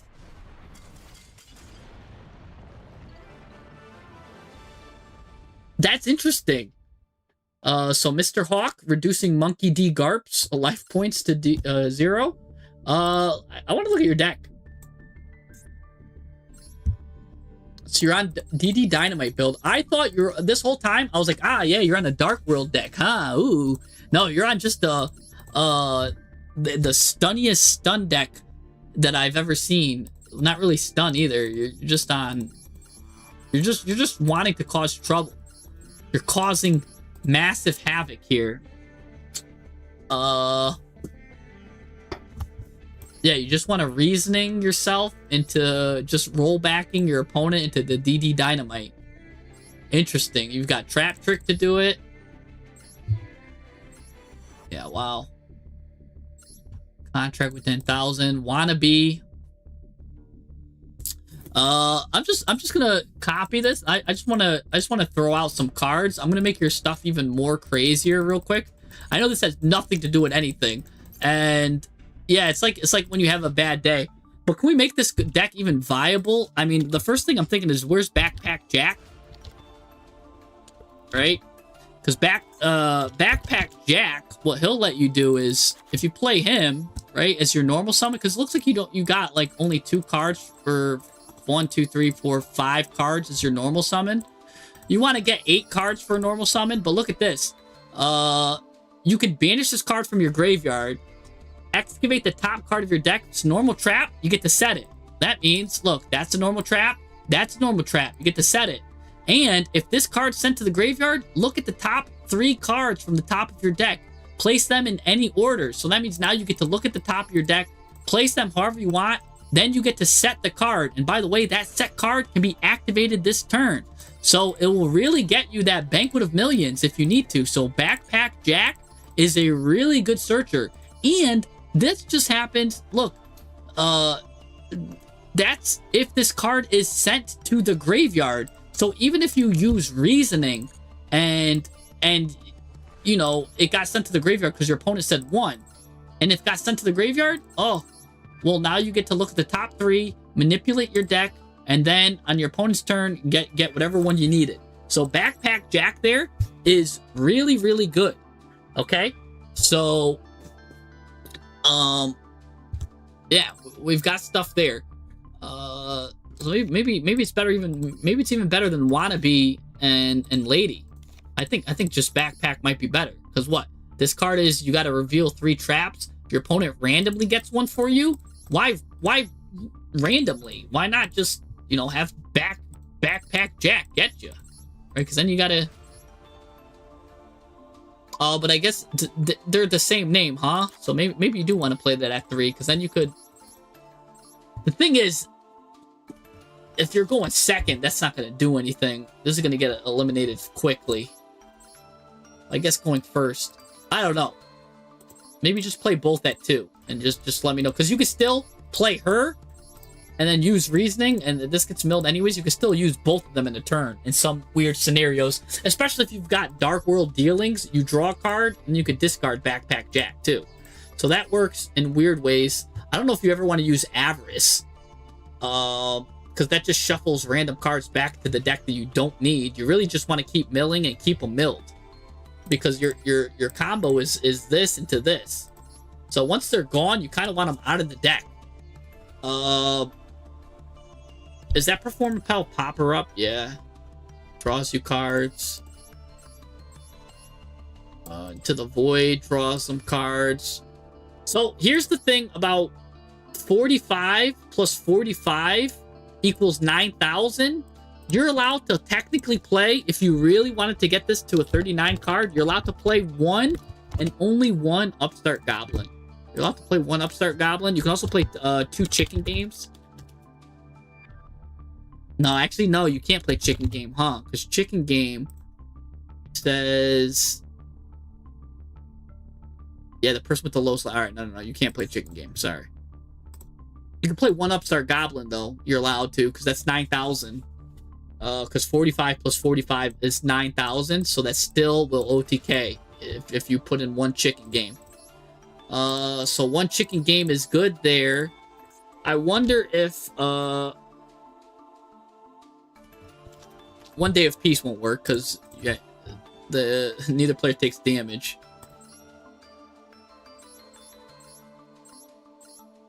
That sends a trap from deck to grave. This sends a trap, banish a trap. So you really can only use it to search that. Technically, you could play, if you played rollback at 3, you could trap, trick, or rollback, but no, they're not really necessary. Or trapaholic at 3. You can already trap, trick, or trapaholic, I guess. Maybe just put evenly to 2 then. because you get to get one more upstart, something like that. Do you even want to play Maxi if you've got all this stuff? I guess it's fine, but yeah, it's just yeah, definitely want to play Pot of Duality at 1. I wonder if there's any other good draw cards. Like, was it Bread? Isn't there the Bread card? Lucky Bread?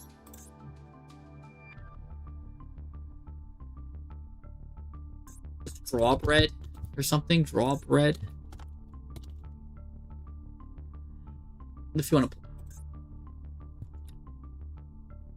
Whatever. I don't know what its name is. I'll find it. It's like Draw Bread or something. If there's any other good draw cards. I don't know if you ever want to play Talents. Talent could be good.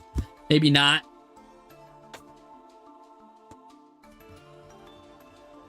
This. Oh, Sandwich Day. It was called Draw Bread earlier. Maybe you have a monster in your graveyard. Draw 1 card. Attribute 9.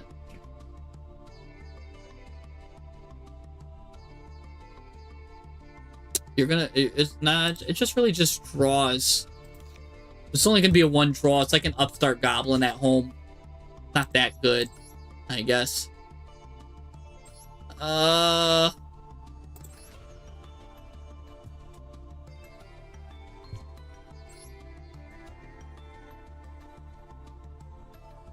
Are these dark?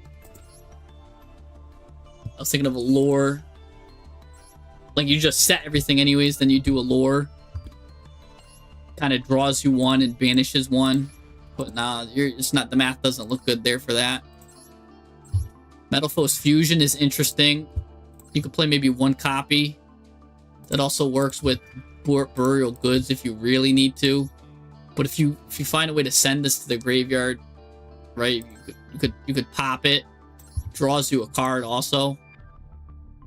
There's something to think about. Maybe not.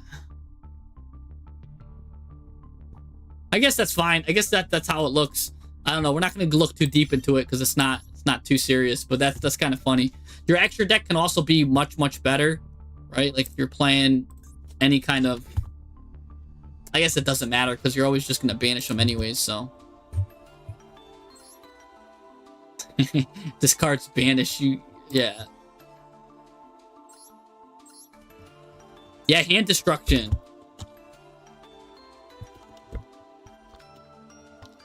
Hand destruction, because yeah, he can always set what he doesn't need. Hand destruction is critical. There you go. There we go. All right, that's as far as we're gonna help this toxic deck. We could probably make it much better, and even like do some fun stuff with the extra deck. But we won't go into too much toxic. We don't want to make all the bots happy. All right. We don't have any more like super trats. So I'm just gonna be taking just whoever's here active. We'll just be looking at stuff. Jambalaya's got a replay. Jambalaya's like, I got something. We're just gonna take Jambalaya because Jambalaya subscribed, was a recent subscriber. Let's take a look. Let's take a look at what Jambalaya is jumbling up.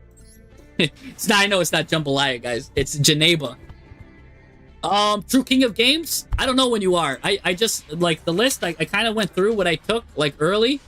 And, yeah, I'll get you True King of Games, because I think there was a week where I didn't get you, and I'm like, True King of Games, I got you. After we look at the Jambalaya replay, we're gonna do, True King of Games. I got you. So, we'll do, oh, and Lawless wants a replay, too. I forgot about that. We'll take a look at we'll take a look at these replays, and then we'll go into True King of Games. All right, so immediately, just by the way, oh my gosh, this guy's on Relinquished Fusion, and you're on Dinos? Dinomorphs, or Dinomists, by the way. I don't know what's going on here. Gonna go into Electromite. This looks like just a fun replay for everyone who's involved. Dynamist Charge, I have no idea what that card does. So let's just enjoy. Dynamist Charge just gets him back his Triceratops. Gonna pop that. Gonna get the Astrograph. I know what that does. That's gonna special summon himself. Draw a card there too. This guy's on Relinquished. Oh my gosh, this guy. This is a battle here. So another Dynamist here, fellow fan.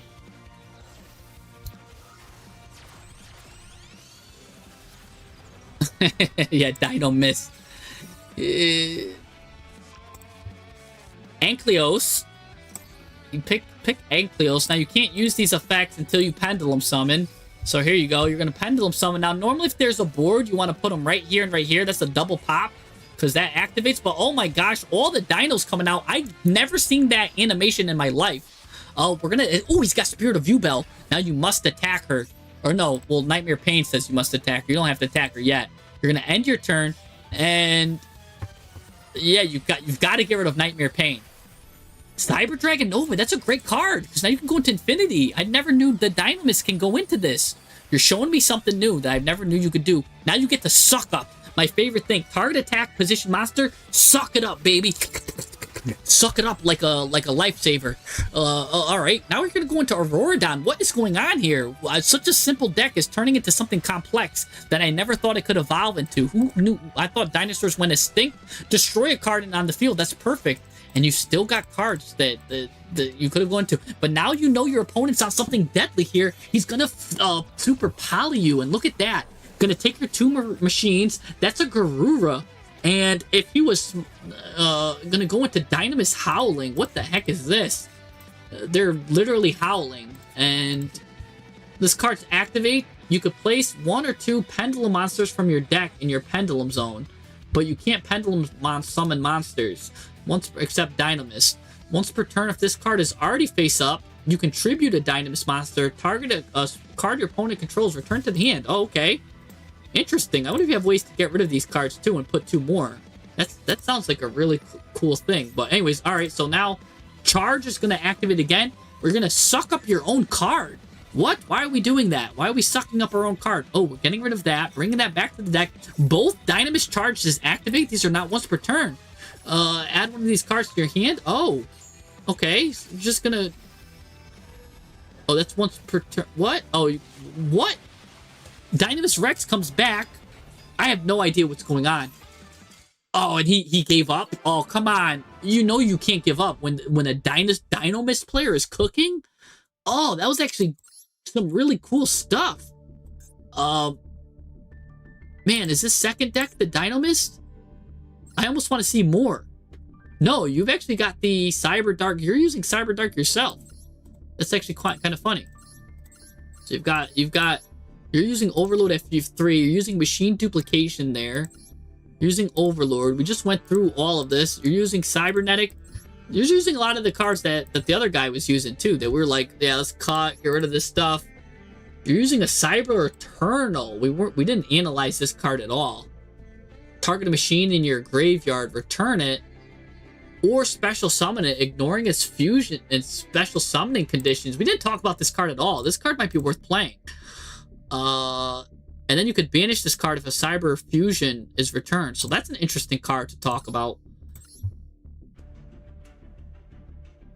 A Cyber Laser Dragon? You're playing Cyber Laser Dragon? Oh, that's the opponent's deck. Okay, all right. I always thank you for looking at that. Well, that's just good, but that's funny. I'm like, why is this guy playing Cyber Laser Dragon? This guy's playing the Cyber Laser Dragon here. Oh my gosh. But hey, I do think Cyber Eternal though is an interesting card here. Yeah, this guy's playing a lot of cards that we said to cut. Evolution Burst. Sometimes it's good to see what your opponent's on. Yeah. Even this guy's playing 1 Cyburn. Okay. Just good to know what your opponent's doing. See what they're doing. But again, a lot of this could get cleaned up. He's playing that protection card. Interesting. This guy's only on 1 Horizon. Is it just me? I just feel like Horizon is broken. I don't know why the first guy wasn't playing it at all. This guy's only has it only at 1. This thing seems like the best card I've ever read in my life. It's like filing my taxes. It's adding cards. It's allowing me to like copy my opponent's homework. Like, I don't know. It's doing a lot. I just want to see if this is a Dynamist deck. It is. I'm going to watch this replay just because it's got Dynamist in it.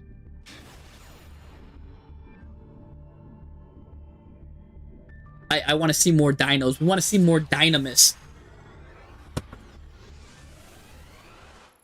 Horizon's a board breaker and a double foolish burial for cost? Yeah, like it does everything. Not even Ash can stop it. I know. It's crazy. Oh, he's got the B10 Bat. This is a card I'm thinking of for Enneacraft, which I think is a really good card. I might run it at 2 in my Enneacraft deck here. I want to talk about B10 Bat real quick. So first of all, if you go first or second, it has applications going both, right? If you're going first, look at this, how it kind of like interrupts and your opponent. Up to 3 times per turn, thrice. If your opponent normal special summons a monster, target one of them, toss a coin. If it's heads, change it to face-up attack position. That's not going to matter really that much. But if it's tails, change it to face-down defense position. That hurts Synchros decks, that hurts XZ's decks, and maybe just general decks that want to like special summon a monster that gets a search or something. So it hurts a lot of stuff. You could do that 3 times per turn. So, and if you're flipping 3 coins, that means about like 1.5 coins are going to be tails on average. So that means with 3 coins, you're probably getting at least maybe 1 tails. So that's like a very minimum interruption, which is kind of nice to flip a card face down. But here's what's really cool. Once per turn, think of this as Enneacraft. If another monster on the field is flipped face up, right? If you flip your Enneacraft up, so if you put your whale face down and it omni-negates your opponent, or if a face-up monster is changed to face-down position, target one of them, change it to face-up attack or face-down defense position. So if you turn your whale, which is an omni-negate, up to activate the omni-negate, and then this guy's on the field, he could just flip the whale right back face down. You got yourself a second omni-negate. So you can normal summon this bat, and on top of it doing protection for your Enneacraft cards, which a lot of them also add cards. The little ones will be doing additions for your deck. This card does a lot. So I'm looking at this B10 Bat for a possible Enneacraft tech that I might run at 2. I do like it. It's going to be your normal summon, because you don't normal summon in the deck anyways. It's either going to be that or Zabord. And look at its little hands here too. It looks kind of crazy. So really good card there. So anyways, let's go back to the Dynamist player now. We're gonna get Power Load here. That adds Triceratops, Rex, and Power Load. That's gonna just special summon Rex. Okay. Now the B10 Bat. This is what it's talking about. Look at this. He's gonna boom, flip you face down, baby. Look at that interruption. Look, B10 Bat again. Look at what he's doing. Okay, that guy is safe. That's fine. But you know, like if that was good again, look at that. He ended your turn. That B10 Bat ended your turn. That's what I'm saying. That bat is deadly. I'm trying to tell everyone that this bat is more than meets the eye here. Oh, and this guy, of course, is on the Cyber Dragon stuff. Now, we know this guy is playing unoptimally. So, look at his unoptimal deck. What? You knew how much attack this guy had. Why would you attack into that? This guy, so now you definitely know that this is an unoptimal deck because this guy's not even looking at what the opponent's doing. Now, you had the lock, and you basically freed him from the lock. Now he's going to hit you with the Electromite. He's going to now Dynamist Charge for whatever reason. I don't know what that, I still don't know what this card does, but it looks like it's doing everything. Now we're going to do this. Get Rex back. And now, this guy's going to come. Bring him face up. Oh, but he is the bat. Is still doing batty things. No, you're safe for now. You will be able to pop this, get Astrograph, special summon Astrograph, draw a card. Nice. Be careful where you put it, because wherever you put it, he might flip it face down.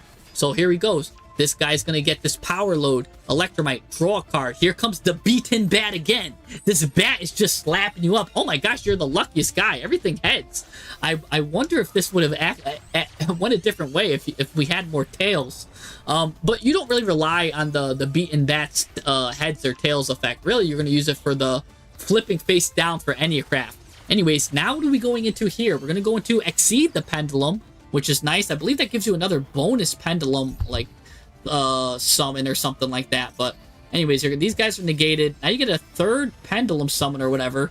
You're just pendulum summoning like it's your day job here. But here he goes, beaten bat again. Can probably come out on the field and maybe do something. Target one of them. He's gonna target that Dino Wrestler guy or Dino Mist. And no, it's another Heads. You're Mr. Heads now. All you're doing is you've given so much. Oh my gosh, all this head. And now you're just going to hit him in the head directly with the Dino Mist, giving him that power load fusion. That's what I like to see. Or the whatever that's called, the power bond fusion. And then Jambalaya reducing Brandon's life points to 0. So that's what I'm talking about, baby. That's nice. So that's a fun deck. That's a fun one. I'm glad you're on it. I'm glad you showed us that. Thank you, Janemba. I still don't know how to say this. Janemba. But that bat, I mean, man, you couldn't get more lucky, huh? That's pretty crazy. All right, let's look at Lawless has a replay for us.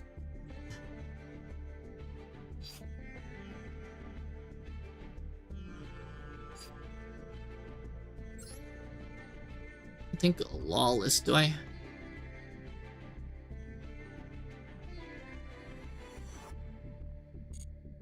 I'll just put in the code.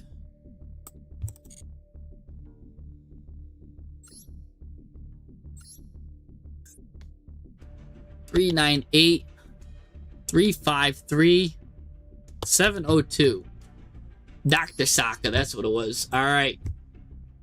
Is it the first? Is it the first one that we're looking at, Mr. Lawless?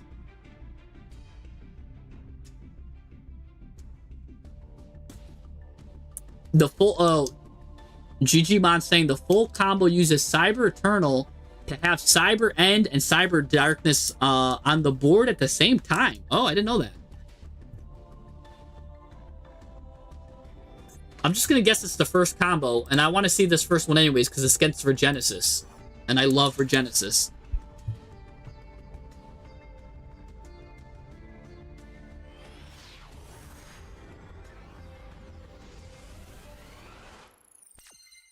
Now we're gonna look at what True King got for us.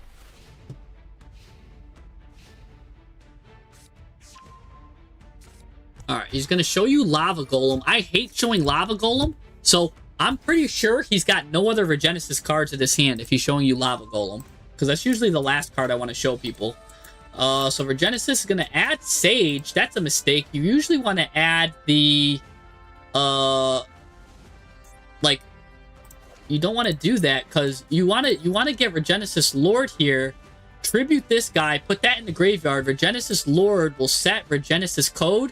Regenesis Code can special summon Sage. So he's not doing his lines correctly here. I guess he's had a code anyways, but then he could have set Regenesis Birth. And he's wasting code now. Why use code now? You might need to save it because he's probably going to get out Warrior, right? But, look, you're on a trap deck. If he would have saved Regenesis Code for next turn, Regenesis Code could have saw that he was on a trap deck and special summoned a trap monster instead. It could have summoned the dragon, which the dragon is infinitely more useful against what we're got going on here. So Nothing G really messing up his lines because, one, also, what's important with getting the Regenesis Lord out is that when it tributes over this card to special summon itself, this card gets banished. And what's important about this card getting banished is when now Regenesis Code says, during your main phase, if this card's in the graveyard, except the turn descent there, target one of your banished Regenesis, special summon it. So now, again, you get your Archfiend back, and it gets it into rotation. Now it's harder to get this card into rotation if you banish the Archfiend or something, or like, you know what I'm saying, or not ban, like you could do something to it, like bring it back to the hand, shuffle it back into the deck. It's just much better to get more cards into rotation. There's no card now. His banish zone is empty, so it's useless. Anyways, here comes evenly matched. So of course he's gonna get rid of that. All right, pop that. But look at now. Here comes regen. Now here comes reasoning. Oh gosh, we're gonna hit him with the reasoning. Yeah, and you get to use code and draw face to play around Droll too. Yeah, he should have just did that too. That would have just been much cleaner. Oh my gosh, you're sending so much. Oh, and look at, see? You set all of these cards. If he had the dragon, or if he set the card, he would have realized, oh, I can get the dragon out. Now I get to banish one of these. So then he gets to banish one, and then the dragon just goes right back to his hand. So his warrior is now useless right now. So look, and it goes to the graveyard. We'll get added back to the hand anyways. So the dragon would have did the same thing, except now we would have been one less card. So like by getting greedy here, oh, and that gets destroyed. Another mistake too, again, because he could have had like a Regenesis Birth out by now, but anyways, he's gonna get Primate Lordly Lord here. Maybe he's not even playing the illusion card. He's gonna show Lava Golem again. I'll be so dissatisfied if I look at his deck and he's not on the illusion card. Now he's getting the dragon, but again, that's another mistake on his part. You want to get another Regenesis, right? You don't even have any cards in the hand, so you can't stop it. You want to grab a second Regenesis and have that Regenesis grab the Regenesis Dragon, because again, this card, if this card's in the graveyard, you could target a Regenesis monster in the graveyard, special summon it. So you want to load up your graveyard as much as possible with these spells and traps. So again, he's doing his rotations, his cycling's wrong. So anyways, he's gonna go get all of this. Now he's gonna do this, another mistake by him. He's using this preemptively. He doesn't even know what this is gonna do. If he holds it, right? Because what if this is a Labyrinth card and you just waste it, right? It's just getting wasted now. So now you're just gonna use it anyways. So and now these cards, when they're gone, when these cards are gone, they won't come back to the hand this turn because he's using it on his turn. So he's playing very ineffective. He should have just went to the battle phase, see what you did, and then use like Sage. It's like he's just messing everything up. Anyways, I'm gonna get Drill Beam here. But look, here he goes. He could bring back the dragon, but the problem is this dragon now, he brought it back too early, because what if that was another Karma Cannon? Like it's just everything is growing. Oh, you're gonna return a card to the graveyard? Don't return his Regenesis cards back. I mean, I guess you don't have a choice, but I mean, I would rather have just seen you use this Spiritual Swords and just pay 4,000 life points, honestly. Because you don't want to give him that Regenesis back in the graveyard, because he's already missed playing it as it is. You don't want to give him that Regenesis card back. But anyways, he's gonna... Oh, you activate all 4 of them anyways, so... Yeah, especially if you were planning on doing that. I don't know. Anyways, so what's going on here? Now he's gonna go into Armed Dragon, which that's not gonna do anything. What? Detach 1 material from this card. Target a card your opponent controls, then banish a card from a graveyard. This card cannot attack the rest of the turn. I mean, he had cards to banish. He could even have banished his own Archfiend and gotten rid of something here, that trap. I don't know what he's doing. This guy's making me mad, but at least now he's using this right, banishing that trap, which is good. Okay. Again, I do think he's kind of jumping the gun on these, because I would much rather wait for those, but okay, that's a really good use of Drill Beam here. Gonna Drill Beam your Primate. That's good. Get that out of here. And now you're gonna take these 2, go into some of the Paleozoic cards. Gonna go into Opabina here. Opabina is nice. Gonna now add a Paleozoic card. Here you go. Now I believe you get to use the Paleozoics right from your hand. Now that's gonna make Leech activate. This guy's gonna send a trap. Really good stuff. You're gonna probably send maybe like a rollback or something. I don't know what you're sending. Yeah, rollback. And what are you going into now? Is this Cambroster?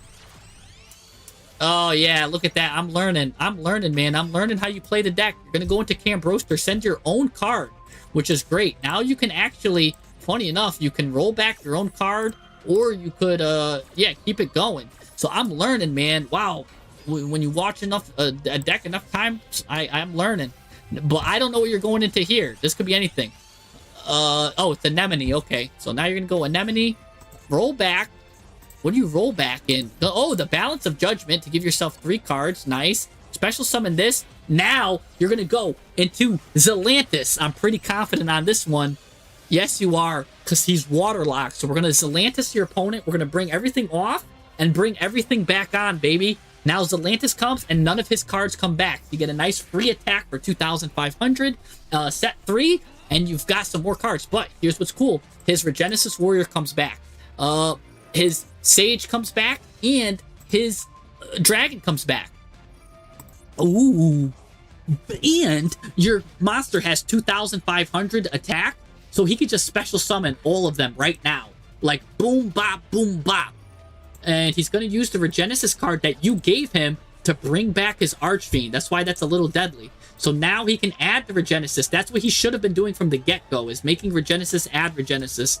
Anyways, mistake by him was he should have immediately gotten Sage out on the field to prevent all of this mashup of whatever's going on. He should have got that negate out first, though. That should have been the first thing he did, because he had, maybe not priority, but oh, don't forget, he had the Lava Golem in from turn 1.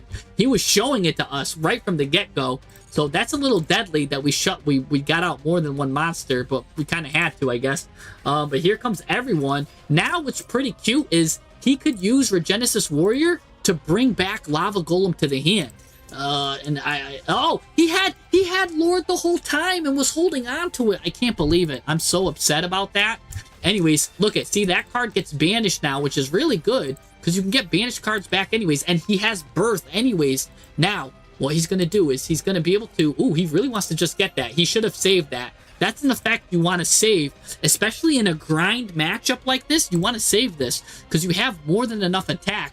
And if this attack doesn't go through, then bringing this card out was a waste. So this guy is wasting a lot of his effects here. He's going to go do this. You're going to Trap Crick. That's going to bring back Leech. Now he's going to negate Leech coming back for some reason. I don't know why. And even more disheartening is he sends this Regenesis card to the graveyard. Maybe he doesn't have any other Regenesis monsters. He runs them all at 1 or something. But what is going on here? He's going to go here, Needlebug Nest on Needlebug Nest, nesting action. We're going to send 5, bring this.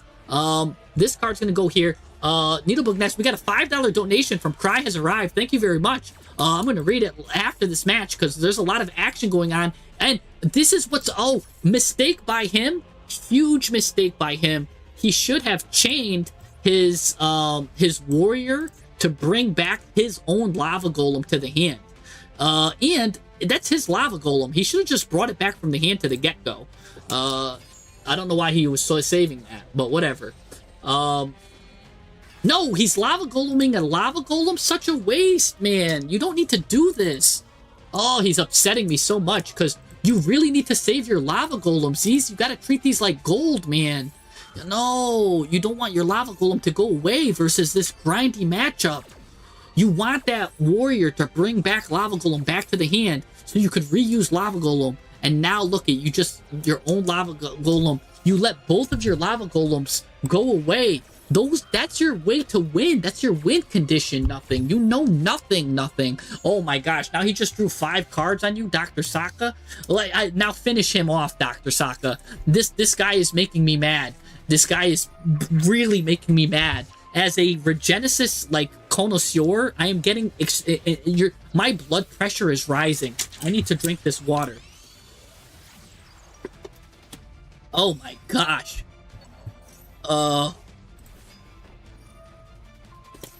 Alright, what's going on here? Alright, Cambroster's back. This guy's back. I hope you finish him this turn. I hope he learns his lesson. Please. I'm gonna send this card here. Because this guy is making my blood boil, man. Gigantic Sprite.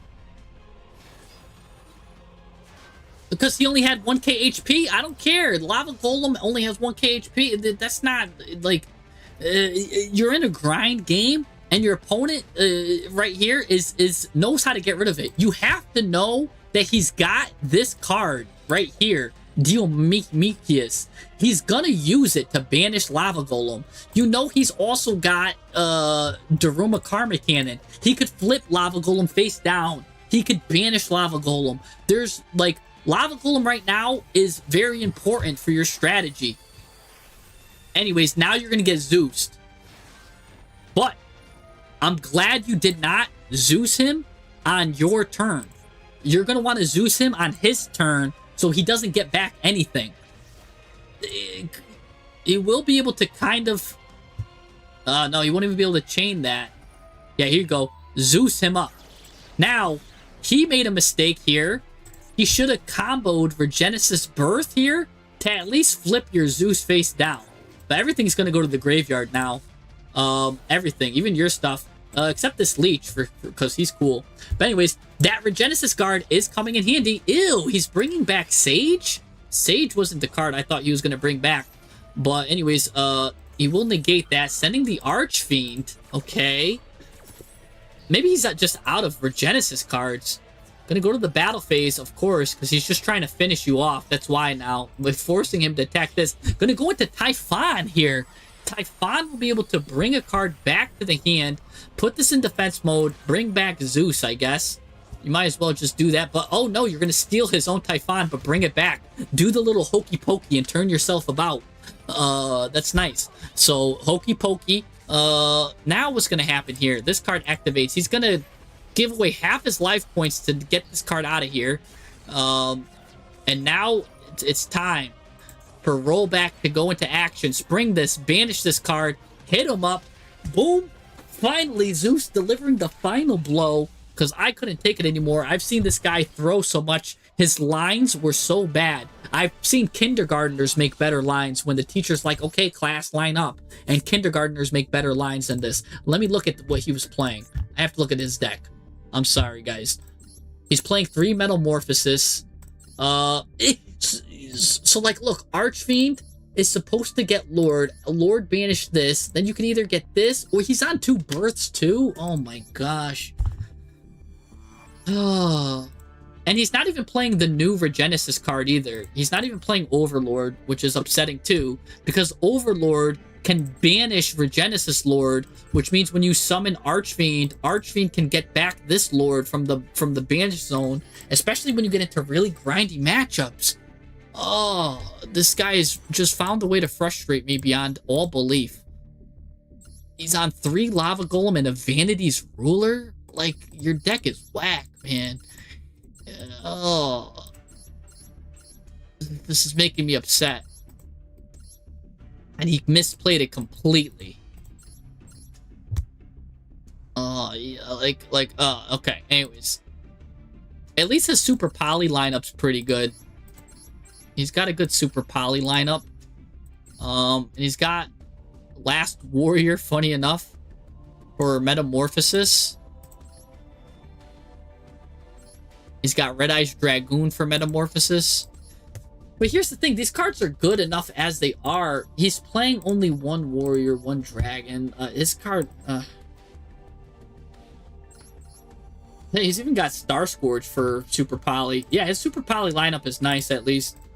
But I like to play, personally, with my extra deck stuff, I like to play Nadir Servant. I like to really make my extra deck work for me. Because when are you ever going to go into IP Masquerena here? That means you're getting rid of your really good cards to go into IP Masquerena and SP Little Knight. You're going to keep these on the field. You're never going to go into these. Anyways, just a little mistake there. Anyways, we got a super chat from Cry has arrived. He says, on behalf of chat, keep being awesome, Jesse. Nice. Thank you. Thank you so much. And he's got a Dark Lord replay. Replay with the lock on it. Let's see.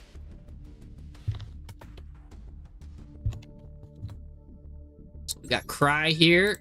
So go to the replay. The replay with the lock on it. I can't see which one has the lock on it. So you're going to have to tell me which one has... because normally when you lock your own things, I can see it. I don't know which replay has the lock on it.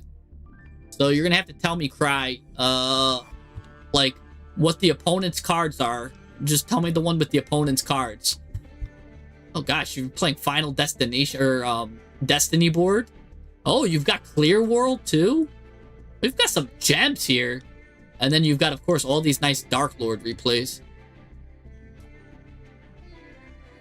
It's Dragon Maid. So the opponent's one has Dragon Maid. This one, okay.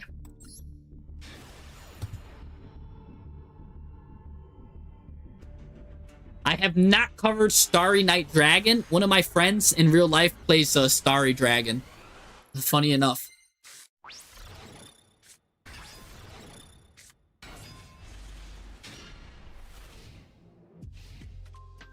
All right. You guys both have some seriously crazy monsters out on the field already because of the dice event. This guy is jacked. By the way, I own like 20 of these. I'm just waiting for them to be like, all right, you can dismantle URs that you got for free. But this guy is jacked. I always thought this guy is very hugely jacked. All right, we're gonna get Dragon Maid out here from the fusion. Special summon, some stuff, or she just comes out contact fuse. Funny enough, he can't make use of Level Eater because he's not playing a Link deck. All right. Now this guy's going to go away. And no, it's not going to go away. You're going to actually make it get Impulse. But oh, he's going to Tidying this. Return it to the hand? Ew. Oh, he's returning your big guy to the hand. Sorry, I thought he was turning your trap to the hand for some reason. All right. I think he could have held that. I don't think you really need to worry about that, but all right. But oh, okay, I guess we just end here. I don't even know what this card does, but I do know I can't wait for the more Dark Lord support. Alright, he's gonna add Kitchen's Evolved form here, Tinkek. All of the cards are actually anagrams of other Dragon Maid cards, if you guys didn't know that. But anyways, so Parlor, for example, is gonna be like Lapore, like this is Chamber, like mixed up. They all have the different anagrams. See, this is Ernest. I don't know what that one is, like Sofa or something, or what is Ernest? What is this? If you mix it up, Sunroof? No, Nurse. That's Dragon Maid Nurse. Yeah, maybe the opponent thought spinning the monster dodges the impulse. That's true. Sometimes they think. Show's coming out. That's a strong card. That's a deadly negate. Luckily for you, you've got Dark Ruler no more. But we've got a lot of, oh gosh. This is a lot of attack. This is a lot of this Level Eater's just been aura farming this whole time. He's actually taking up space. Going into Fila Regis, which is a nice card too. But Dark Ruler no more is gonna say no to everything here. He's got no back row to help him out here. So we're going to go into here. Now, all we got is Nastin and this card here. So we're going to get Ixchel. That's your draw 2 card. Ixchel's going to send the other Dark Lord card, draw 2. And now Contact's going to special summon back Ixchel again. Now, Ixchel's going to repeat that effect here of another card here. Going to copy its effect. That's going to get shuffled back in. Now, Nashton's going to send himself in something else. Special summon Nashton. We're going to get this card out. Steal this card.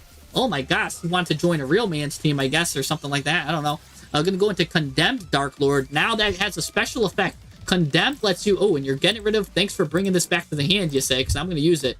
Now you get to add a Dark Lord... take a Dark Lord, add it to your hand, or send it to the graveyard. You're going to grab Morningstar here. Morningstar has a deadly effect. The Fusion Morningstar, that is. Also, what is it? It's got a effect where if you contribute summon 2 fairy monsters, acquire 2 tributes by banishing them instead of tributing them. So that's really nice because now you just need to banish 2 cards instead of tributing them. So there you go. Banish 2 cards instead of tribute them. Here you go. You're going to special summon Dark Lords now. Oh my gosh. I don't even know what these guides do because I don't see these Dark Lords happen that much. So that's just going to give him a Dark Lord, I guess. And then I don't know who you just added. You're going to send that card to the graveyard. No idea what's going on anymore. You just sent 20 cards to the graveyard? How? Why? If this card should be summoned, you special summon Dark Lords up to the number of opponents' monsters that they control. Okay. Once per turn, you can send cards from the top of your deck equal to the number of Dark Lord monsters on the field and gain 500 life points for each card sent to the graveyard by this effect. Oh my gosh. Oh, and you're paying 1,000. Your life points is mighty low. And now you get to fusion summon. This is what I was talking about. Morningstar might be coming here, but maybe you're going to the other Dark Lord here. No, the first Dark Lord. Yes, even crazier. Now you're going to go into here, destroy all the cards. That's what I'm talking about. That's what I thought Morningstar was going to do. That really crazy fusions. The first Dark Lord, maybe it was the Morningstar fusions, the newer one. I don't know, but he's going to resign. That's crazy. Or that's the first Dark Lord uses Morningstar. That's crazy. Oh my gosh. This guy's gonna summon Azrael himself. Yeah, like that was a really good replay. That's really nice. That was a fun duel. Real fun duel. Let me take a look at your deck here. So this is really good because a lot of the Dark Lords, so Ixchel's the one that I know that you play at 3, you discard the Dark Lord, draw 2. That's my favorite one. That's what everyone's favorite one is. There is a Dark Lord card I thought that used, I thought, Morningstar as material. Am I just going crazy? Or is that like a new one? Maybe I'm just...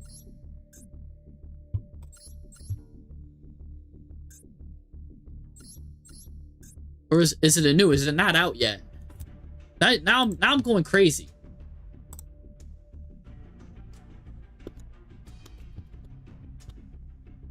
Morningstar. Let me see. I just gotta look up something real quick.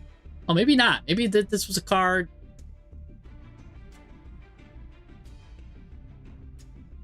You know what I'm thinking of? I'm thinking of probably Grapha. And I'm thinking of, not Dark Lord. I'm thinking of Dark World, I think. Because that destroys all the cards. Let me just see so I'm not going crazy here.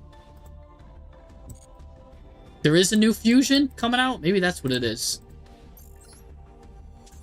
Maybe it's also Dark, let me just look at Dark World.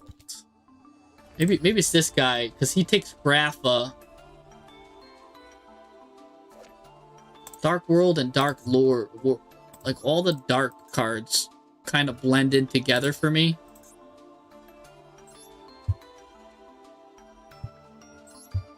Colorless, Rainbow. Oh yeah, this has got the same thing. Yeah, because it takes Rainbow. When this guy's fusion summoned, you destroy all cards your opponent controls, which is the same thing that I was thinking of with First of the Dark Lords.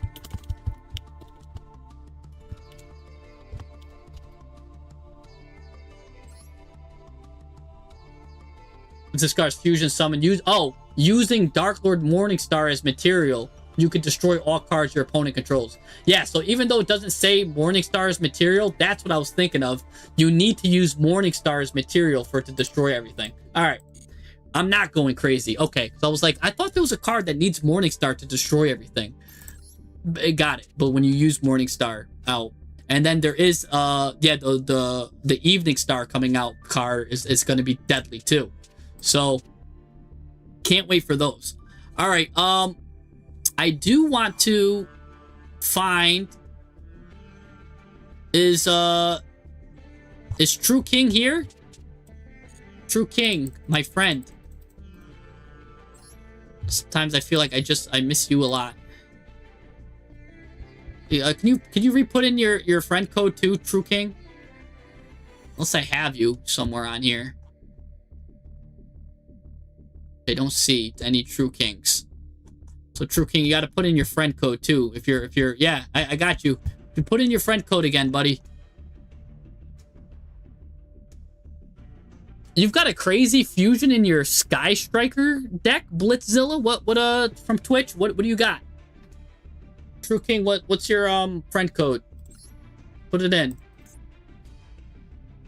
Blitzzilla from Twitch says he's got a crazy fusion in his Sky Striker deck. Now you've got me intrigued, Blitz. What crazy fusion is even crazier than what we just read? That card destroyed everything. You've got a replay? All right, well, I'll hold on to that. Third replay. We'll hold on to that because True King has been waiting. So, oh, you're K the exec. Okay. But since I got your number and I'm on this screen. You enticed me, Mr. Blitzzilla. I'll see for myself. Good. I'm glad you didn't spoil it. Just don't look at your ID. Okay, that's fine. Yeah, we'll see. We'll see what Sky Striker Fusion that he's playing, or like what's going on. That's kind of, you got me hooked here. But let's see. Let's look at. Oh, you're on Allure Dance. Let's go. And Allure Palace, such a good engine. You can special summon a spellcaster monster that you want. You've got this. You've got this. This just lets you get anything you want. Give him a monster, sure.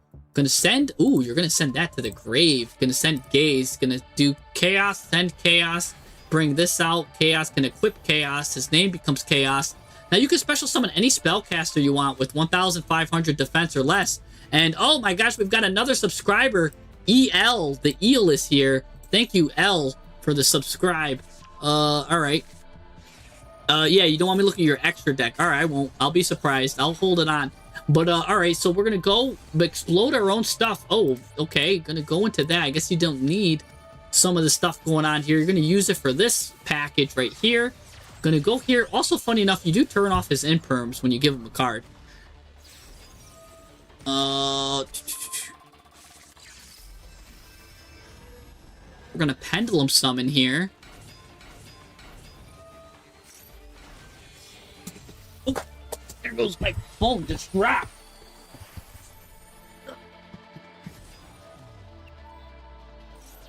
What do we go into here? Time Star Magician, just adding more magicians, okay.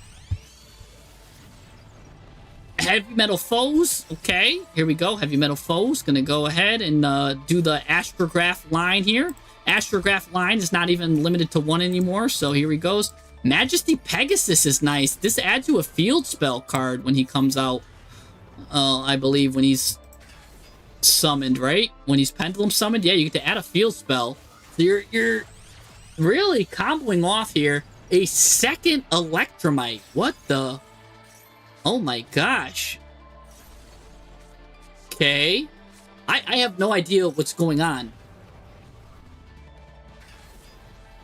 Another monkey board.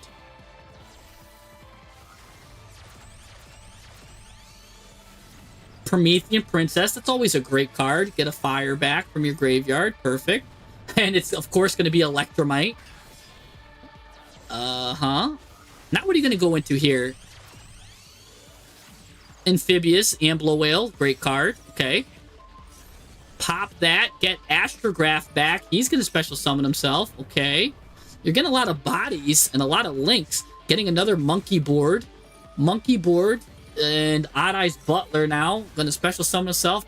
Monkey Butler gets popped. There's Dark Magician of Destruction coming out from the top rope, but you got rid of your Gaze and you don't have any other cards to go with it, so that's a little sad, upsetting. But that's fine. You're gonna get 4 cards or 4 counters. What are we going to now? Exceed the Pendulum. You're probably, it should be named Exceed the Patience because you're probably exceeding your opponent's patience. You're going into Odd Eyes here. Now, what is this? You're actually fusion summoning here, going into Odd Eyes Vortex, so you didn't even need to get the field spell out, because you already pretty much got the field spell. Gonna special summon this guy back. He's a nice tuner. What are you going into now? Nightmare Griffin. Okay, so now we're gonna lock our opponent up. You do end up getting this Gaze back anyways. That's cute. I thought you lost Gaze. No, you got it back. Oh, wow. I'm gonna go into Baron DeFleur on the other side of Griffin, so he's able to do his effect. Oh, we're gonna go into Zelantis here. What? So that's a pop too. If he goes to the battle phase, he's gonna pop cards, and so these two are the only cards that are active right now. You kind of turned off your own Odd Eyes Vortex, because of Nightmare Griffin. But I guess, oh no. It's pointing to Odd Eyes. So actually it's still online, because this card says special summon monsters can't activate unless they are linked. And yes, Celine is pointing to Odd Eyes. So wow, you've got in the battle phase, you've got a double pop, you've got a Baron DeFleur to activate, You've got a spot for Dragoon to come and activate and come here. So you've got 1, 2, 3 negates. Plus, you're not allowing your opponent to do any effects unless he uses this link zone here. And, oh, what a deadly lock. Oh my gosh. And he's on Cool Toon too. He's, yes, make the Cool Toon player play. Yes, that's what he gets. Let's watch him suffer in silence together. Yes, explode this card. Explode it. Goodbye, sir. Yes, and he just resigns. Normally, I don't like these kind of decks, but you know what? You get the pass on this one, because that's absolutely great. And I want to see, were you running Timaeus or were you running Dragoon? You were running Dragoon. Boo. Boo. I think you should run Timaeus. Honestly, I think Timaeus is the better card, Lawless. Let's take a look at your deck, though. I'm just Timaeus' biggest fan. So you know I'm joking with you, King. Let's take a look at your deck. Oh, this deck, by the way, was phenomenal, True King. Because if it goes first, that lock is so hard to get over. And then even if your opponent cracks back, you've got to crack back with access code Talker. Oh, and on top of that, you had Promethean Princess, I believe, in the graveyard. And I wonder, did you had a fire on the field, I think, somewhere, right? Plus, like, yeah, like, this is strong. Right? Did you have a fire on the field somewhere?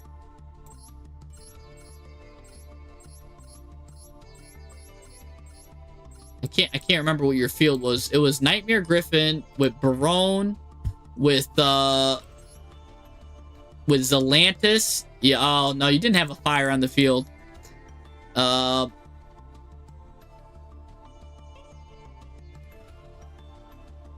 yeah, only my boy Timaeus, yeah. Okay. Yeah, True King. We love Timaeus here. But Dark Dragoon was fine, especially what you were doing. You were locking them up. You were really locking them up here. So what do we got here? We've got to go second. You're going to kind of just destroy your board with this, your opponent's board with this stuff, and then combo off a sales band too, which is nice. You're running the Allure Dance package, which is really nice. Perfect amount of stuff there.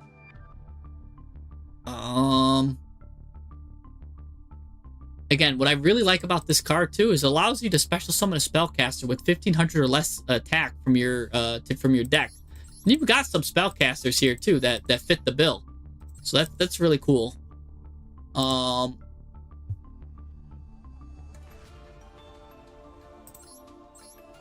Yeah, this looks well crafted. The only thing I'm just hating, I guess, I don't like the Ash Blossoms then. Oh, but your deck is so combo heavy. I know you're doing it. I know why you're doing it. It's because you don't want to get Maxied or Fuwood. So then, I mean, would just having a Maxi yourself with a Fuwa and like a cross out be better? I feel like that might be, because then you get the power of Maxi. Right? Like, if you're really scared of... Because you did a lot of summons. So, if you're Maxi, you're scared of Fuwa, and you just play Cross Out. I guess you could leave that at 1, but really, you can even still put it at 0. Then you could just stop Fuwa, Maxi... Technically, you could turn that into an imperm if you want. I guess that's not getting the full benefit of cross out, because there's not really much other stuff that you could cross out besides a Call by the Grave. I don't know. I'm just not the biggest Ash fan. I mean, maybe even Psyframe is better.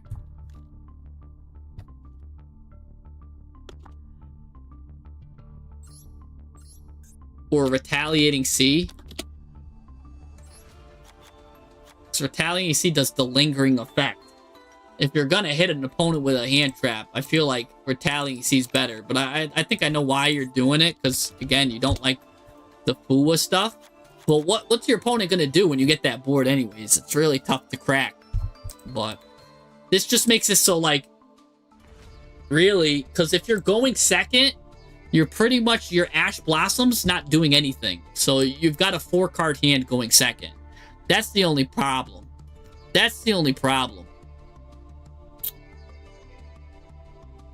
Yeah, the only problem is because really it's not going to do much going second. It's more of a going first protection card you're using it for.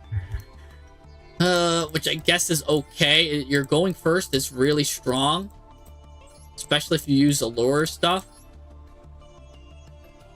So yeah, I guess it's fine. I mean, I'm not the biggest fan of it, but this is good for the most part. This is really good.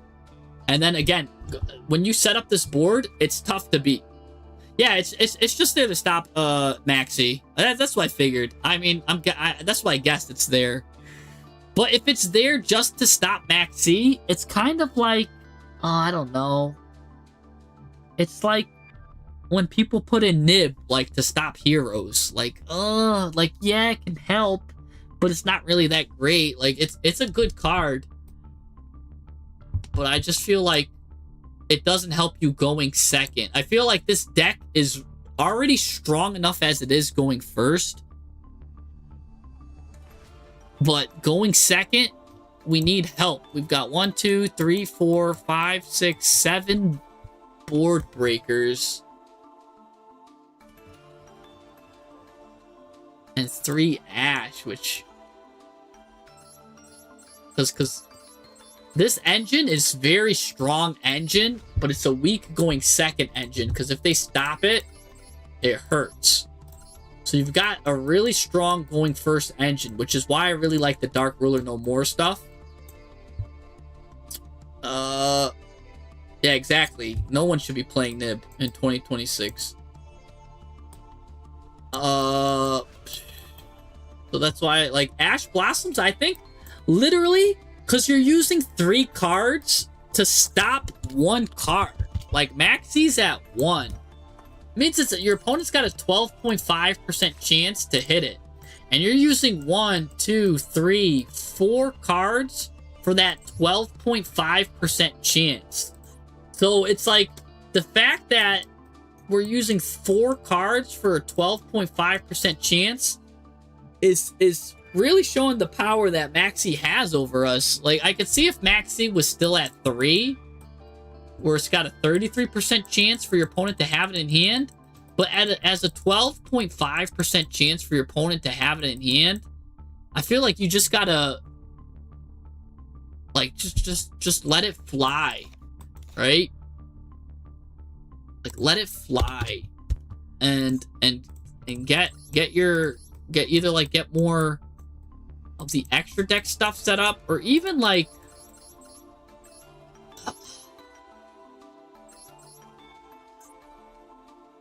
you can even go more gas to try to play through stuff.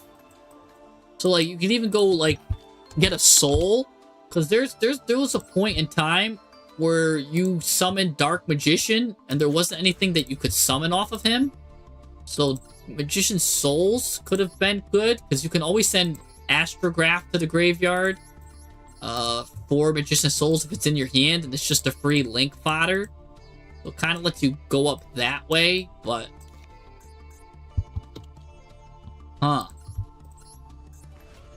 Or you just go more board breakers, right? Like just bop bop, boop bop. Now you've got real good board breakers and a talent. Like this talent, right? Because let's say now your opponent, you do this, right? You do an effect and your opponent maxes you. Like instead of Ash Blossoms, 3 Ash Blossoms, imagine it was like, even though I don't like playing 3 talents, I'd rather 2 thrust than a talent. But let's just pretend it was talent instead of Ash. You could now look at your opponent's hand, see what they're on, and see if you need to keep comboing or not. Because you might just be able to be like, oh, I can survive whatever he has.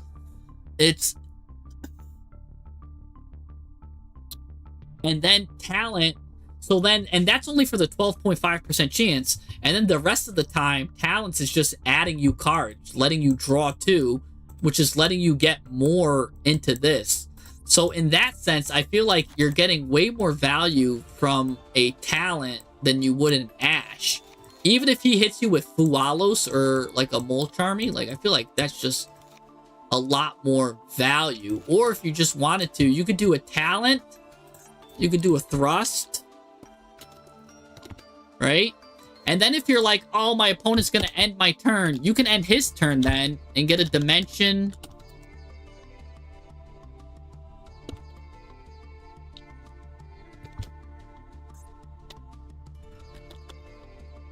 Can I not spell dimension? Oh, it's not in my favorites, that's why.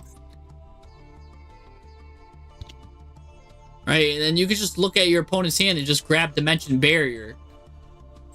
And we're like, all right, I'll just set this dimension barrier. Oh, you're on Ryzeal? Okay, I call it XZs. You know, oh, you're on, you know what I'm saying? You're on Cool Tune? All right, I say Synchro. You can't do anything. So your thrust now gets barrier, or your talent looks at his hand and gets rid of something. So instead of 3 ashes, I feel like barrier, thrust, and talent are gonna do way more for you here. Because talent will look at his hand, and remember, Maxi is only 12.5% chance. If he's activating now an ash against you, where now normally your ashes aren't doing anything against his ashes, now you've got positive gains from your own ashes, and it's more likely your opponent's gonna droll you or ash you, then you're gonna get hit with that 12.5% chance of Maxi. So now these 3 cards right here, instead of ash, I think personally are much better. Because now you covered yourself versus Droll. You cover yourself versus this covers yourself versus Droll. This covers yourself versus Fualo still. You can still kind of look and see. And remember, Fualos only really gets stuff from when you special summon from the extra deck. It's I think you just get more mileage if you run 1 talent, 1 thrust, 1 barrier. And that helps you. Now your talent helps you. These helps you go first and go second. On top of this, imagine you thrust and you get Illusion Gate. Like, oh my gosh. So now you've got a card that works for you going first, getting you barrier, or going second, getting you like Illusion Gate. Or it can not Allure Dance, or it gets you, or it could just get you talents to like steal a card, draw 2. Dark Ruler No More is also a normal 2. It's really good, evenly matched. Like Thrust really should be a card we consider heavily here.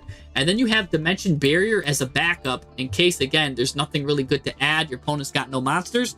But what's cool, and I don't even know why I didn't think of this, guys, you really should even be playing 2 thrusts, maybe even 3, because remember, your Allure Dance and your Allure package is giving your opponent a monster. And when you give your opponent a monster and they activate an effect, now your talents is live, your thrust is live, and you can add any card you need with that. So your cards are going to be live too. So yeah, you could actually kind of do that. You could cut Illusion Gate to 1. Because thrust, especially if you give your opponent a card, can now add talent, which talent is live if you gave your opponent an Allure Queen to draw 2 or to look at his pathetic hand. Or instead of playing, I still think maybe 2 Illusion Gates the answer. Maybe play 2 evenly matched, because now you could search evenly matches with thrust anyways. So that's probably better, because you might get a little bit more mileage out of the Illusion Gates than evenly matched. And I think that's perfect. Honestly, that's a chef's kiss. That's a chef's kiss. And you can see here how because remember, those Ash Blossoms were only preventing Maxi, right? They had no other purpose, because going second, if your opponent is on Cool Tune, he's gonna look at your Ash Blossom, eat it for breakfast, and now he's gonna combo off. If your opponent's on K9, well, guess what? Now he just plussed off of your Ash Blossom, right? If he's on Triple Tactics Talent, guess what? Now he's looking at your hand. You're a 2-card combo hand. he just ruined your hand.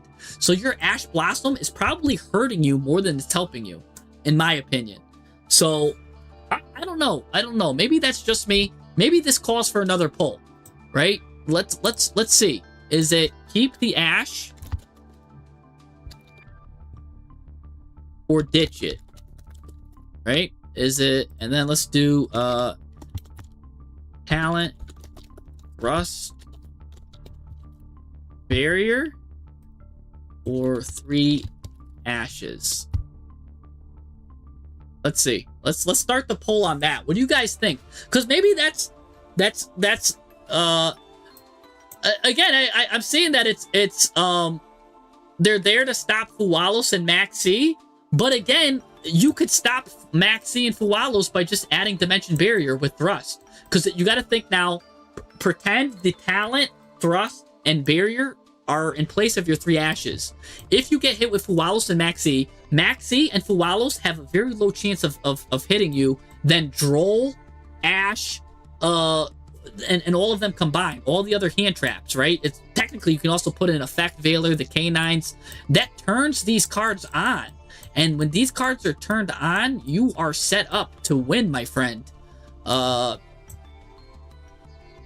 there's no point really in playing Ash with no other hand traps. So it's like, it's very true, because Ash needs to work. We've seen decks where I'm like, yes, this is very good. Like that zombie deck that was playing all of the hand traps in conjunction with them being zombies too, where I'm like, oh yes, Ash Blossom had its effect and it's working in tandem with all the other hand traps to end the opponent's turn. You need at least minimum 2 hand traps to end an opponent's turn in modern 2026 Yu-Gi-Oh! I think everyone will agree. Even the biggest decks, I've played my RB deck, I've played around 4 hand traps, I have that replay, and still full comboed, right?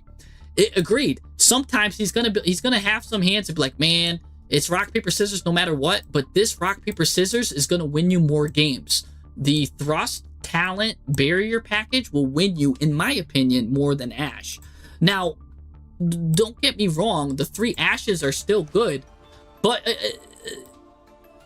it's still good, but I just think that there's better things that we could play than 3 Ash Blossoms. And this is just something that I came up with. I'm sure if you think of some more stuff, maybe you could find like, oh, maybe just imperms are better. But your deck list specifically specializes in giving your opponent monsters with the Allure package, so why not make your own Thrust and Talents work for you now instead of against you? You can't do that with Ash Blossom, right? If you give your opponent a monster, your Allure Dance and Allure Palace don't get bonus effects. I think especially for your deck list, the Thrust Talent Barrier combo works really well. And I agree with you, PK, Pico. 20 hand traps or 0. Like, you need 2 hand traps minimum 2026 in your hand to stop an opponent's turn.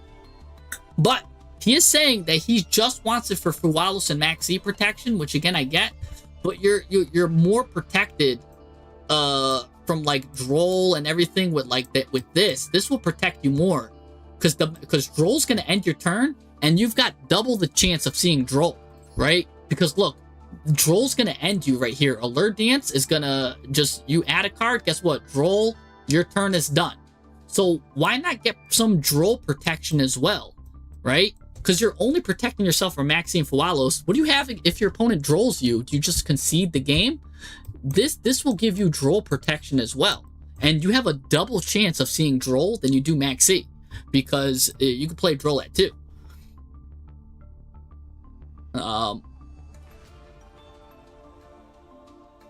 Yeah, you want to lean it to either one. It's either hand trap or board breakers. I agree.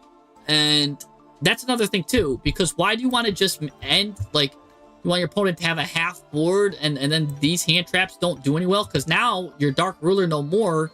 So let's pretend it was 2015, right? And your opponent's on Branded, where 1 Ash Blossom ends his turn. Well, now you don't want to see Dark Ruler in your... This card could have been another card, and it could have been part of your 2-card combo. So again, Ash Blossom is working against your cards like Dark Ruler no more if it was like 2015. So, where 1 hand trap stops the opponent's combo. So, it's Yeah. You don't think Dark Ruler No More is a good card right now? I think it's okay. I think it's good. Especially against certain decks, like the heroes. They're really combo heavy. Everybody's playing Kashtira now for some reason, so that works really good. So yeah, good stuff. All right, let's go now and look at, because I think everything else in this deck is good. Actually, maybe what you could do is play one more Allure monster. I don't know if you want to play the level 7. That just gives you more level 7s, I guess. Because then that's a level 7 spellcaster that's dark. And that's another dark magician guy. So maybe the Allure Queen level 7 is better than the Allure Queen level 3 in weird, or you just could play it for more bodies and additional body. Because don't forget here too, you've got a bonus effect that I didn't see you use, I don't think, where you could also send another spell trap to the graveyard, special summon as many Allure Queen monsters with different name as possible from your graveyard. You can get 3 bodies here, and that could be a rank 7, synchro 7. You're like 1 card away from doing some crazy stuff, right? Because that can go into Dark Magician of Destruction. So maybe lean into looking into just adding one more Allure Queen card.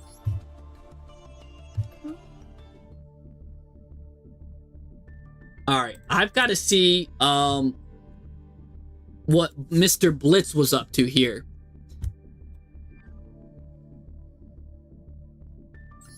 Blitz was saying that he's got a third replay where he's got some kind of crazy fusion for us. 489-172-029. Blitzzilla, he's like third replay. Check it out. So I'm not looking. I'm not even looking at the win or like loss. I'm just, is this it versus Cybernax? I hope I hit it right. I don't even want to see if you win or lost. I want to see nothing, Mr. Blitz. I want to be completely, utterly surprised. So I have no idea if you win or lose. I hope I even clicked the right replay. But Cybernax is going first. This looks like it's correct because we're in this. I do not want to look at this. He's at the 10th and he gives him a heart. So, or it's what is this? It's like you're sitting at the table giving him love. I love this. All right. Cybernax now is going to hit you up with the Mitsurugi package. Going to give you everything Mitsurugi. Now, you've got nothing, but again, you're on that board breaker package, which I love. I love how they could break boards. Sky Strikers can break boards really good. Oh, it's 10 pi. Oh, I get it. 10. That's supposed to be the pi sign. 10 pi love. Oh, you give love to 10 pi. Okay, I got you. I'm following you now. I'm like, 10 table love? I'm like, you love him? You're like bending the table? I don't know what's going on. But I do know what's going on by the opponent. He's going into Mitsurugi. Gonna go into the big old Murakumo here. Murakumo's gonna, of course, activate Mitama here. He's gonna add a card. And then we're gonna get Mitama back. We're gonna get all the Mitsurugi cards out. The gang's all here, but what is he going into? That's the crazy stuff. Yeah, you're just like scaring them. What are your sleeves? Oh, you've got Vendread sleeves. You got to put like some degenerate like sleeve looking things that look like you're gonna do something nuts. Like you got to put Makanko sleeves. That always gets them. If your name is Tenpai and you got Makanko sleeves. All right, so look, here's a great example. Look, he's gonna hit you with Maxi. This guy's not afraid, I don't think, right? He's gonna. Oh, what the heck? Oh, he hits you with Mitsurugi Tempest. He's gonna tribute. I've never seen this card actually used. He's going to tribute all 3 of the cards, the Futso, Murakumo, and the Mitama card, all of them, whatever. And then he's making you banish 8 cards from your hand, extra deck, field, and or graveyard. And you don't even have anything in your graveyard. So he's making you banish 3 cards from your extra deck. Now, I don't even want to look at your extra deck yet, but he's going to make you banish 8 cards. All right. So you banished 8 cards from the extra deck. Now, all 3 of these cards are going to come back, and they're going to add cards, too. He's choosing not to bring back... Okay, no, never mind. He is choosing to bring back Murakumo. I'm like, interestingly enough, he's not choosing to bring back Murakumo. So I thought he was going to save it. But no, he's bringing them all back anyways. He really wants that hand rip effect.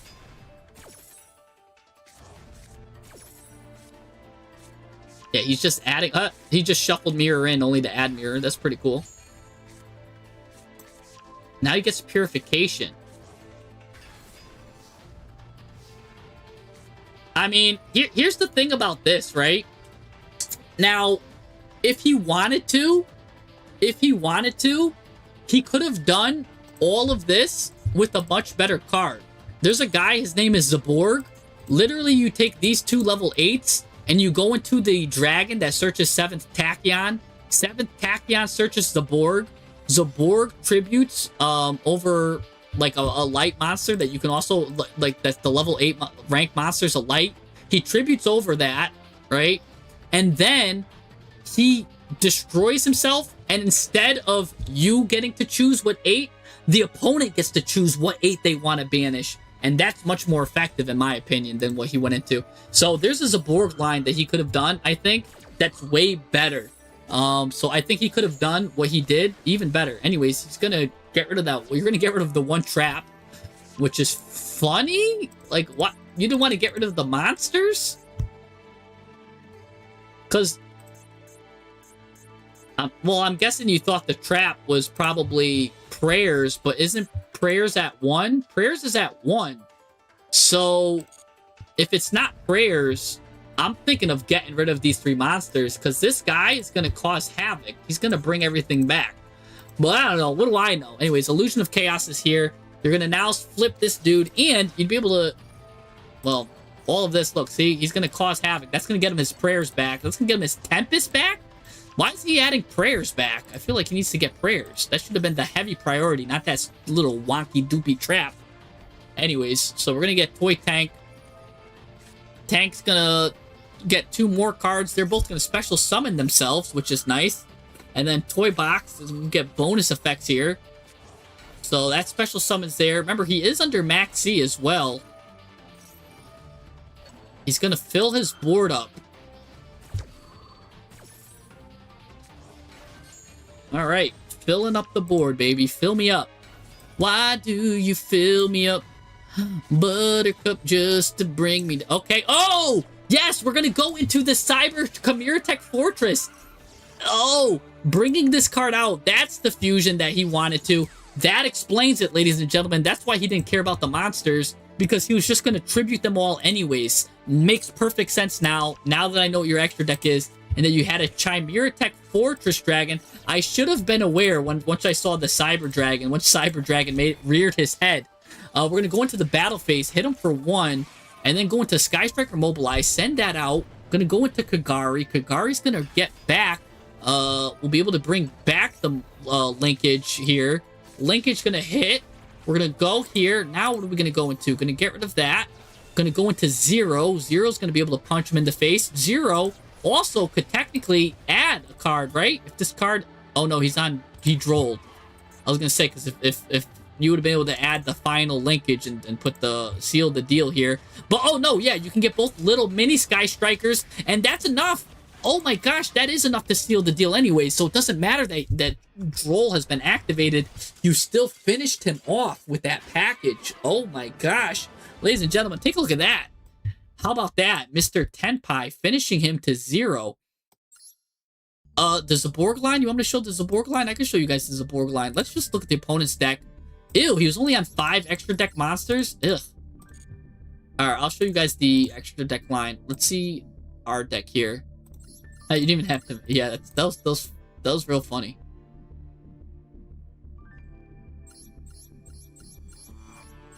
I'll show you guys the Zaborg line. If you guys don't know the Zaborg line, we'll just show it in solo real quick.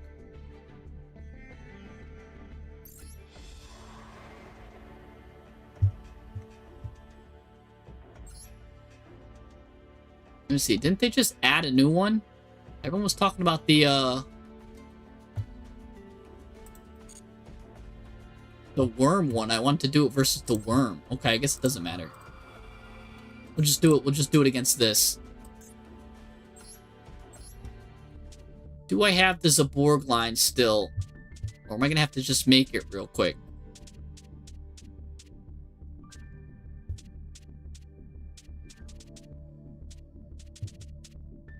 I think I just got to make it real quick.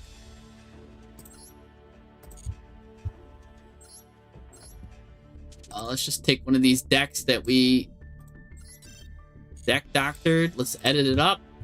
I'll show you guys this is a board line.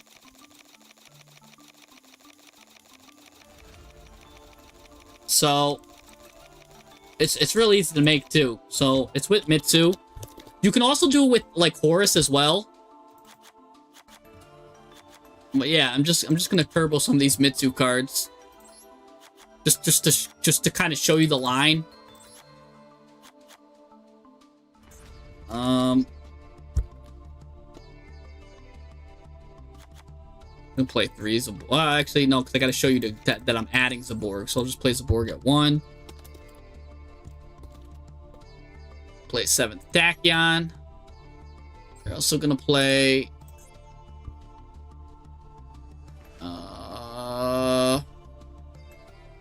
where is he? Related to Dragoblion.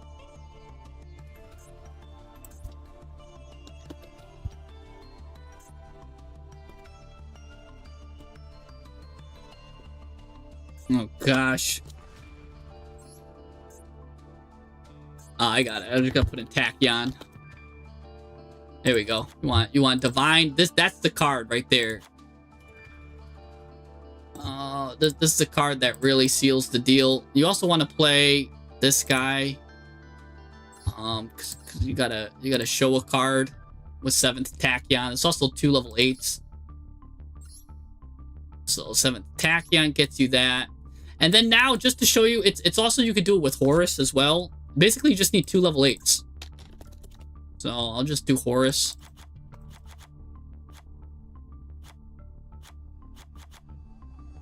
So I'm just gonna show you guys the line. Okay.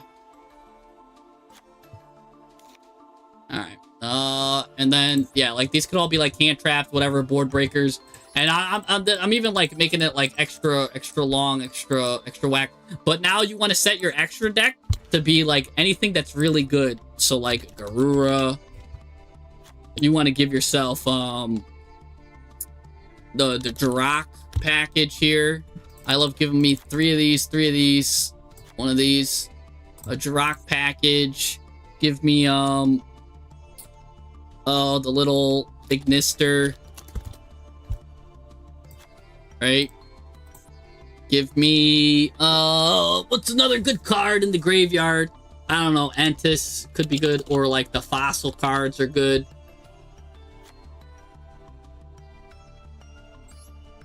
And then like the Axum card is good. Axum Kicker.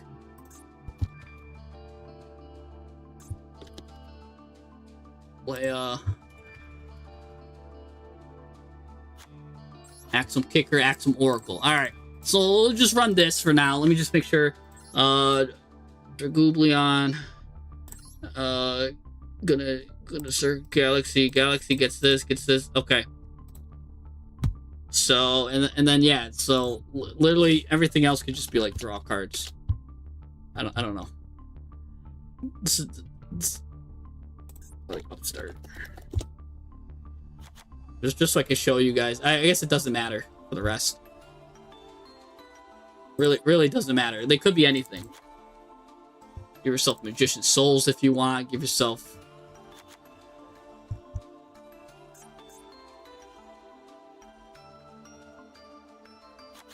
Yeah. Alright.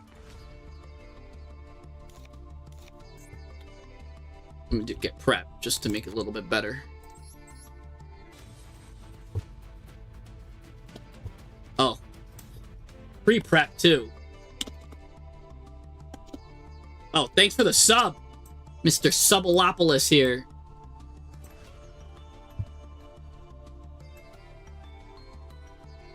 I just missed the name. The name popped up, and I was looking at pre-prep. So thank you for the sub. Yeah, pre-prep to search that. All right. So I guess you don't need that. So yeah. This is pretty good. You actually don't need, like, if I was making it more realistic, it would look something like that. But I'm just gonna know that I could tighten this up a lot. This is just for demonstration purposes.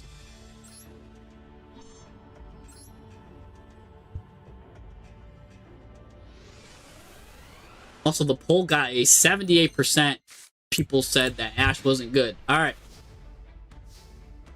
So all you do here is pre-prep. Now you got everything you need. Once you get a Habakuri, it's pretty much over. Hit him with Habakuri. You're gonna special summon. Pretend you don't even have that guy.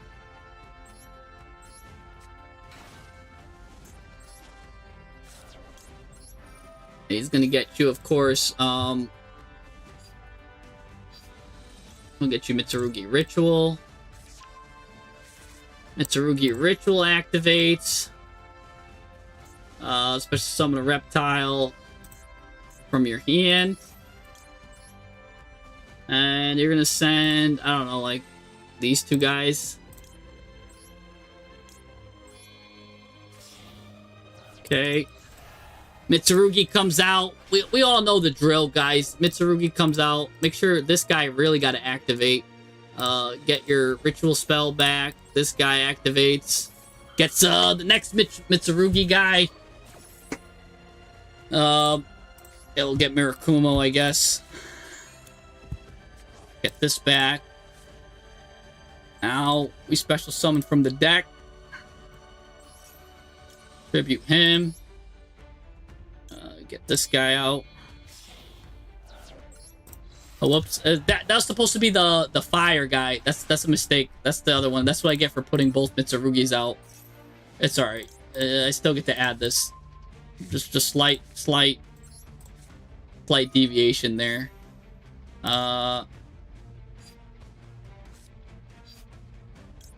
It doesn't matter, honestly. I already have everything I need. You only need 2 monsters. So don't even though I messed up, don't even pretend. I'm gonna show you I don't even need that monster right here. I don't even need Murakumo. This is just adding like more stuff here. So if I wanted to play the Murakumo trap, I could. So whatever, I'll just grab prayers just to show you how much I don't need it. Set it. Alright.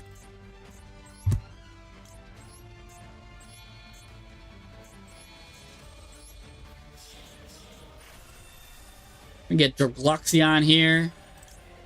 Add a Galaxy card. Now you can add 7th Tachyon right now because we've got the tributes.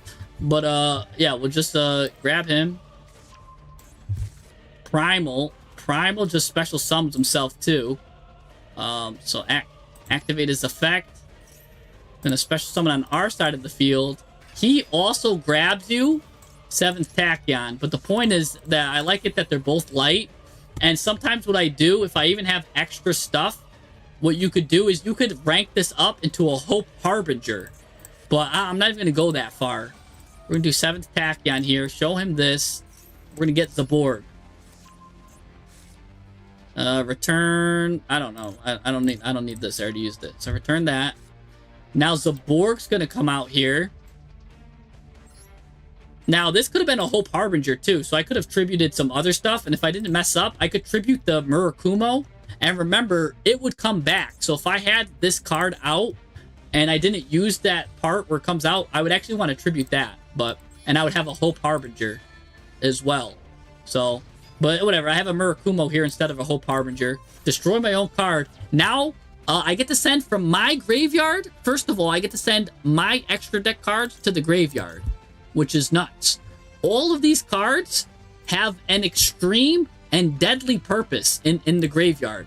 These are like crazy. These are crazy. Every card that I'm sending is going to do something absolutely devastating. Now I get to look at my opponent's deck, his extra deck, and I get to rip cards out from it. Now remember, the opponent did, his little line had like the opponent choose. The line that I'm doing here, this line, I get to choose what I'm ripping. So I'm going to rip all of these cards. I'm going to rip all of his life out. Right? Just rip whatever I want here. Get rid of all these cards. Sounds good to me. And then I can also activate Garura, draw a card as well. Right? And I could use this if I want to pop a card on my opponent's turn. But I pretty much did everything I need. I don't need to do anything else. End phase. You might be like, what? What's going on here, right? I've got so much stuff in the graveyard that can activate. It's crazy right now. I just loaded myself up in the graveyard. And look at this guy. He's got a Time Lord. Now, I could use Mitsurugi Prayers, of course, to bring back Murakumo. And that's probably what I would do first. Let's see. Let's not do anything here. He's going to target a monster, special summon it. Ew, he's bringing back my own monster. Let's rip him for 1, right? So we're going to rip him for 1.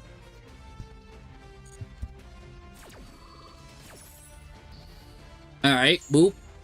Stop that. He's going to go to the battle phase. Now, this guy does Time Lord stuff. We don't even care. We're just going to activate Draka Stereo here. Let's pretend I didn't even have the Mitsurugi Prayers, or I chose to add it to my hand. We're going to use Draka Stereo. We could do this 3 times, by the way. And if you guys watch my channel, you guys already know what's coming. It's the Drak Meteor. We give him the Drak Bottom. So the Drak Bottom comes out, boom, bop. That instantly clears the whole board of everything.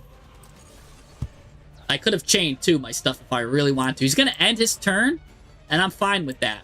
By the way, if he did manage a way to break stuff ourselves, we also had in the deck here, we had a Pegasus here, where if another card is destroyed by the opponent's effect, banish this card, target opponent controls, shuffle into the deck. But what do we have? We have a full board here, able to do whatever we want to the opponent. We also have an Axon Kicker here, ready, willing, and able to go. Oh, by the way, this guy didn't die because this card can't be destroyed by card effects, so it's kind of interesting. But whatever. I special summon an Axon Kicker here. Oh yeah, Malong would be a good one. Entis, Elder Entity Entis. So look, that Axon Kicker line just got me a free Axon Kicker Oracle. I got this card for free. Like, what? And then, of course, you could do whatever you want here, too. I could set up way more stuff in the graveyard. Like you said, I could bring them along, bring a card back to the hand. If he had any set cards, I would be able to, whatchamacallit, use the Fossil Machine, whatever. Look, because I have Fossil Machine, still able to go. So even if he's able to set a card, didn't matter. Like, I would have just popped it. So I could pop any cards I want.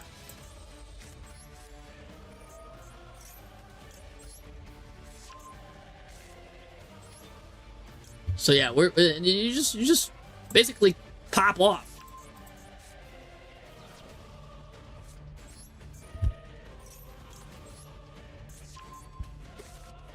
Return to deck. Yeah, return this. Now, normally, I'd have a better extra deck to fool around with this guy too. But it's a Time Lord, and funny enough, this guy can't be destroyed. I don't even need these. Give me Horus. That'll deal with them just fine. Also, you could add the Dark Magician of Destruction package since you're on Horus. That's also something you could do. You could just add... There's so much stuff you could do when you're on this deck. Anyways. But again, you could just completely board wipe him. I have 2 more additional board wipes. These are not hard once per turn either. I could just keep board wiping him. And by the way, even though I board wipe everything, my Horus cards will not get board wiped because this card says Horus monsters can't be destroyed by card effects that do not target them. So when I board wipe, the only thing that's going to get destroyed is like this card right here and this card right here. This Axum Kicker card, by the way, also says when your opponent would special summon a monster, you can negate it and banish it. So this Axum Kicker has got a crazy effect that I just special summoned. So this guy's got crazy effects too. Anyways, let's just go to the battle phase. Take care of this guy, please. Anyways, send him away. Get him out of here. But yeah, so really easy to do. Is the Zaborg variant better than Full Monarch? I mean, it's easier to search Zaborg for sure. I think so. It just depends. I mean, what do you guys think? You saw this. I made this half-baked deck real quick, real fast. Did you guys think that was deadly? Do you think that was better than like what Monarch can do? I think so. Being able to just do 3 of these, and then even if you're going second, you've still got the Murakumo board wipe. And you've still got the King Sarcophagus Horus line, which is great going second. So you've got 2 good going second engines here that really work. on top of them being really good to go second and working for you with the Mirakumo and stuff, I could clean this up a lot nicer to put like more hand traps in. You know what I'm saying? Like, you could clean it up. Like, I just put this together really haphazardly. You could clean this up to add hand traps, board breakers, to really make it shine. You know what I'm saying? Like, add in 3 of these, add in the thrust talents package to search rights. You know what I'm saying? Like, so you could really make this right. I probably don't need 2 of these guys, but just 1. You know, I could just clean it up, make it look better. And again, I can add better stuff in the extra deck, like Malong, like people were saying.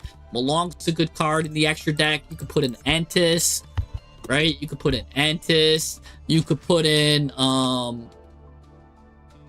the Dogmatica cards, right? You could put in right? You could put in Titanclad, which can get you Lulu Lilith.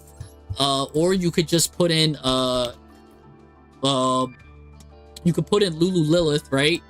And you could also put in Gangrenol, right? Like, Gangrenol works really well. I just showed you guys the Jirac package because I love Jirac package. But if you didn't want to put in all those Jirac cards, look, you could do Gangrenol coming out with Lulu Lilith. Again, maybe you don't need to put in the Fossil and the Skull, right? Because Gangrenol and Lulu Lilith is all you need. Like, it's just really crazy. You can also put in, like, different things like, I know if this was for Genesis, I always like putting in the Chimera cards, because the Chimeras have graveyard effects to special summon Fiend and Illusion monsters from Beast Fiend Illusions, so that's pretty good there. But we don't have Beast Fiends or Illusions here. Or technically, you could special summon Doofenshmirtz here if you play Chimera. You could play Kit Kalos, right? If you need to mill 5 cards, if you're playing instead of like the Horus line, if you're playing this into a mill deck, now you just milled yourself 5 cards, because if this card's sent to the graveyard, you get to mill 5. So you could play a mill deck with this, with Kit Kalos. There's so many good Gaia Arm. Nobody knows about Gaia Arm, I bet. This is a good card. You can target a monster you control, special summon from the extra deck, like the Axum Kicker. Equip this card to it. When an attack is declared and involving that, you could just draw a card. So you could just make a draw engine with this, or like a card that like does multiple draws, multiple attacks. Like, there's so many different cards from the extra deck that work really well. Oh, what's the card that it's like the Synchron card, or what is it?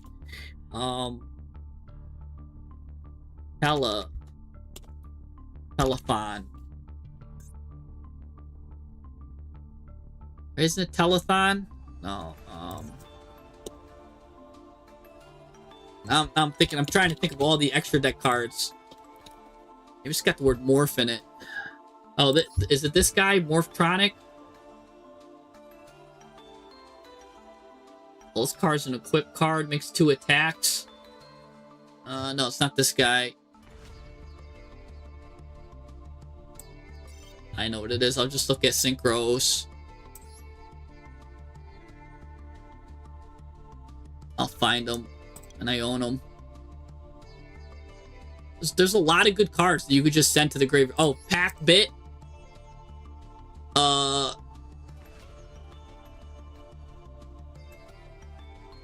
No, not Pack Bit. Pack won't work. Oh no, if this card is synchro summoned or sent to the graveyard, target a monster in your opponent's graveyard or a face-up monster your opponent controls, discard it, place that monster in the spell and trap as a continuous trap. So you can use Pack Bit to put your opponent's monster as a continuous trap. Like, there's so many good monsters that when they go to the graveyard, they do stuff. You can also put, like, Toxic Boxfish, right?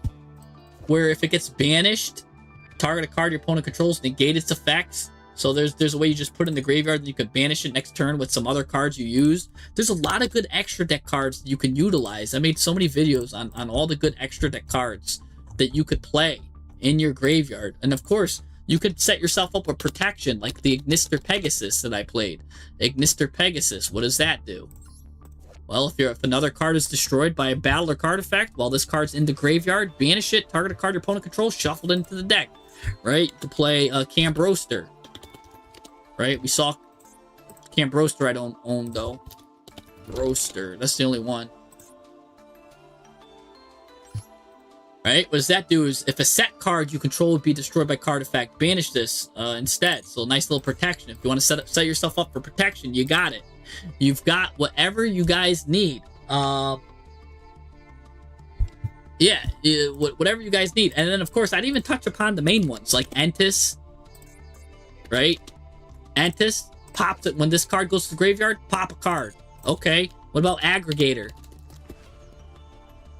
Right? When this card goes to the graveyard, target a face up on the field, negate its effects. So you could literally board break with Zaborg as well. Like, make this guy into a board breaker. If you really need to, just send all your stuff. You just win that way. So going second, if once all that card takes care of everything, just board break your opponent, because you can special summon a bunch of monsters or whatever. There's so much you could do with your extra deck. It's insane. And it's really, and again, because Murakumo doesn't need the extra deck, and neither does Horus. They work well without it. So just yeah, have fun. Pop off, guys. Like, it's but yeah, so anyways, it's 12 o'clock where I'm at, guys. So we'll just call that there. Now that you guys seen all the stuff you could do, I will we'll end the stream here. We had a good one, guys. So thanks for watching. Thank you guys all for being here. We had a great time. And yeah, I'll see you guys next time. And yeah, we'll do, look at this. My card decoder, I'm on 4 correct answers. Is anyone even ahead of me? I think I'm leading all of Master Duel with how good I am at this match. But let me know. I don't know. Let me know in the comments when it pops up. If anybody's ahead of me with this. I'm absolutely dominating this. I collected all the gems that I could from this thing already. There's not even any more gems for it to give me. That's how good I am at this. It's like Guess Who, which I made a nice Guess Who video. But anyways, my next preview video, yeah, I've got a couple of videos I'm working on. One video that I'm working on is when to run a card at 2. So it's really easy. A lot of people know when to run a card at 3 or when to run a card at 1, but not many people know when to run a card at 2. And so that's kind of like the little preview I'm going to give you guys for the next video. But so that's a little bonus for you guys who stuck around. But everyone else, I will see you guys next time. Peace.